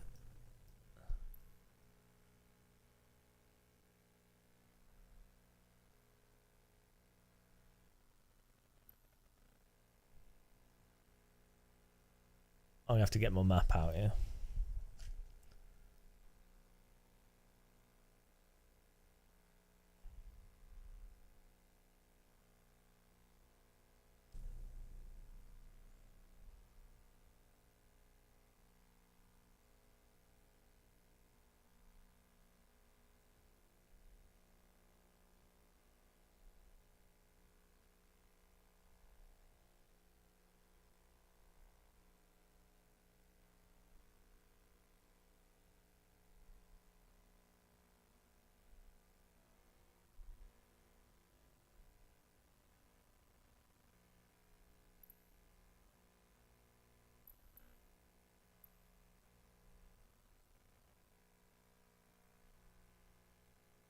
Where's Cologne? Why is this not? I'm pretty sure like it's about 30-minute flight from Bonn airport, south of Bonn. Why is it not showing? We've got Hamburg, Rostock.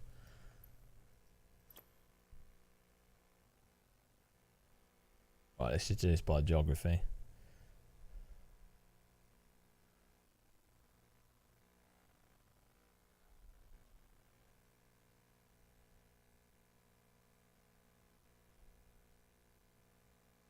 Maybe we can do Bonn.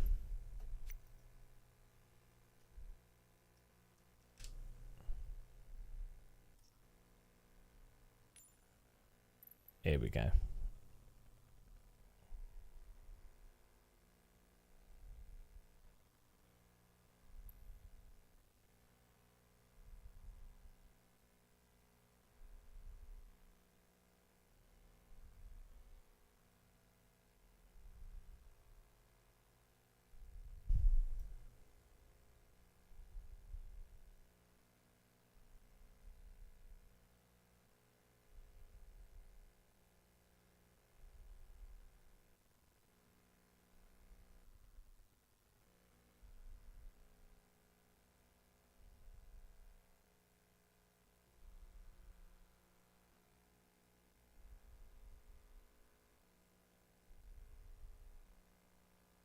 Oh, here it is. There we go.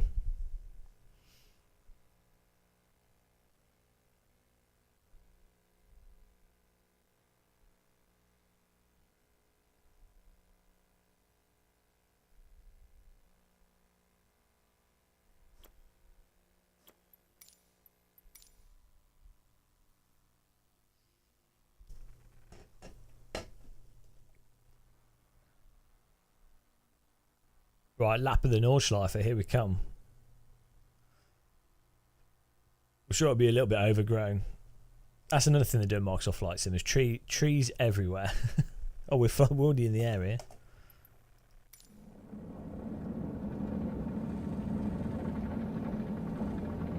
Oh, look at this. Look at this beautiful German countryside. Oh, amazing. Look at this. It looks really good, actually. Right, is that the dot and go? Right below me. I think it might be. No, no it's not. Where are we? Oh, there we go. It's the start of the track. Or is it? No, it is. We're flying the wrong way around. Hello, Simply Davil. Right. Got a block of flats here on the, the start-finish line. Right, here we go. Let's start from the beginning. Does anyone want to join us here? You can meet us on the roundabout.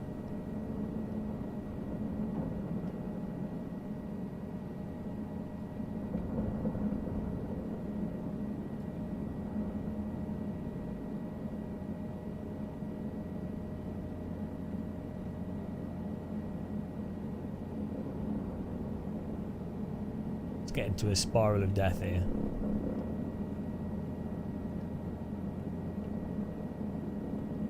Hello. Stop turning.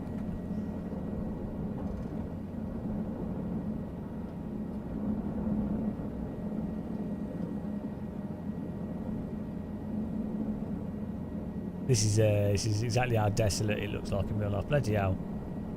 Flopping all over the place. Right, I'm gonna... Let's go.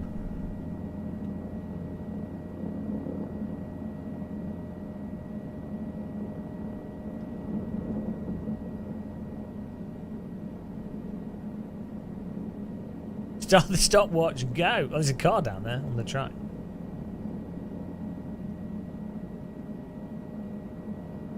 I think we're going to manage to be slower than a race car. A 6-minute lap.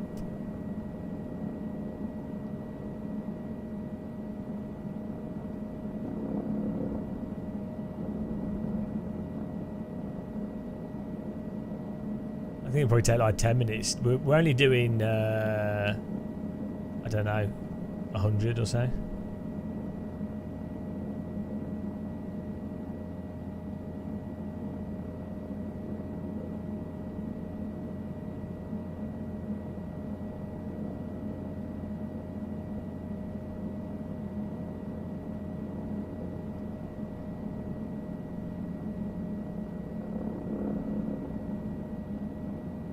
Oh, look at that view.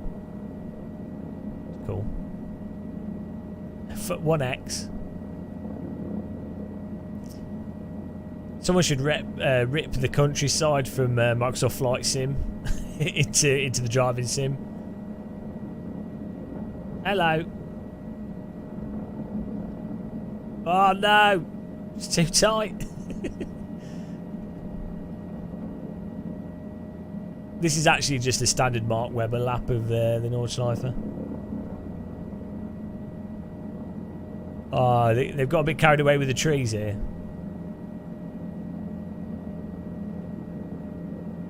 This is where that flat tree is. Which I don't think exists anymore. 4 left into hairpin light. Right. Overcloud. Moisture. Oh, we've got to be careful because it just kills you when you hit a tree, even though you've not hit it. Oh, we're going into the valley now.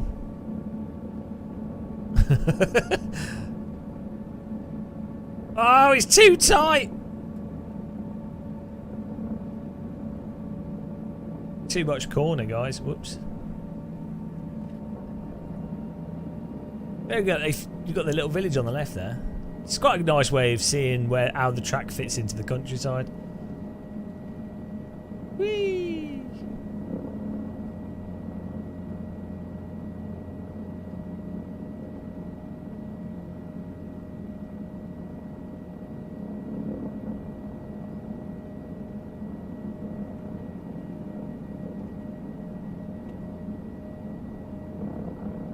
Someone's planted a tree in the middle of the circuit.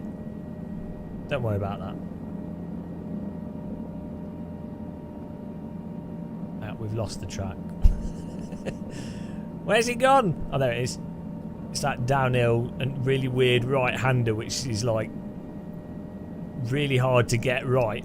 You either go too slow, lose loads of time, or you go slightly too fast and understeer off into the wall.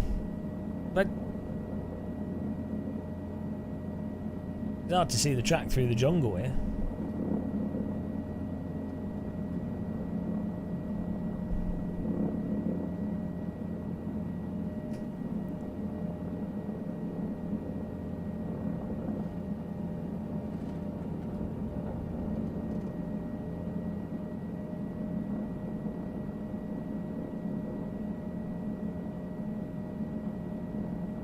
Oh yeah, Aerofly had, because Aerofly originally did remote control helicopter sims that were really good, and then they did Aerofly Flight Simulator, Aerofly FS, which it has really nice physics. Okay, we're going to go round here to do the carousel, then we'll turn around. Turn around. Oh, we drifted the carousel. Oh, what a line. I'm proud of that.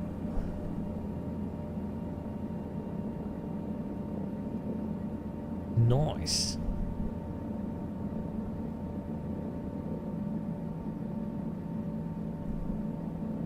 I feel like I'm filming the Tour de France here. Or 1980s Formula 1 race.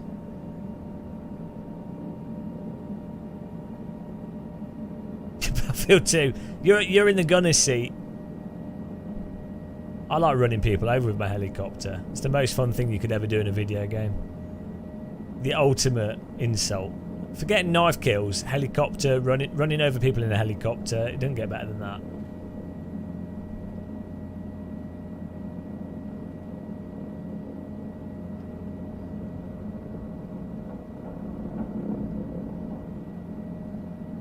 That's YouTube corner.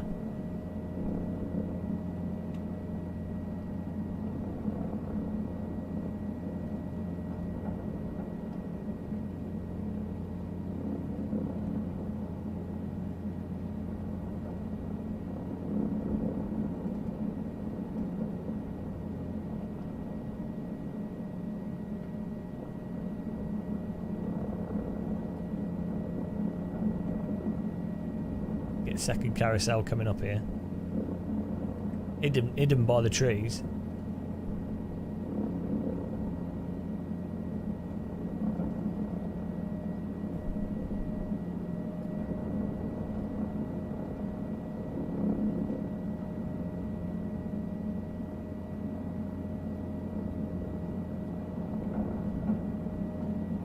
One X.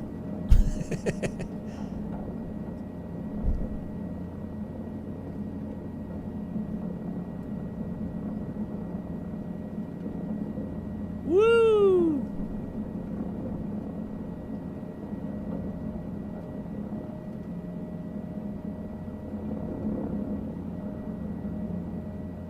I imagine doing this in real life, it'd be amazing. Yeah, we did. It was pretty good.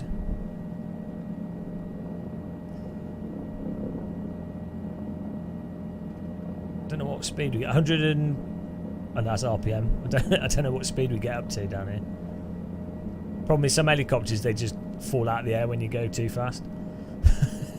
They just flip over. So, I don't know if this does that.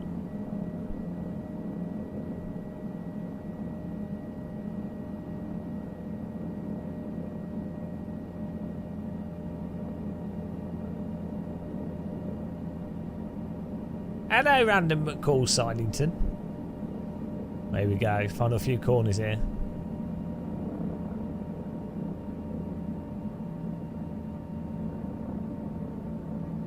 Hang on, is that low fuel or low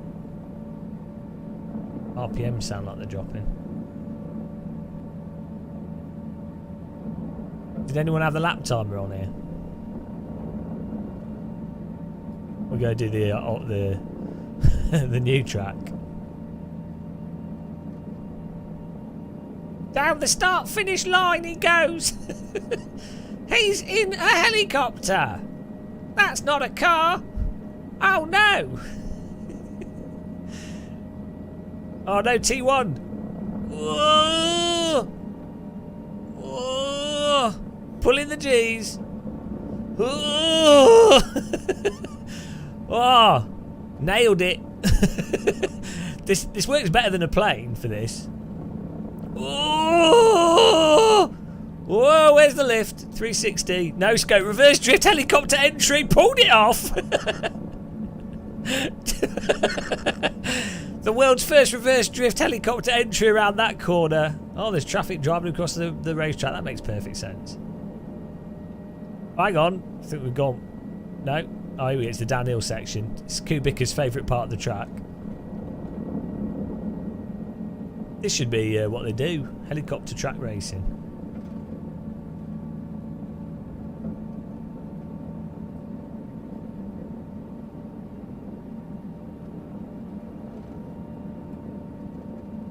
I'm surprised this is letting us get away with this. Can fly this like a lunatic. It's not killing us. We're actually hitting the apexes here. I'm a bit concerned that this is possible.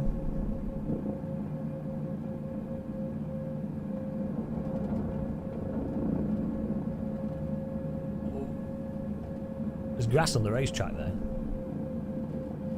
We seem to be losing RPMs though.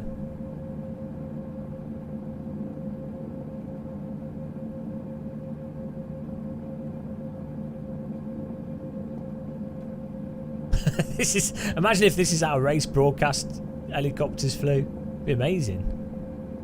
Oh, it's the NGK chicane.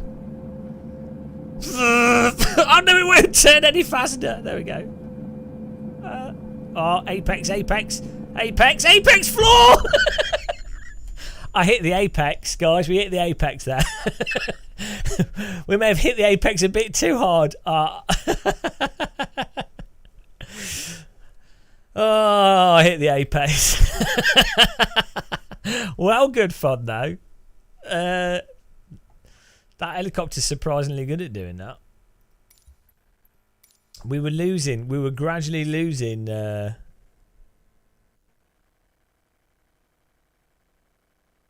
more and more RPMs as we progressed there. I think we were doing something wrong. I didn't notice anything happening there.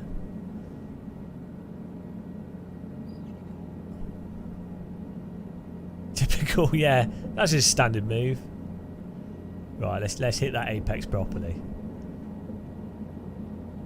Oh no, why are we getting this stutter? Every now and again we seem to get this weird stutter that's inconsistent.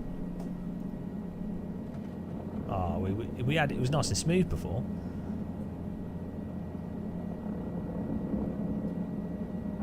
Right, here we go. Let's nail it this time. Oh, there we go. Oh.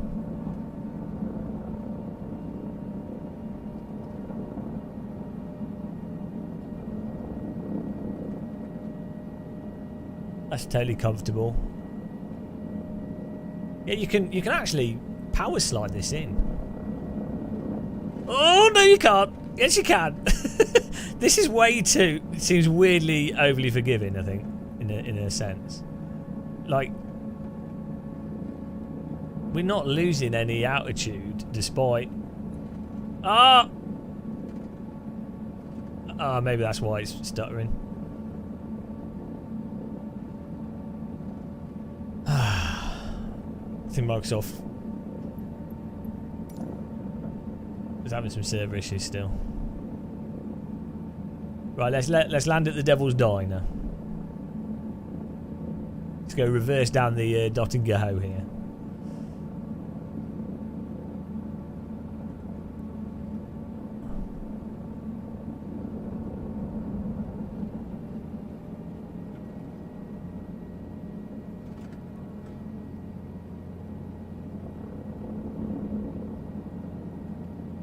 In the motorway road. There's no tree there. Ah. Oh. Okay, Microsoft needs to improve. They need to improve the collision on the trees because we were well above the trees there. We granted we did hit the apex. Yeah, I think there needs to be like a hot fix for some of these things. The glider worked pretty well. Right, what do we do for getting this to actually... What other tracks are there? What would be a good track to go around in the helicopter? Microsoft Flight Sim Norns update, exactly. For some reason my joystick's playing up.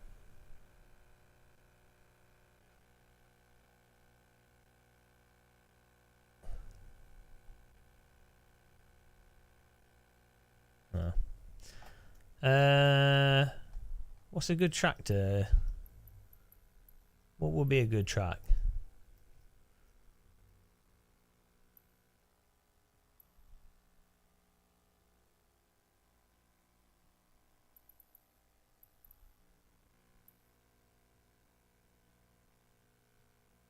Should we do Donington? Cadwell Park's too small. It needs to be like a Formula 1 track. We'll do Silverstone. Barcelona. What about Brazil? Isle of Man TT circuit. We tried doing that before, but it's too hard to bloody see. You can't see it in amongst the trees. Where's Brazil? Where's Interlagos? Where's Interlagos? In Sao Paulo, isn't it? Yeah, where? I don't know where that is on the map. I don't know where that is, guys. I don't know where Brazil is. Sorry. Fail. Geography fail.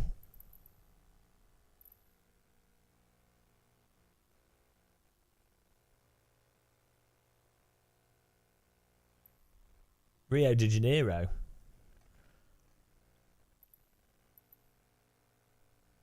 Further south.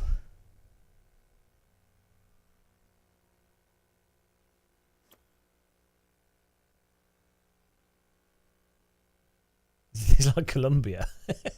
Hang on, let's type it in.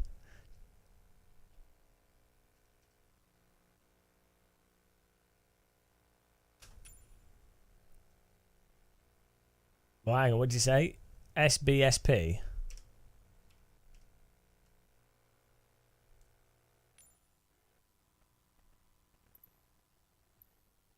Oh, man.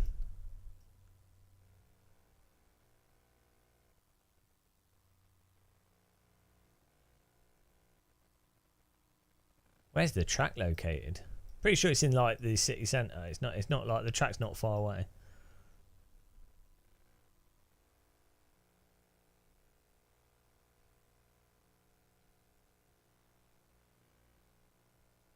Oh, is this it here? No, it's a golf course. Easy mistake to make, that. We've got to look for a big oval.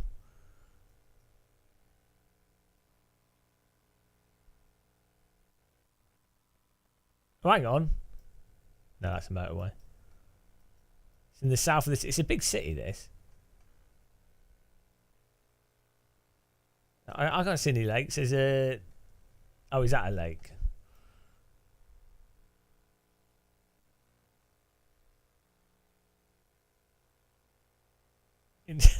Oh, here we go. Here we go. Here it is. Here it is. Found it. It's not Where's Wally, but with racetracks. Where's racetrack? There's a go-kart track here. That's cool. Right, let's take off. I think this sim needs restarting. Oh, we've not crashed once.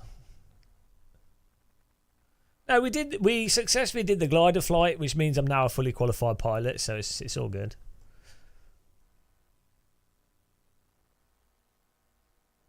If you can do it in the sim, you can do it in real life. That's what I've been told. So now that we've flown the length of Scotland in the sim, we can do it. We're ready. Oh my goodness! But here we go. We're lined up. Oh, the go-kart track's inside the circuit. Oh no, that's the circuit. Here we go. Yeah, it's at the. You can see that it's a little bit too flat, isn't it? Nailed that line there. A little bit of a track cut. They need more high resolution terrain here.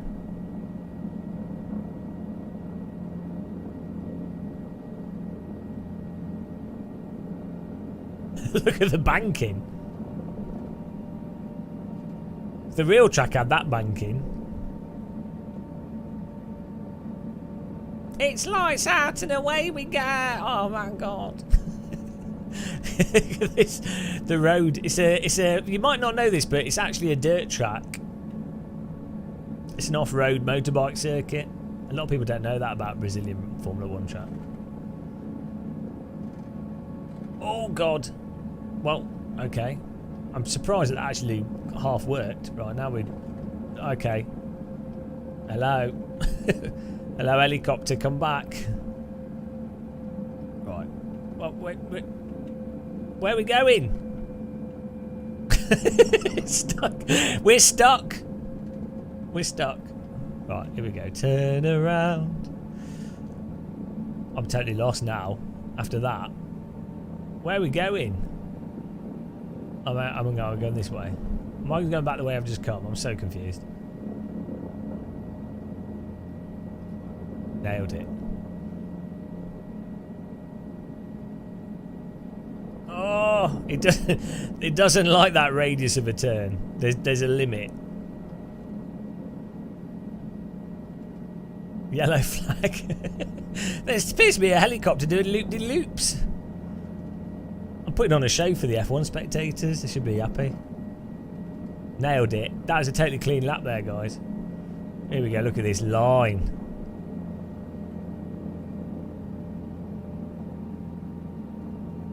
I don't remember it being this hilly last time I played it in a driving sim. But who knows? I mean, this is a simulator, so it's obviously real.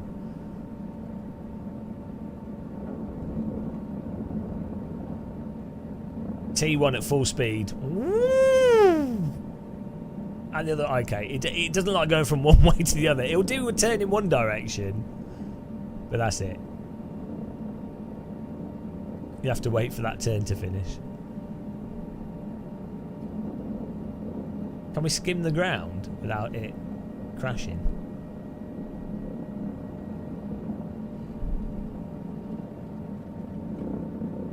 Oh, look at these lines. Apex. Apex.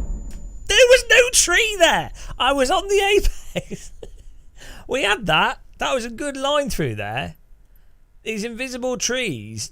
We clearly had a good line there. No, it didn't. It didn't hit the ground. There's invisible trees. We clearly had a perfectly good line. That was a great line through that corner.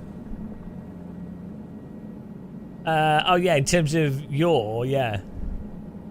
We hit the apex again, right? We're doing this. Yeah, we need a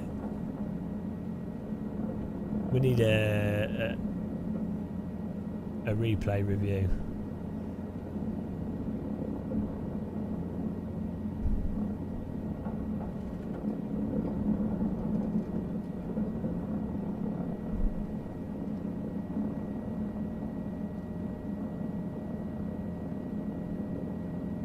For some reason,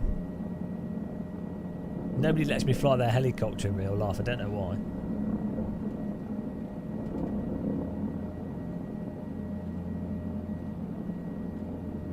Oh, look at that. Look at that line.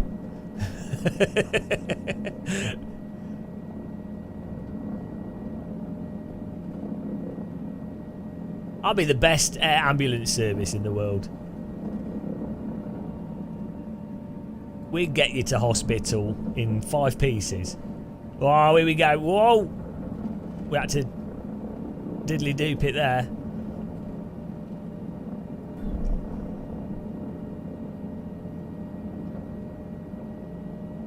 Oh, what a line! I've realised if you yank the collective, it like pulls the helicopter around quicker. At the expense of the lifespan of the helicopter's mechanics, but it's worth it. Whoa, we're here to race. Look at that, that's a good lap.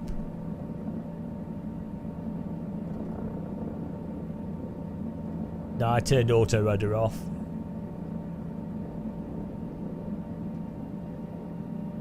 Yeah, if you're going forwards, the shape of the helicopter tends to straighten it out.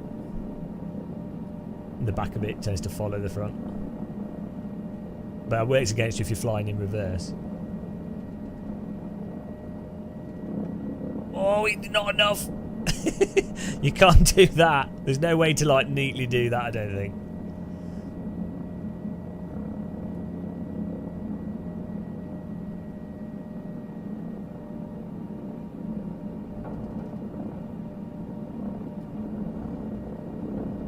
Woo!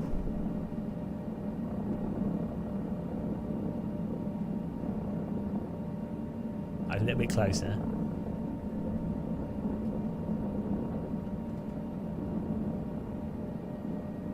Oh yeah, I think the thing is when you've got less on the cyclic, on the collective, if you've got less input on the collective, it means you have more input availability on the cyclic. So that's why if you reduce the... Oh dear! If you reduce the collective, you build up momentum, then you can reduce the collective, and then you can then use the cyclic to initiate a turn, and then you can increase the collective again to keep yourself going up, to have enough lift to stay in the air. Well, we're already working out the helicopter meta here. Helicopter racing should be a game. How good would that be if you had like gates you had to fly through and different racetracks through environments? That would be fun, so I guess I'll never put that in this. Does anybody want to join me at Sao Paulo for a helicopter race? Come on guys, first ever Microsoft Flight Simulator helicopter race. You know you need to. This is the most important. On the way.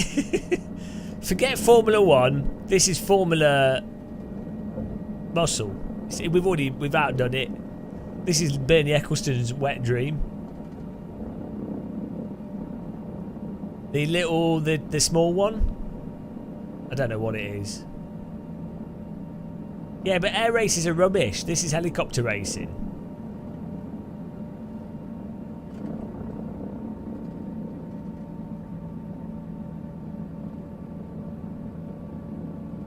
What you need is a system that gives you more forward momentum if you're actually on the track, if that makes sense. So like if you're above the track surface, the helicopter is only a tiny bit, but basically means that you benefit from actually following the track with pace. Oh, or maybe it doesn't give you you have a boost that you collect as you're over the track surface. The lower you are to the track surface, and the more central you are to the track or whatever the race line is, the more you get a boost that you can then apply, like a DRS. But it basically just means you have more forward momentum or something, or just more power of some kind. I don't know. That'd be awesome. So there we go. We've already designed an amazing helicopter racing. I wonder if you could do that as a mod.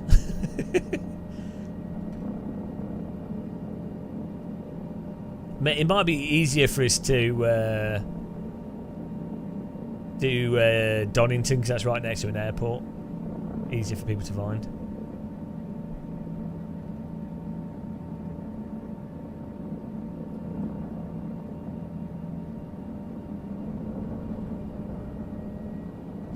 There's no way you can do that. You'd have to slow right down to do that section.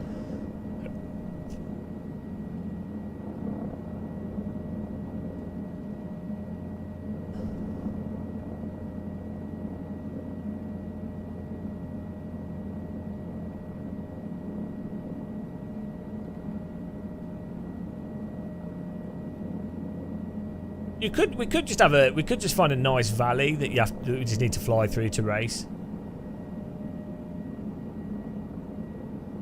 Thing is with the helicopters, the tighter you cut the corner, the faster you'll go. So the valley just works as a track. We have to find a good helicopter valley.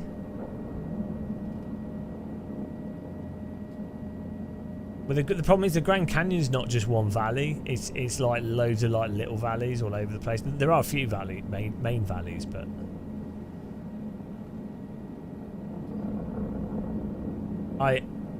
before playing Microsoft Flight Sim, I thought the Grand Canyon was just one valley. I didn't realise it was like a massive scar.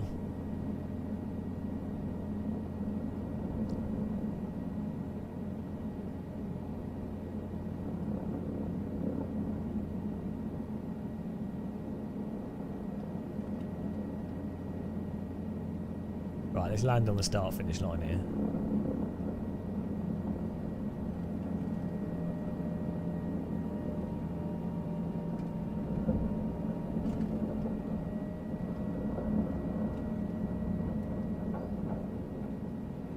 Oh, it's a bit of heavy landing there. Skid landing. Actually, let us get away with that. Oh, you can actually.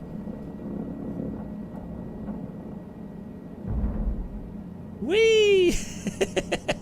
You can skid land.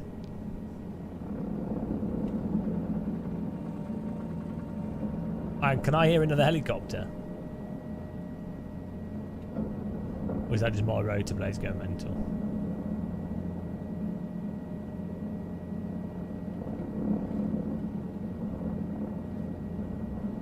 Well, it's hard to do that turn. You've got using a turn to get rid of the forward momentum to then land.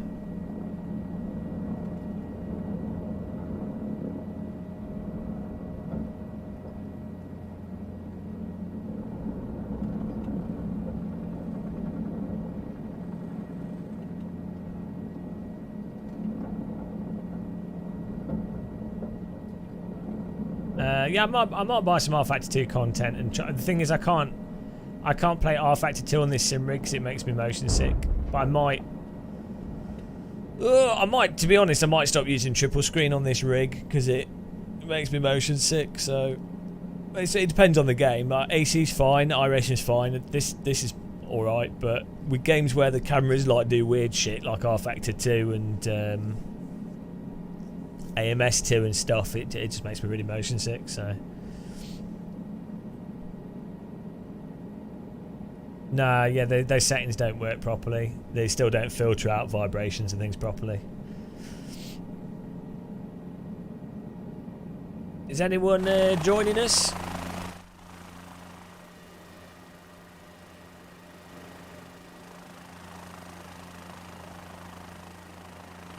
Look at this, what a babe in a helicopter. Perfect woman, that. Woman in a helicopter. It's the only thing better than a DD girl. Oh, look at her stick control.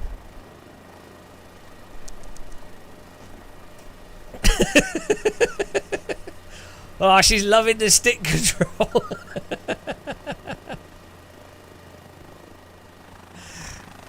Look at her handling that stick. Oh, oh she's got a lot of experience. One-handed. She's look at her arm. What is she doing with her elbow? Oh, she's got a good stroke action going on there. Oh, there she goes. Oh, look at that! Look at that jerk! Wow, what is she doing with her elbow? Oh no! Her elbow's gone inside out. Hang on. Oh no! Oh no! Oh no! What's this? What?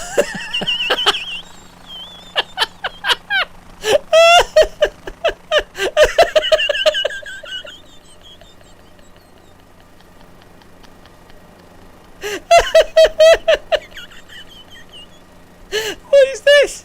What is this? Oh no! Oh, she's broke her elbow. Oh, snap back! Oh dear, so stupid. Oh god. Oh dear, so stupid. Oh dear, I'm crying. It's so stupid. Her elbows back to front.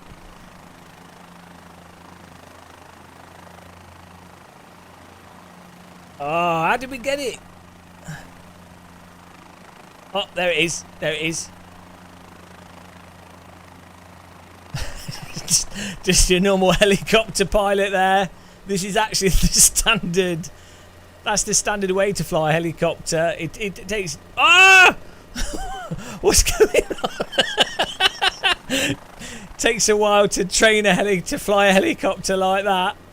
Years of training to learn how to dislocate your hand through your breast. Oh, he's gone. There we go.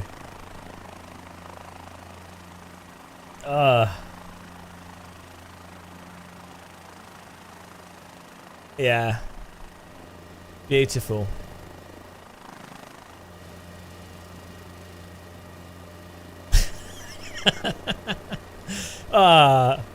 Yeah, so the animations in this work perfectly fine. There's nothing wrong with them at all. Oh dear, I'm crying from that. That's so stupid. Right, where's what server are we on? So people can join us.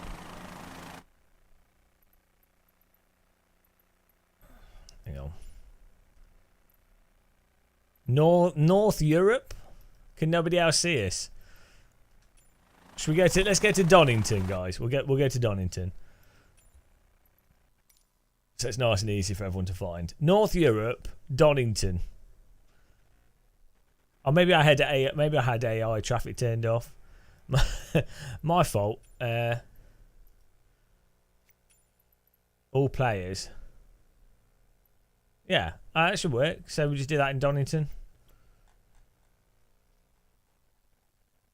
Oh dear. So this is it's a good comedy game as well as a serious simulator.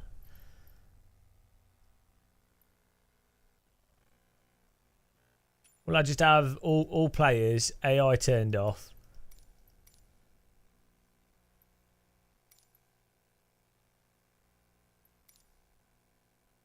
Oh, do I need? I have air traffic turned off. Or do I need AI turned on? AI turned off. Donington should be here. There we go.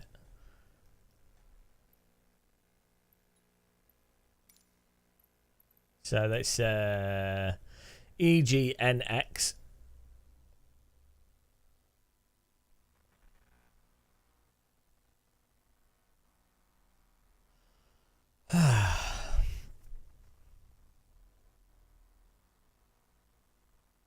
That was silly.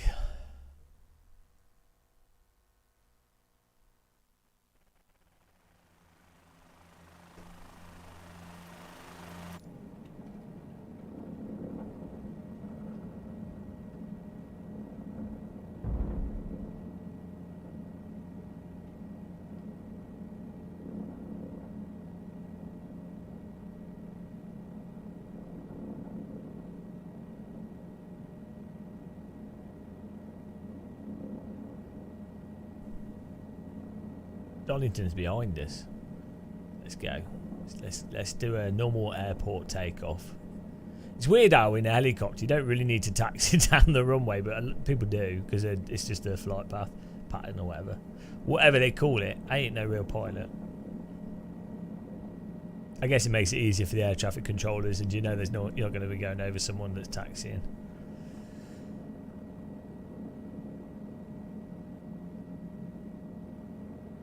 Guess being predictable makes sense. Is there a little museum at Donington Airport? Like a little aircraft museum.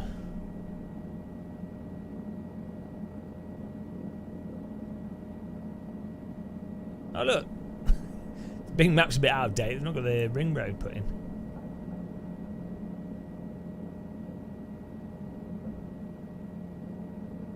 Oh, we should have the Dunlop Bridge.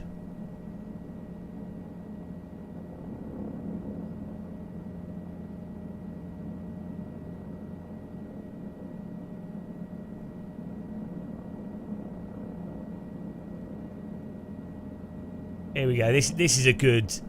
We can do the short layout. This is perfect as a helicopter racetrack. The ultimate lap of Donington. Whoa, here we go. Ultimate into the pit lanes. Oh, there's no clock. The wall's been removed. And the Donington Victorian terraced houses, which if you've been there, you'll know they're there. Imagine being this track in real life. And seeing this. The height data's a lot better here than it is for South America. This is actually pretty accurate.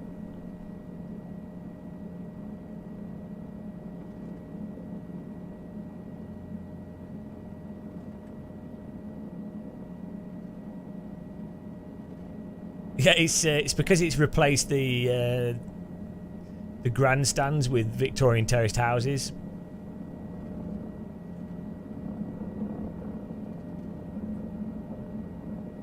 Oh, bit of a dip there. That's the jump that they put into Donington to make it more exciting.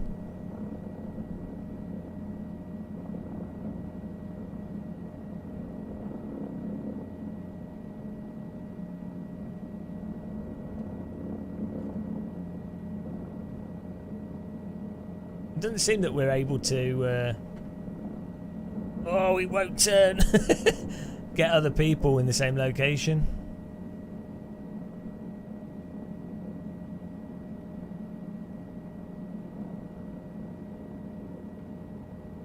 Alton Park's not a lot, quite a bit further north.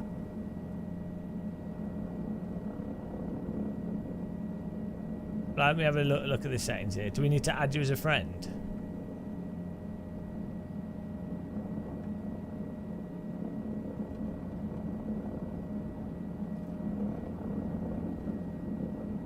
This is a surprisingly good racetrack for a helicopter. Most of the corners are enough that you could actually... You can make it.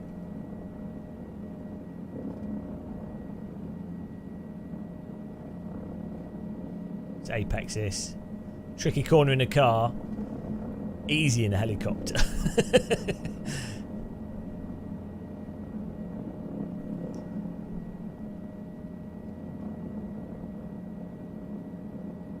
Oh, look at this pace.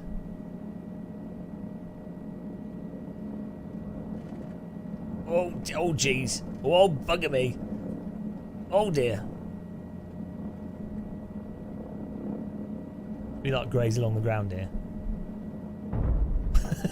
Bonk. It's fine.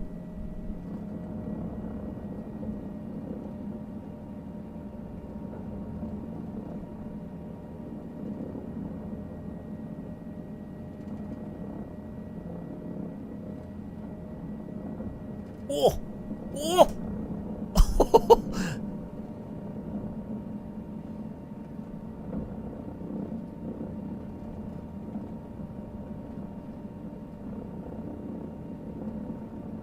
Oh, track cut.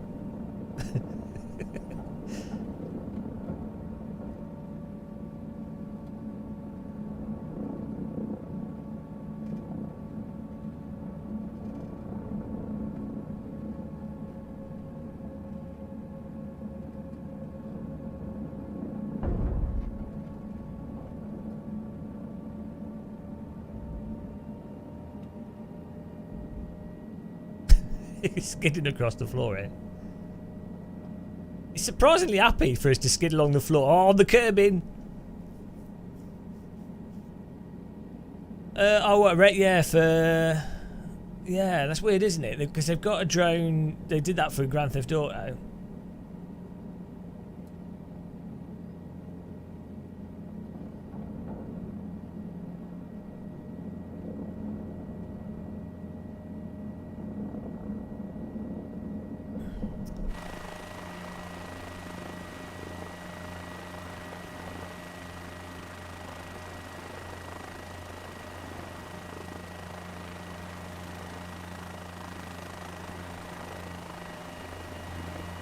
Ooh. Surprisingly difficult to fly from Chase.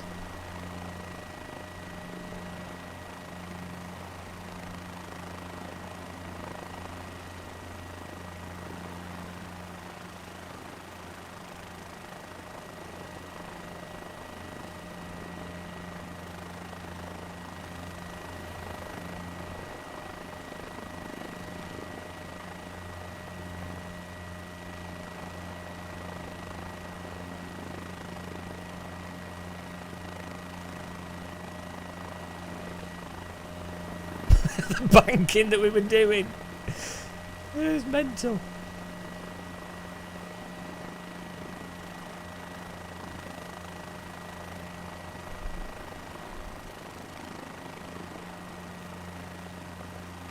Oh! Totally smooth flying this. Oh! It seems to let you get away with hitting the ground pretty hard.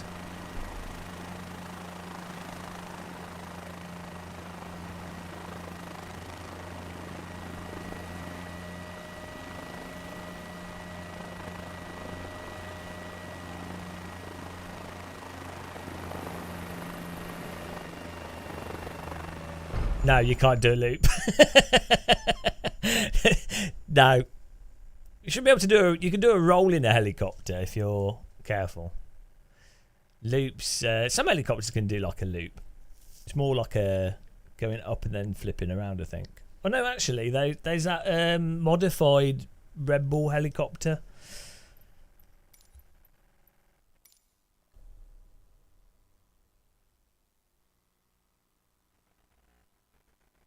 Right. Why is the online not working?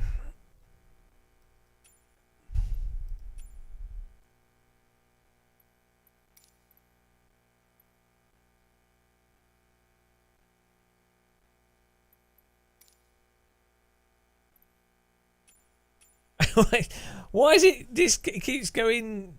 Oh, I can't accept it. Well, that doesn't work, does it? I mean, that's the great thing with Microsoft is you can be sure that it's there's not going to be any problems.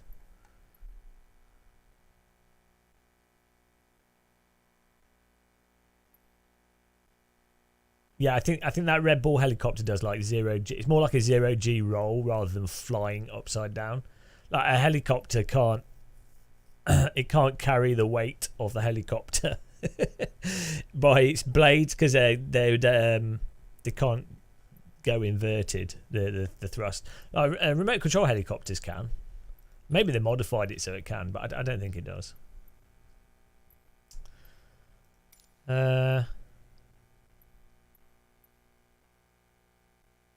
Oh, what's this? FS Academy.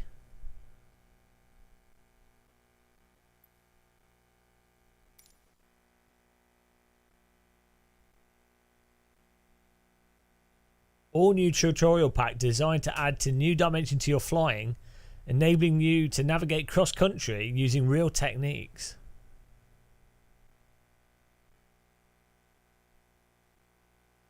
Wow.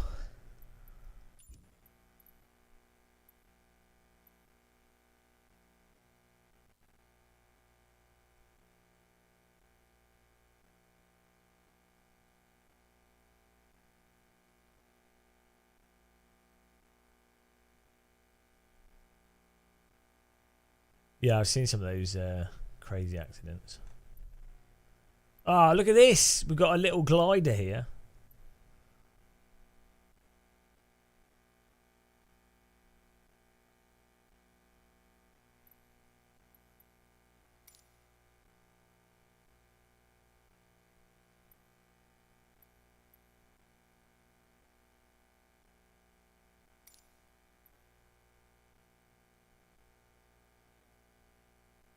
You went up to 40,000 foot with a glider. What was that in? Just Panama Canal. 3 Orbex add-on. That's cool.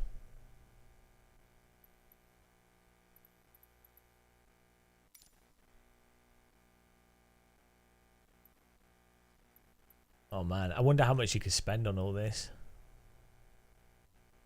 £5 for a storm. But people must spend a fortune on this.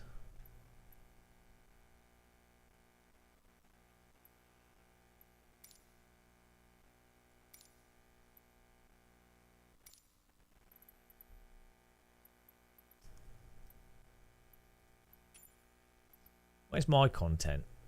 Content manager. Oh man, this is broken.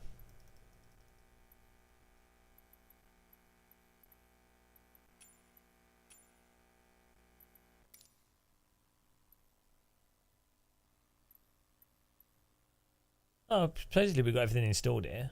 Oh, updates available. Maybe that's why it wasn't showing other people. Oh, that's good, isn't it? That worked. Oh no, there we go. Okay. Yeah, well, I think the glider's fun. I think the helicopters. I mean, they're free, aren't they? So you can't really complain that much. I guess that's the other thing with the update. But I do think like it's a shame with this that they could have, if it just had just helicopters or just gliders, and then just add more structure around it. So they could have done like a glider update sooner, because presumably a lot of the stuff was done with gliders or whatever. And then you know, you just have it'd be fun just to have a tick list of glider flights to do with different challenging levels of like, they could set up the weather preemptively, like what we did with the Scotland one, and just have it so it's like you've just got to fly from A to B, and then the harder ones would just have less thermals and less lift and stuff, you know, or you'd have to be more careful with the glider. That would be fun.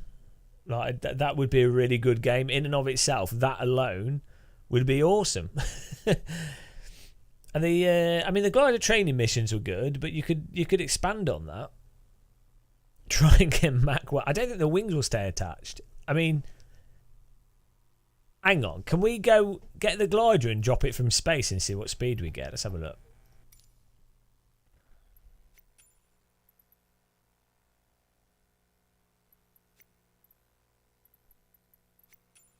Let's see. Let's see if we drop this from space.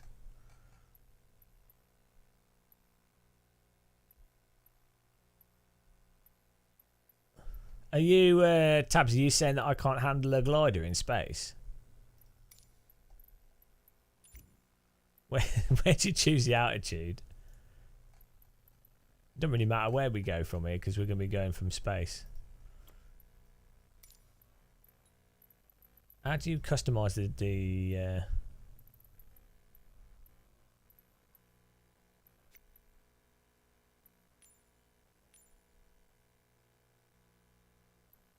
how do you customize this?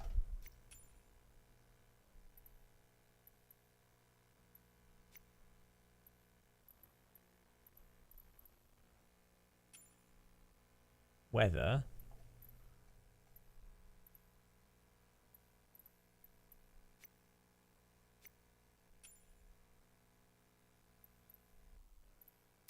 Oh, launch mate, no.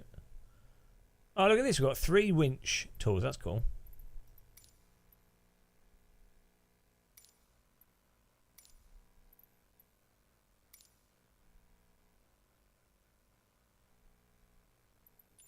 There's a button we can push whilst we're in... What do you push when you're in the sim to change the height of your aircraft?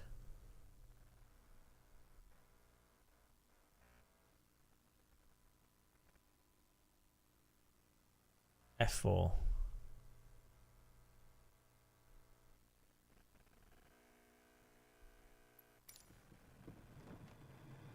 Ah, so peaceful. Straight away. No. That didn't work. Oh, look at this. Looks nice. Oh, the gliders are the best thing in this by a mile. Straight away. Relaxing glider flight. I'm sure that there's definitely a way of doing it because I've done it myself. We're just in the normal mode.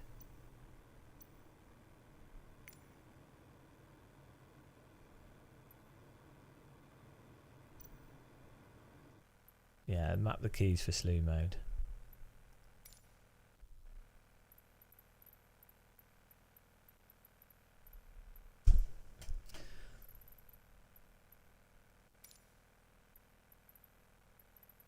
There's controls. There we go.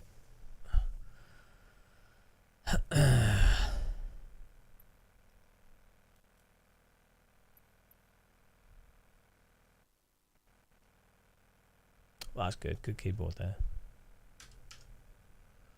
Why? Okay. Need it up and down.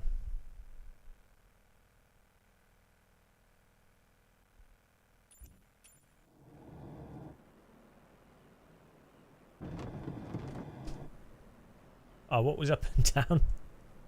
Whoa! Whoa! Whoa! This isn't uncomfortable at all with my 355-inch monitors. Welcome to ultimate motion sickness. Would you like to be motion sick and experience epilepsy at the same time? Come to Microsoft Flight Sim. Oh my god. Oh, right. What was up and down that I totally just looked at? It was F3, wasn't it? No. Oh, that's tilt. Oh, plug it. What's up and down? Oh, that's down. Why not up? Oh. There we go. We can make this even more exciting. Whoa! Whoa! Oh! Oh, I'm going to be really motion sick after today.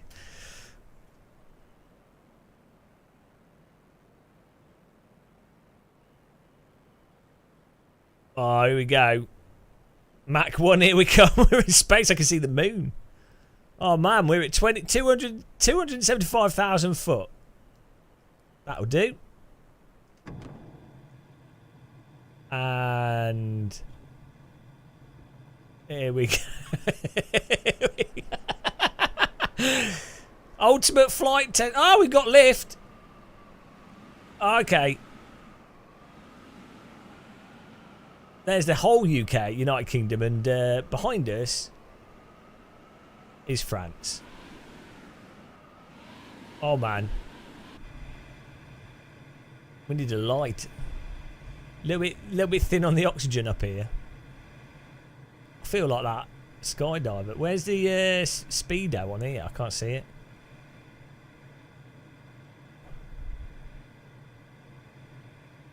Right, we're descending at 28,000 meters per second.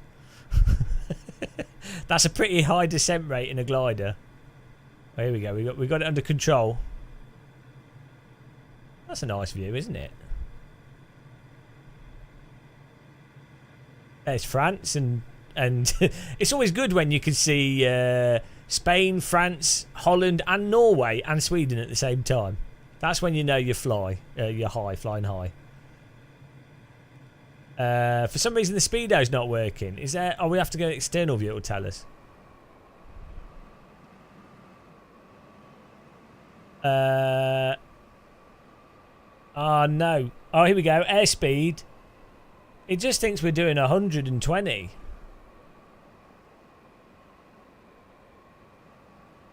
Up. Oh. Right, let's try that one more time here. I wonder how, if you launch a glider out of a spaceship, how far could you glide? These are the important questions that flight sims can answer. No, because if I turn the damage off, then we're not finding out the truth, are we? It's cheating. This is very serious science going on here. I don't think you're taking it seriously enough.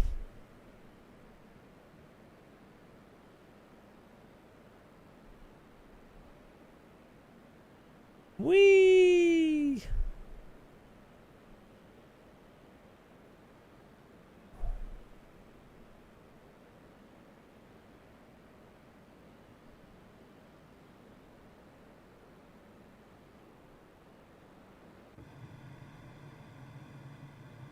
I mean, this would be terrifying. Being in like a glass cockpit at this altitude.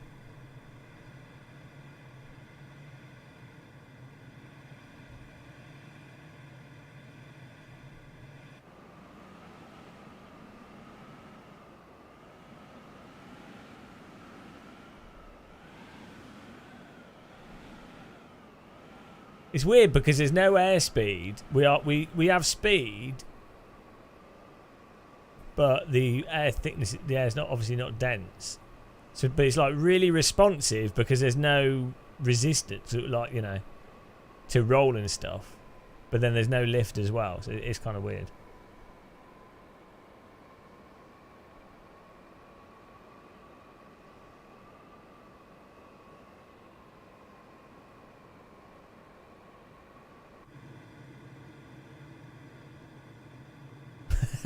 Space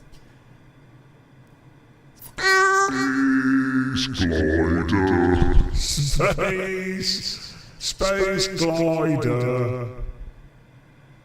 Space glider. Welcome to Space Glider. Space Glider.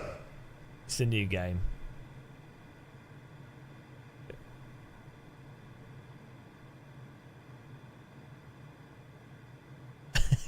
It's pretty awesome.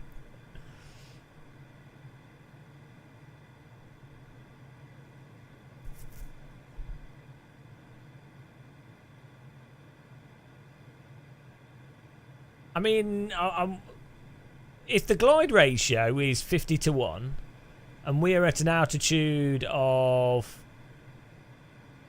321,000 meters, How far can we go? Can someone do the math on that? What's 321,000 meters times let's say 40. Let's say we're not doing it perfectly.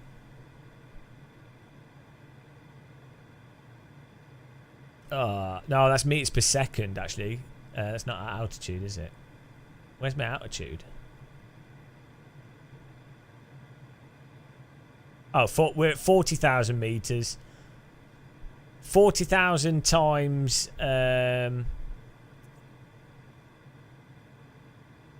40,000 times 30, guys.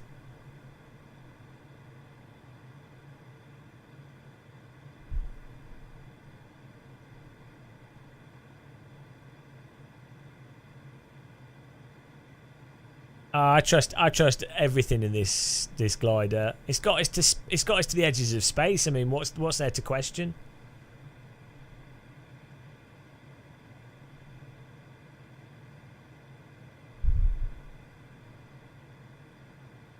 But that's meters. So what's that in miles, George?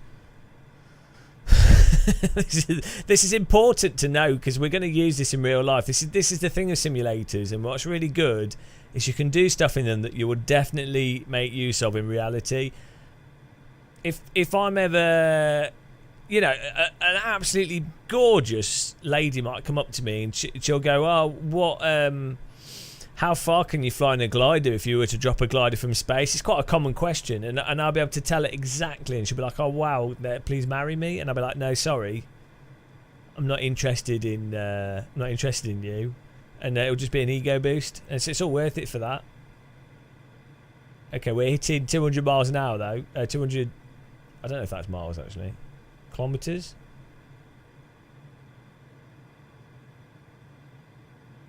Kilometers per hour. Oh yeah, Belgium police women. They can't get enough. Oh, how good looking was she? Beautiful Belgian police woman.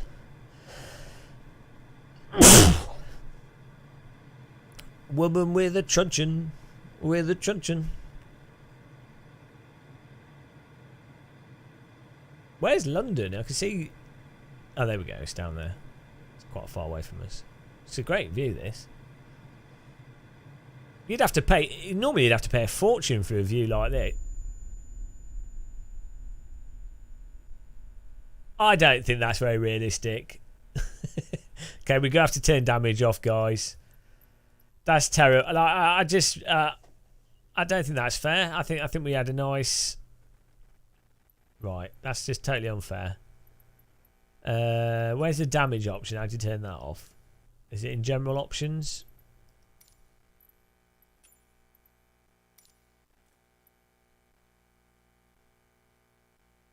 Yeah, totally broke. I can't believe they didn't test that. Where's damage, guys?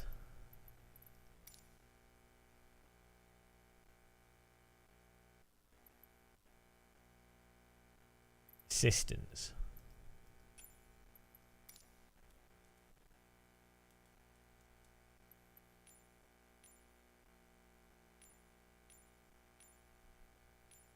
Easy.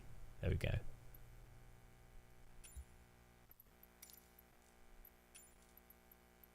We're doing this. We're going to space if it kills. Let's start over London. Oh, we'll do another flight. I mean, this has turned into a prolonged stream. It only took... We did the flight across Scotland in 2 hours. I wasn't expecting it to work, to be honest. It just worked first time, so I was like, well... So now we've just been messing around, really.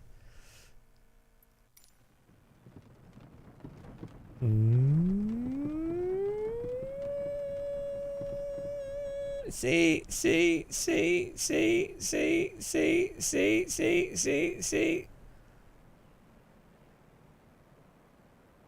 Why don't real pilots just press F4 and use slew mode to save fuel? Has no one told them? Do you think how much the environment would... Guys, look at the... Oh, what's going on here? Look at the parallax of the Earth to the moon from... You know you're at a high altitude and you're raising quickly when the parallax from your upwards motion reveals the moon on the horizon. Ah, good old moon parallax. Right, here we go. Let's do this. It's time for a space glider speed record. Yeah, definitely. Oh, into the roll. There's no air. Oh, we should probably give us some rudder. Oh, jeez.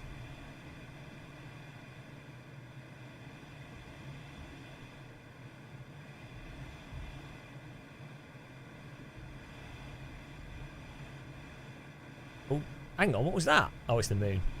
Well, why is it? Okay. Okay. Oh, jeez.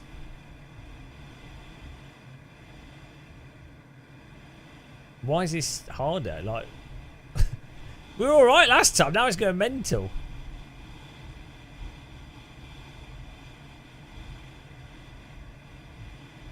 We've got a slight stability issue here, guys. Oh, the controls are inverted for some reason.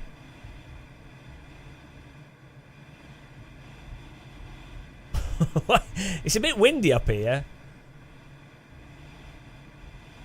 Why is it?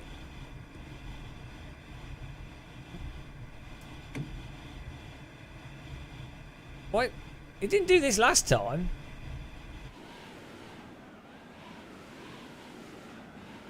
Right, let's see if we can pull it out of it. There we go. No.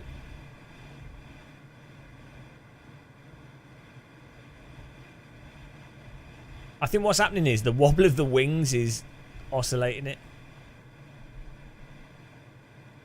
Oh, here we go, here we go. There we go, we nailed it. Lance Armstrong moment there.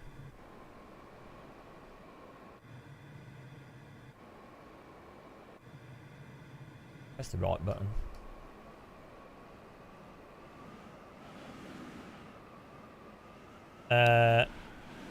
It's just since 237.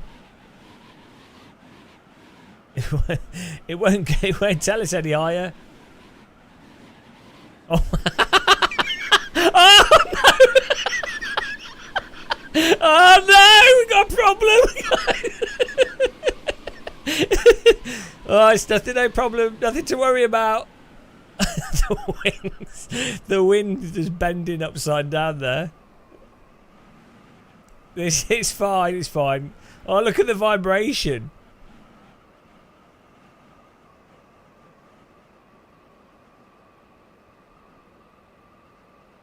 Could do a loop the loop.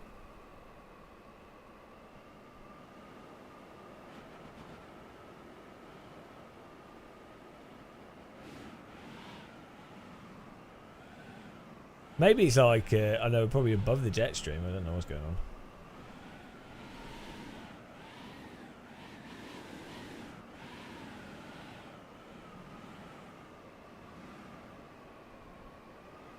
Oh, we were trying to break, we were trying to get to break the sound barrier in a glider. Look at this wobble that happens. One. But the problem is, it won't let us go above. It just says 183.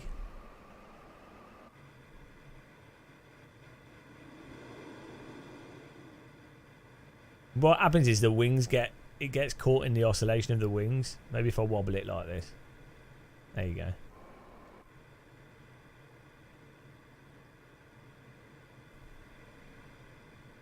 I think that's London Heathrow.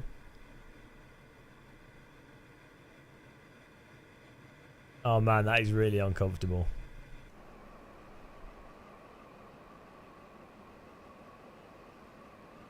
Oh, that's Gatwick.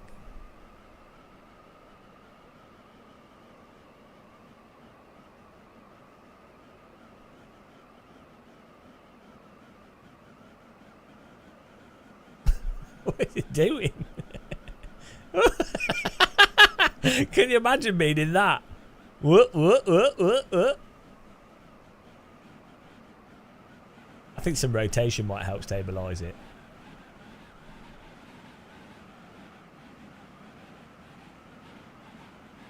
It's porpoising, guys.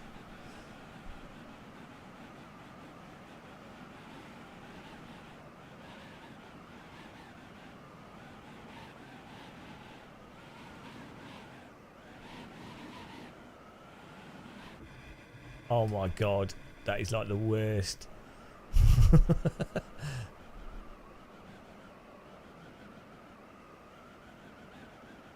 I guess at a certain speed it just breaks because if the aerodynamics, like, well, I mean the wings in real life would just fall off as well. So, what is the fastest that anyone's ever gone in a glider? That's a good. That's a Google. That's a Google moment. Oh dear. What time is the F1 race today, guys? Is it like 7 PM or something?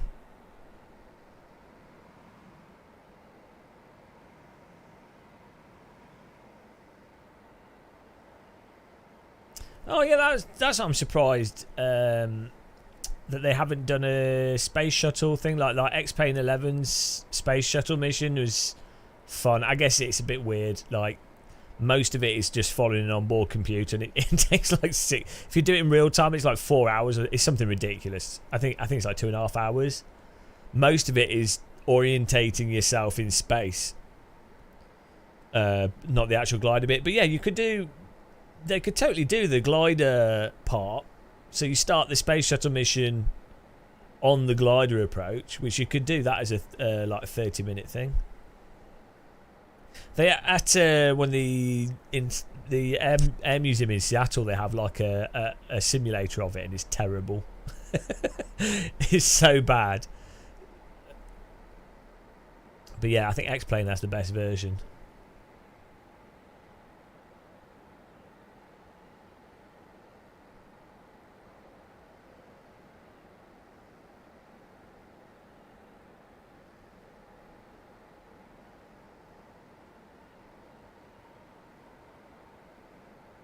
Oh jeez, did he stay awake for that? I can't do that anymore. Like, is he? How old is he? I can't. I literally, if I stay awake for like 2 days in a row, I feel really ill now. I mean, I generally don't feel too well all the time, so maybe that's what it is. But when I was a teenager, I could stay awake for or even when I was like 18, 19, I could stay awake for 4 days and it was fine.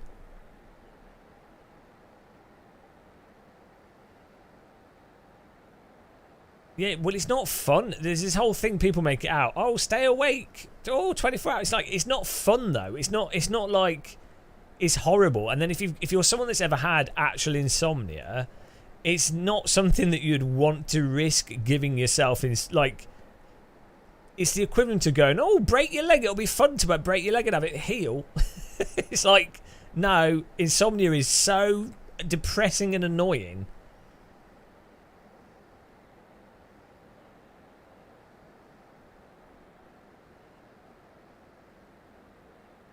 You went to bed before 12 yesterday. I tried to go to bed at like 9 PM now.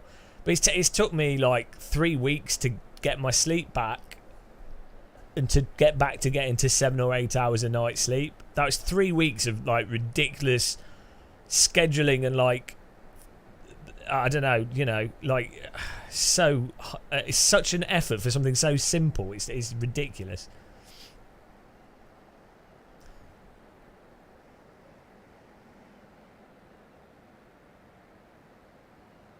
Yeah, I know. It's a horrible feeling, isn't it? It's really horrible. You just feel sick and frustrated. It's like if you're really, really thirsty but you can't drink water. Right, let's land here.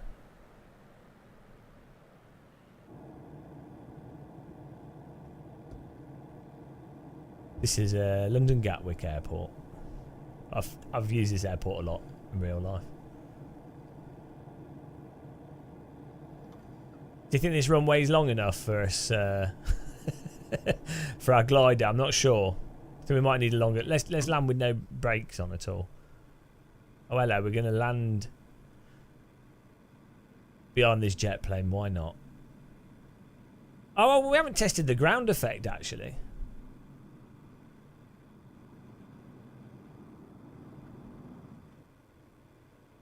It doesn't seem like you don't have much jet wash. Is ground effect working? Like the ground effect in a glider, because the wings are so long. Basically, we should be able to keep going for like 500 to 1 glide ratio. Like it's crazy. Yeah, it looks like it's working properly. That was one thing actually. A real glider pilot said that the gliders go too easy, like keep going too long. Not from ground effect, but in general. But I don't know.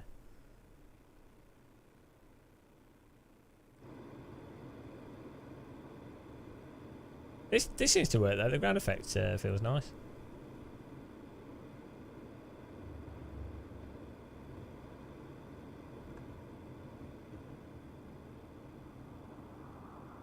Oh, we should gonna stall. Oh, I want to go down the taxiway.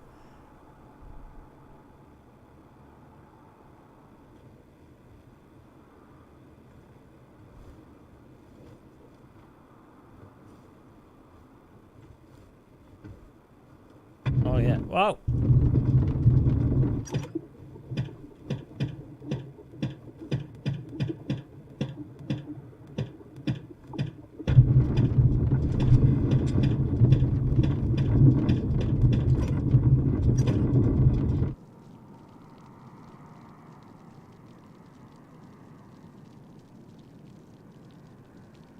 The water spraying out. Just having a little pee on the taxiway. That's nice. How you see when you turn here, that's increasing the resistance of the wheel. So it's turning just from the load on the wheel is causing the plane to like turn left and right. I'm not using the rudder pedals at all.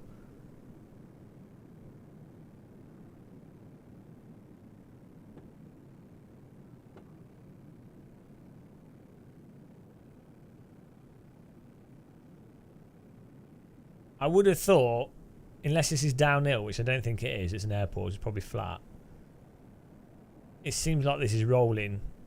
Like there should be more friction from the wheel, maybe, at lower speeds, so you slow down quicker. Because I think they have pretty flat tyres on gliders as well. They're not like...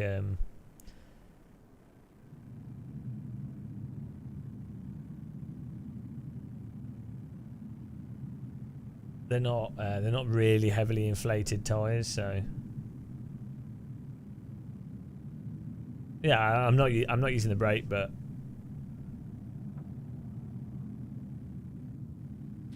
bonk. Yeah, it seems like the for some reason the jet wash as well isn't so high. But I'm looking forward to doing the next proper glider flight. Damon Allen, thank you. Blessed be the Damon Allen. May your force feedback be strong and powerful. And lo, you will feel the tyre flex through the steering wheel and the air currents through your force feedback joystick. Thank you very much for being a member, man. Appreciate that.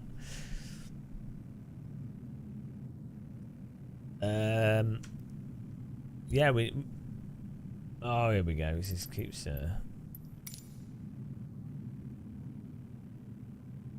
Alright, yeah, guys, check out George Ortner's Discord.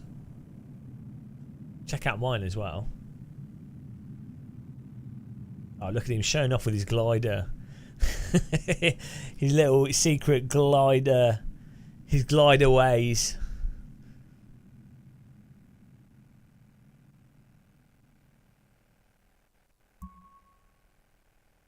Whee! This is like the ultimate dream for any glider pilot. Whee! But if we keep pushing this, do we get to go to another planet? Whoa! So there's a storm over Japan. Let's go to Japan here. Oh, okay. Planet disappeared.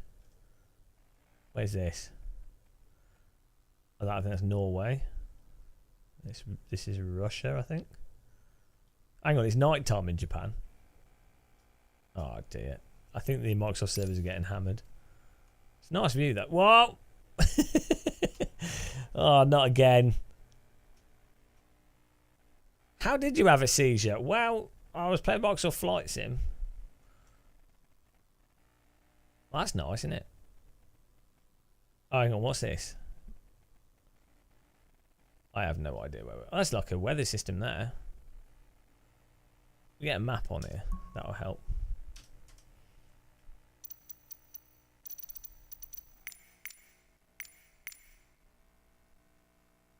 So it's like China. Oh my god, it keeps disconnecting. Is that China? Oh no, that's Africa.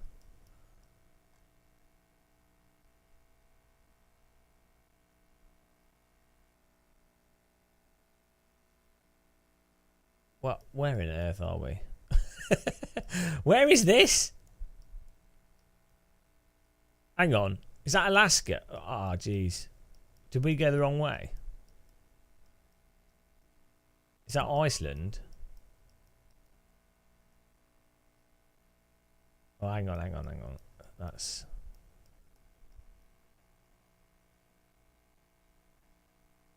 Ah. What? Where on earth are we?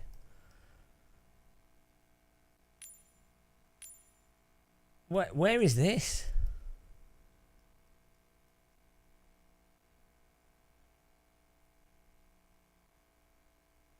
Guess the country by the weird outline.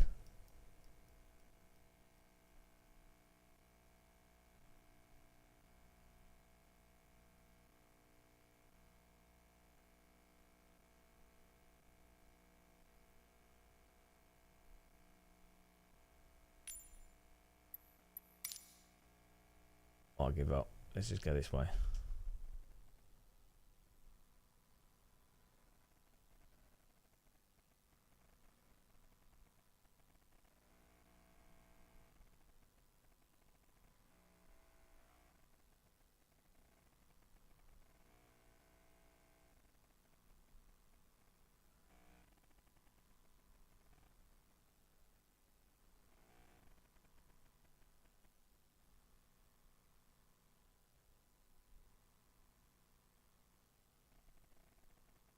A lot of water on this planet.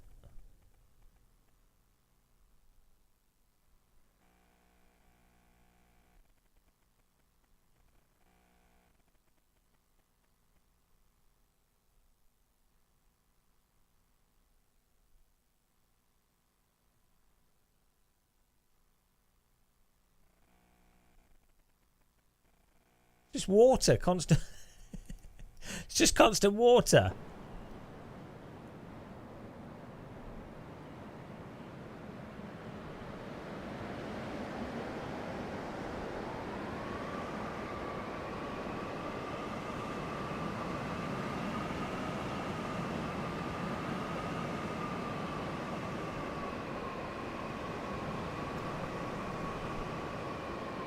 Let's see if we can land in the sea.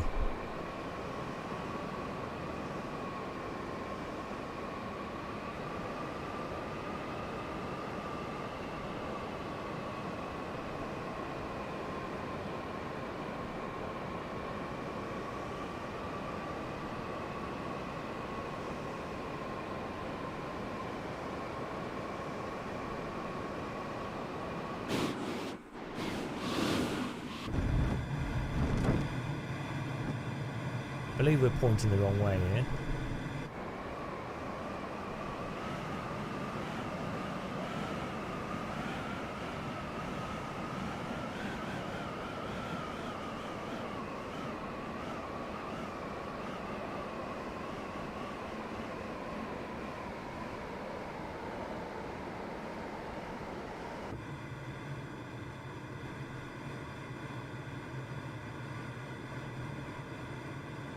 It's just constant water. It's the worst kind of water. None of this water is drinkable.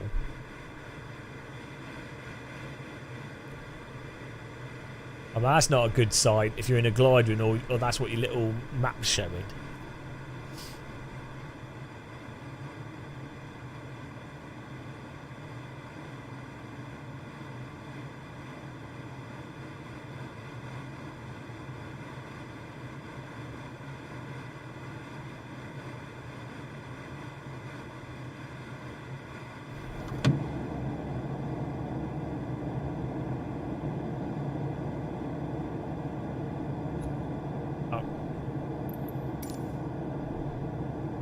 Here we go. Here's the ocean. Look at this. Oh my god. Maybe there's a boat we can land on. The Optimist. Maybe there's a boat in the middle of the Atlantic or whichever ocean we're in. It's rather worrying that this is what most of the planet is like. It's not like a little bit of the planet is water. It's like this is it. This is actually more representative of Earth. This view. The average Earth view. Maybe a bit more wavy, but...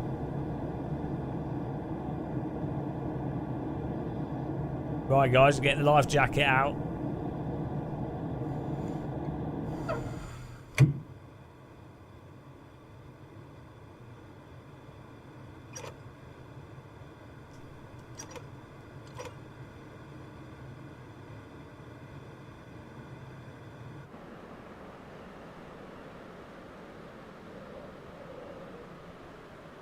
Is it ground effect if it's over water?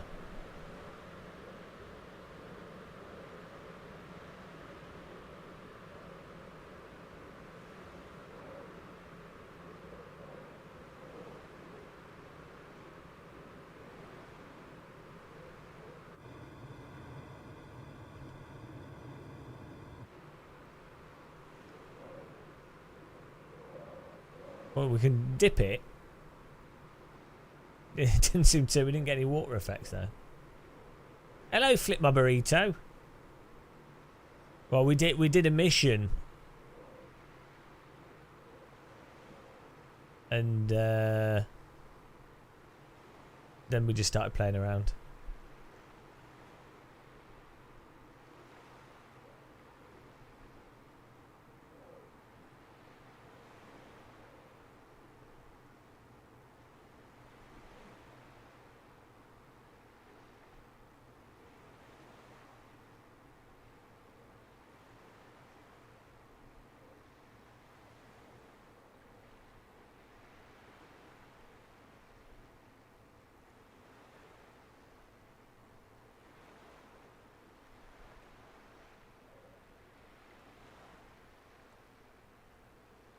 Definitely get a lot of ground effect with the glider.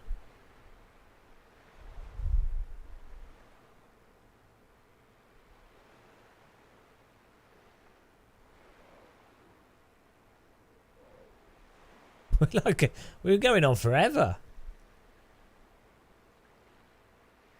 When in doubt, just use ground effect.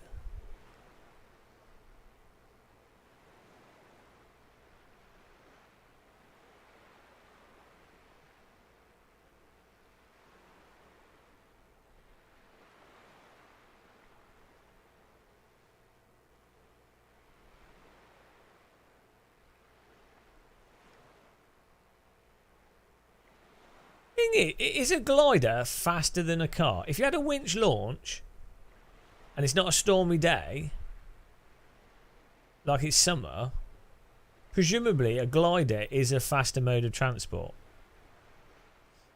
and more efficient as well.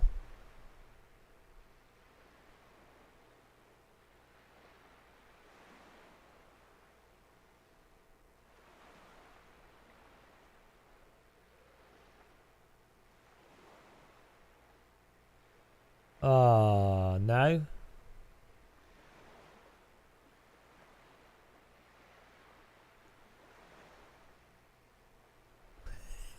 We're still floating along it. Oh. Ah, there we go.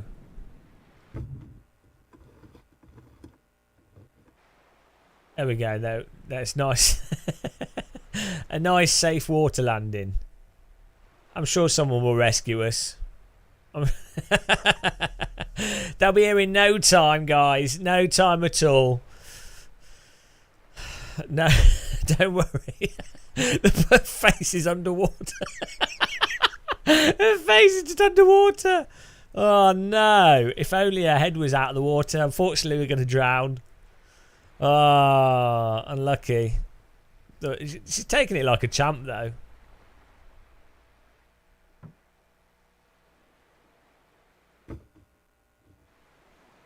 I mean, all she needed was another 3 centimeters of buoyancy and she would have survived, but sadly the water level's above the eye sockets. So you know, it's just an oversight by the designers of this aircraft.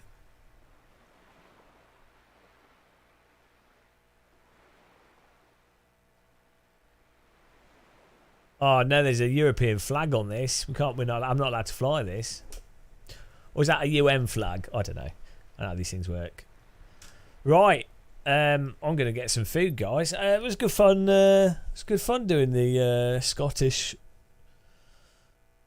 transverse flight. Thanks for everyone for joining us. We'll have to think of a good, another good location to another challenge. I'm not sure where we'll fly across. Maybe we could try and do the whole Alps or something.